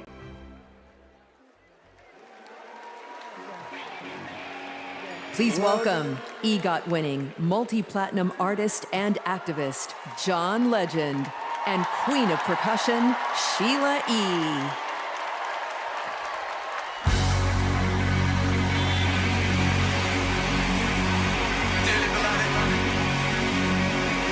Gathered here today to get to this thing called life.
was incredible. I just want to say I feel so motivated after tonight.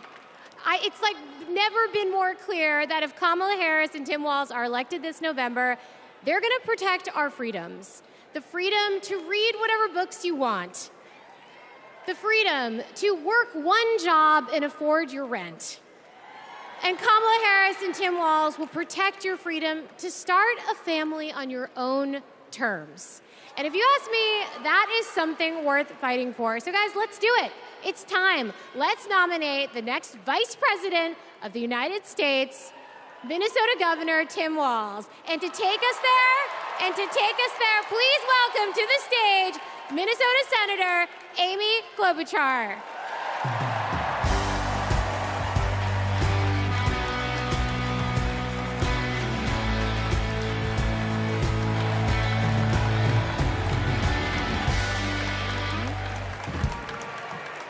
Okay, that was a warm-up act. On behalf of the great state of Minnesota, where purple reigns, I stand before you in support of our next Vice President, Tim Walz. In Minnesota, we trust a coach who turned a team that was 0-27 into state champions. In Minnesota, we trust a hunter who has stood in a deer stand in 10-degree weather. In Minnesota, we trust a candidate who has made a viral video on how to change a burnt-out headlight. And I know we aren't alone, but in Minnesota, we love a dad in plaid.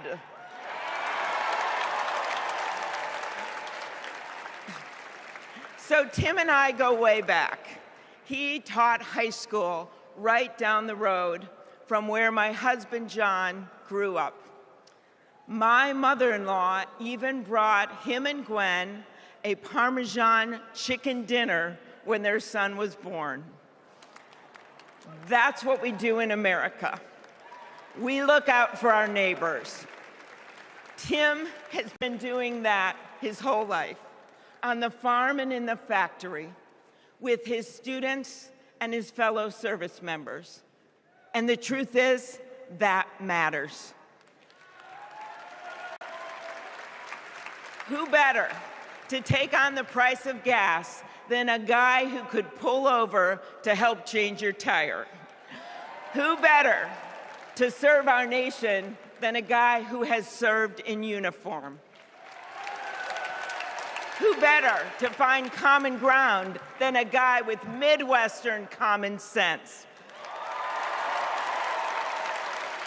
A former football coach knows how to level the playing field. And a former public school teacher knows how to school the likes of J.D. Vance.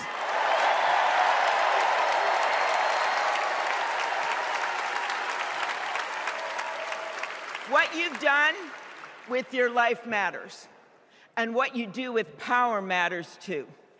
Tim has delivered paid leave, school lunches, and the biggest tax cut in Minnesota history. A Democrat from a red district in a purple state, Tim has brought Minnesota together. And together with Vice President Kamala Harris, I know he will do the same for our nation. America, there is so much that we share, so much that connects us. Way up north in Minnesota, out of Lake Itasca, flows the Mississippi River. It starts small and it grows wider. It flows down to Wisconsin and to Iowa. It goes down to Illinois and to Missouri It goes to Kentucky and Tennessee. It goes to Arkansas, and it goes way down to Mississippi. And then it goes all the way down to New Orleans, Louisiana, where the spirit of our nation's resilience abounds. So let us commit here and now to cross the river of our divides to get to a higher ground. And let us join together to elect Kamala Harris and Tim Walz.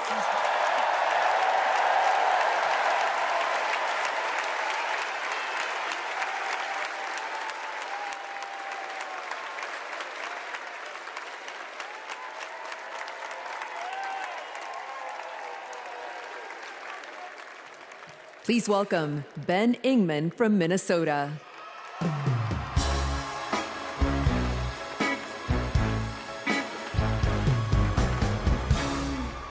Tim Walz is the kind of guy you can count on to push you out of a snowbank. I know this because Tim Walz has pushed me out of a snowbank.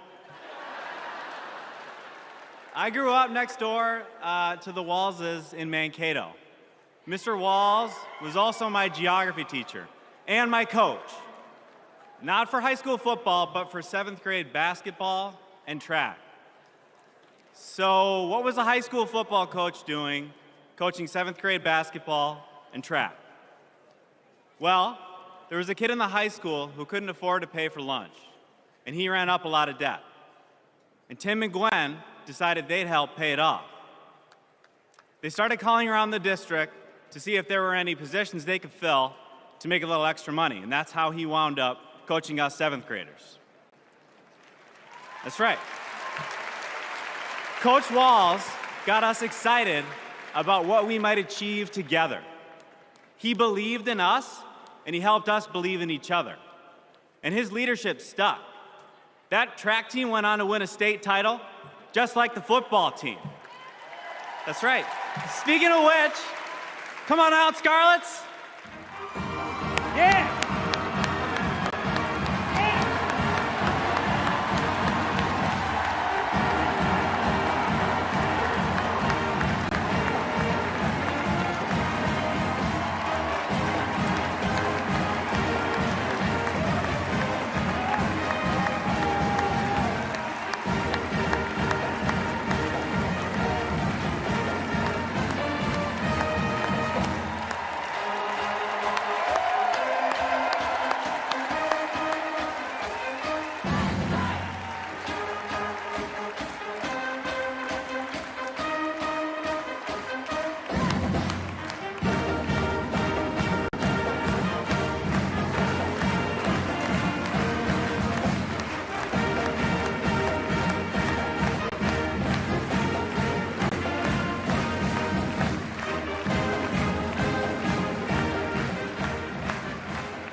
You know, all this got me thinking about the kinds of leaders we need. We want the people in charge to be genuine, compassionate, and trustworthy. The thing is, there are people in our neighborhoods who fit this description. The kind of people who display quiet leadership by helping kids pay for their lunches, by bringing teams together to believe in each other. And when we're stuck in the snow, they push us out.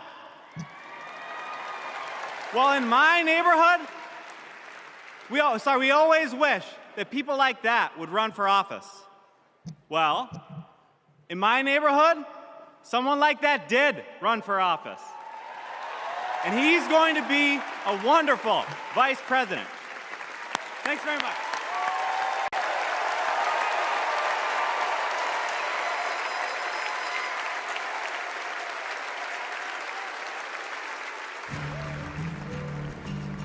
Out here in the wide open spaces, we are reminded of the values we share: a commitment to community, country, and standing up for what's right. Tim Walz grew up in a small town in Nebraska where he spent summers working the family farm. There were just 24 students in his graduating class.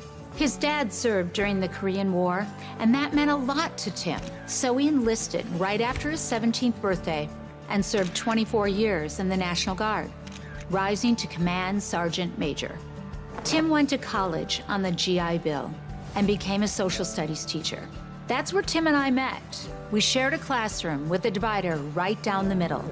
His classroom was a lot louder than mine, but I could hear how engaged his students were. Tim taught for over 15 years, and he coached football, helping lead the team to a state championship after 0 wins just a few years before. Tim taught them how to believe in themselves and that we're all in this together. When one of our students started the school's Gay-Straight Alliance, Tim agreed to serve as faculty advisor because he knew how impactful it would be to have a football coach involved. He inspired his students, and he changed lives. He is just so joyful in everything that he does, but I think also standing up for, what he believes to be right, stands up to bullies. Then, Tim's students inspired him to run for Congress in southern Minnesota. Tim spent a lot of time working with Republicans, fighting to help farmers and expanding veterans' benefits. Whether it was in Congress or as governor, his focus has always been helping working people like those he grew up with. That's why he fought for the largest tax cut in Minnesota state history. But Tim Walz was there for small businesses like ours. With the urging of Governor Walz, we were able to pass the Alex Smith Insulin Affordability Act, and it has saved lives in Minnesota. With Tim as governor, Minnesota is one of the best places to raise a family and one of the best states for business. Tim's a lifelong hunter and gun owner.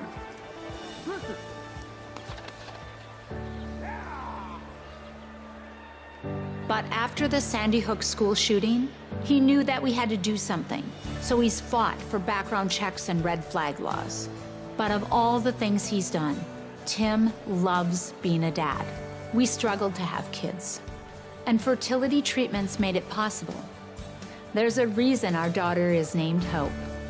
Hope and Gus mean the world to us. Governor Walz making good on a promise to his son and family yesterday by getting them a puppy. Then we're gonna go get some food, corn dog. I'm vegetarian. Turkey then. And Turkey's meat. Not in Minnesota, turkey special.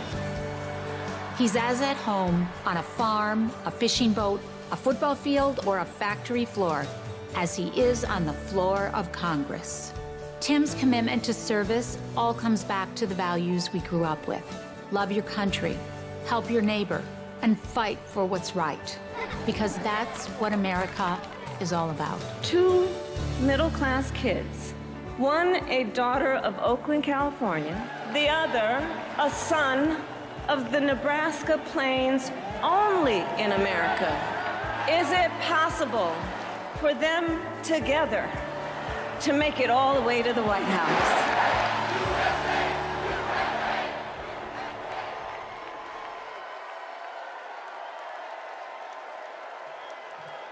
Please welcome the Democratic nominee for Vice President, Governor Tim Walz.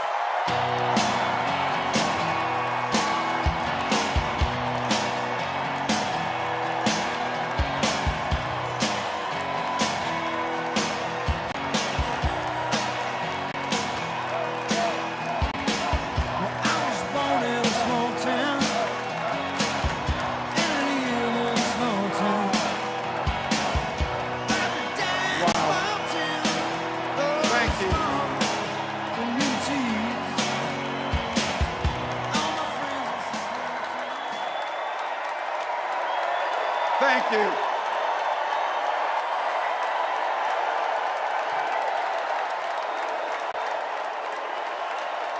Thank you.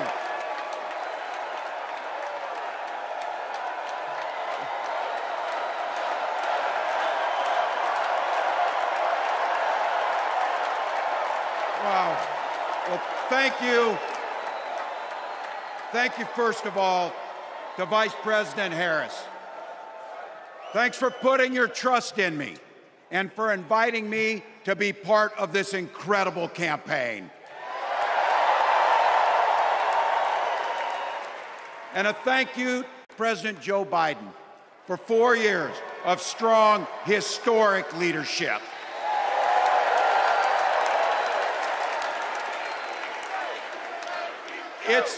It's the honor of my life to accept your nomination for Vice President of the United States.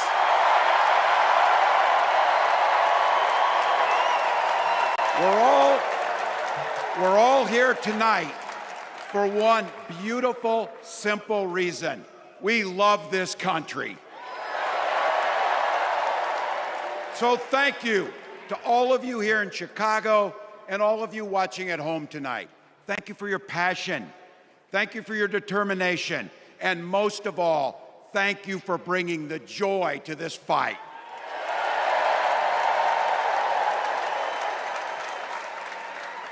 Now, I grew up in Butte, Nebraska, a town of 400 people. I had 24 kids in my high school class, and none of them went to Yale. But I'll tell you what, growing up in a small town like that, you learn how to take care of each other. That family down the road, they may not think like you do. They may not pray like you do. They may not love like you do, but they're your neighbors. And you look out for them, and they look out for you. Everybody belongs, and everybody has a responsibility to contribute. For me, it was serving in the Army National Guard. I joined up 2 days after my 17th birthday, and I proudly wore our nation's uniform for 24 years. My dad, a Korean War-era Army veteran, died of lung cancer a couple years later. He left behind a mountain of medical debt. Thank God for Social Security survivor benefits. And thank God for the GI Bill that allowed my dad and me to go to college, and millions of other Americans. Eventually, like the rest of my family, I fell in love with teaching. Three out of 4 of us married teachers. I wound up teaching social studies and coaching football at Mankato West High School. Go Scarlets! We ran a 44 defense. We played through to the whistle on every single play, and we even won a state championship. Never closed the yearbook, people. But it was those players and my students who inspired me to run for Congress. They saw in me what I had hoped to instill in them: a commitment to the common good, an understanding that we're all in this together, and the belief that a single person can make a real difference for their neighbors.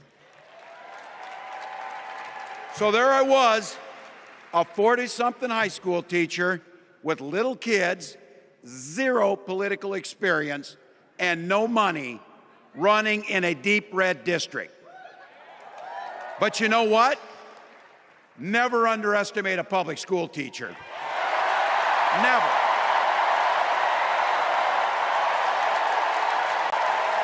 I represented my neighbors in Congress for 12 years, and I learned an awful lot. I learned how to work across the aisle on issues like growing the rural economies and taking care of veterans. And I learned how to compromise without compromising my values.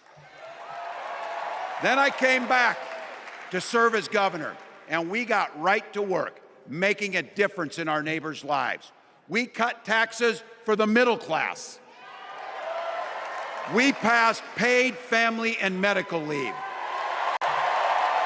We invested in fighting crime and affordable housing. We cut the cost of prescription drugs and helped people escape the kind of medical debt that nearly sank my family. And we made sure that every kid in our state gets breakfast and lunch every day. So while other states were banning books from their schools, we were banishing hunger from ours.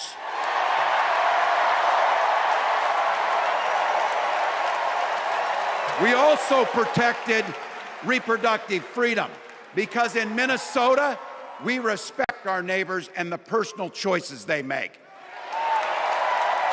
And even if we wouldn't make those same choices for ourselves, we've got a golden rule. Mind your own damn business.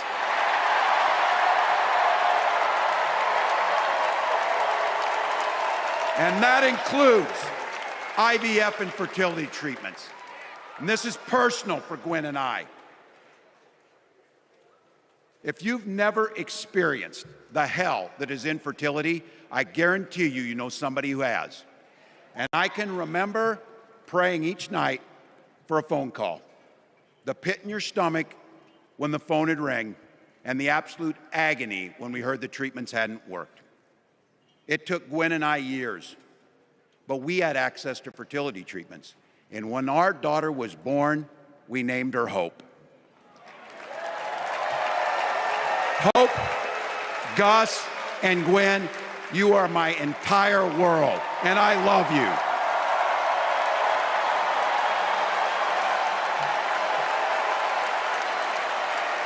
I'm letting you in on how we started a family because this is a big part about what this election is about. Freedom.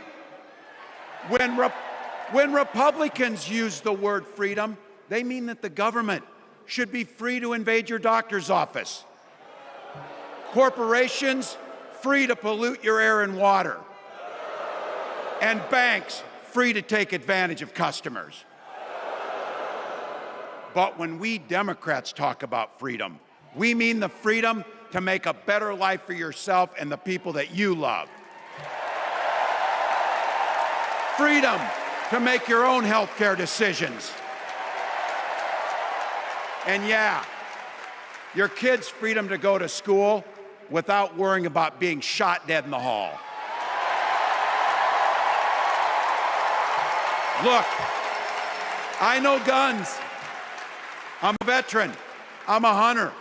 And I was a better shot than most Republicans in Congress, and I got the trophies to prove it. But I'm also a dad. I believe in the Second Amendment, but I also believe our first responsibility is to keep our kids safe.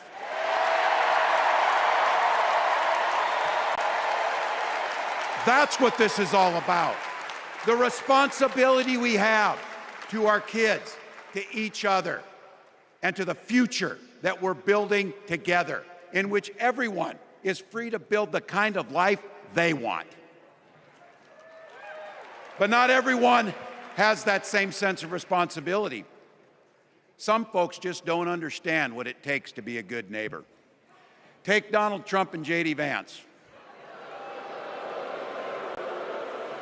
Their Project 2025 will make things much, much harder for people who are just trying to live their lives. They spent a lot of time pretending they know nothing about this. But look, I coached high school football long enough to know, and trust me on this, when somebody takes the time to draw up a playbook, they're going to use it.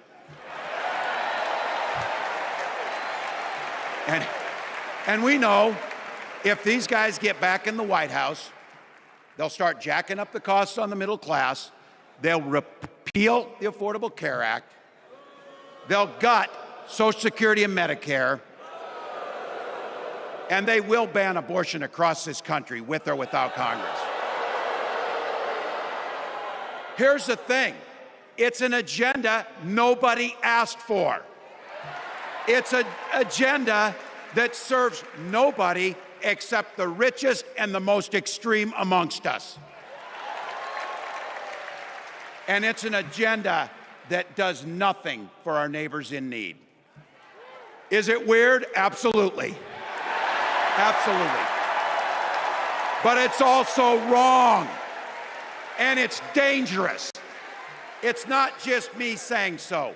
It's Trump's own people. They were with him for 4 years. They're warning us that the next 4 years will be much, much worse. You know, when I was teaching every year, we'd elect a student body president. And you know what? Those teenagers could teach Donald Trump a hell of a lot about what a leader is. Leaders don't spend all day insulting people and blaming others. Leaders do the work. So I don't know about you, I'm ready to turn the page on these guys. So go ahead, say it with me. We're not going back.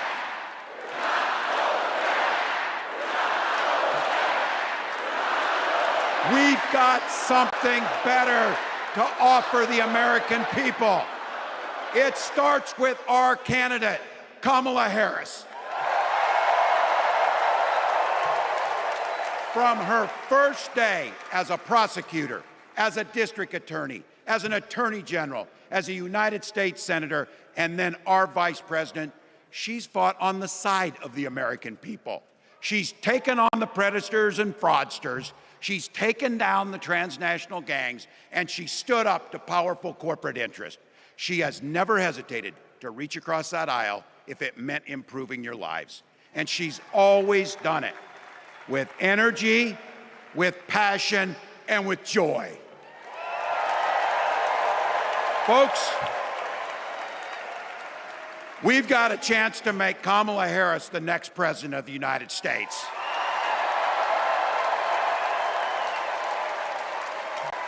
But I think we owe it to the American people to tell them exactly what she'd do as president before we ask them for their votes. So here, this is the part, clip and save it and send it to your undecided relatives so they know. If you're a middle-class family or a family trying to get into the middle class, Kamala Harris is going to cut your taxes. If you're getting squeezed by prescription drug prices, Kamala Harris is going to take on Big Pharma. If you're hoping to buy a home, Kamala Harris is going to help make it more affordable. And no matter who you are, Kamala Harris is going to stand up and fight for your freedom to live the life that you want to lead. Because that's what we want for ourselves, and it's what we want for our neighbors.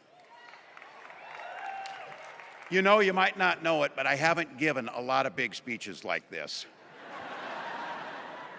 But I have given a lot of pep talks. So let me finish with this, team. It's the fourth quarter. We're down a field goal, but we're on offense and we've got the ball. We're driving down the field. And boy, do we have the right team. Kamala Harris is tough. Kamala Harris is experienced, and Kamala Harris is ready. Our job for everyone watching is to get in the trenches and do the blocking and tackling. 1 inch at a time, 1 yard at a time, 1 phone call at a time, 1 door knock at a time, 1 $5 donation at a time.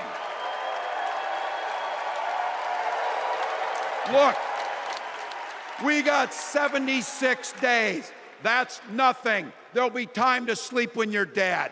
We're going to leave it on the field. That's how we'll keep moving forward.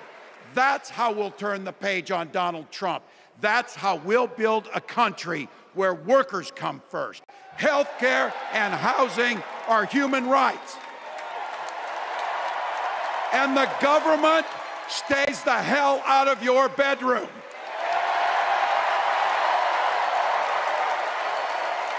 That's how we make America a place where no child is left hungry, where no community is left behind, where nobody gets told they don't belong. That's how we're gonna fight. And as the next president of the United States always says, when we fight, when we fight, when we fight, thank you. God bless.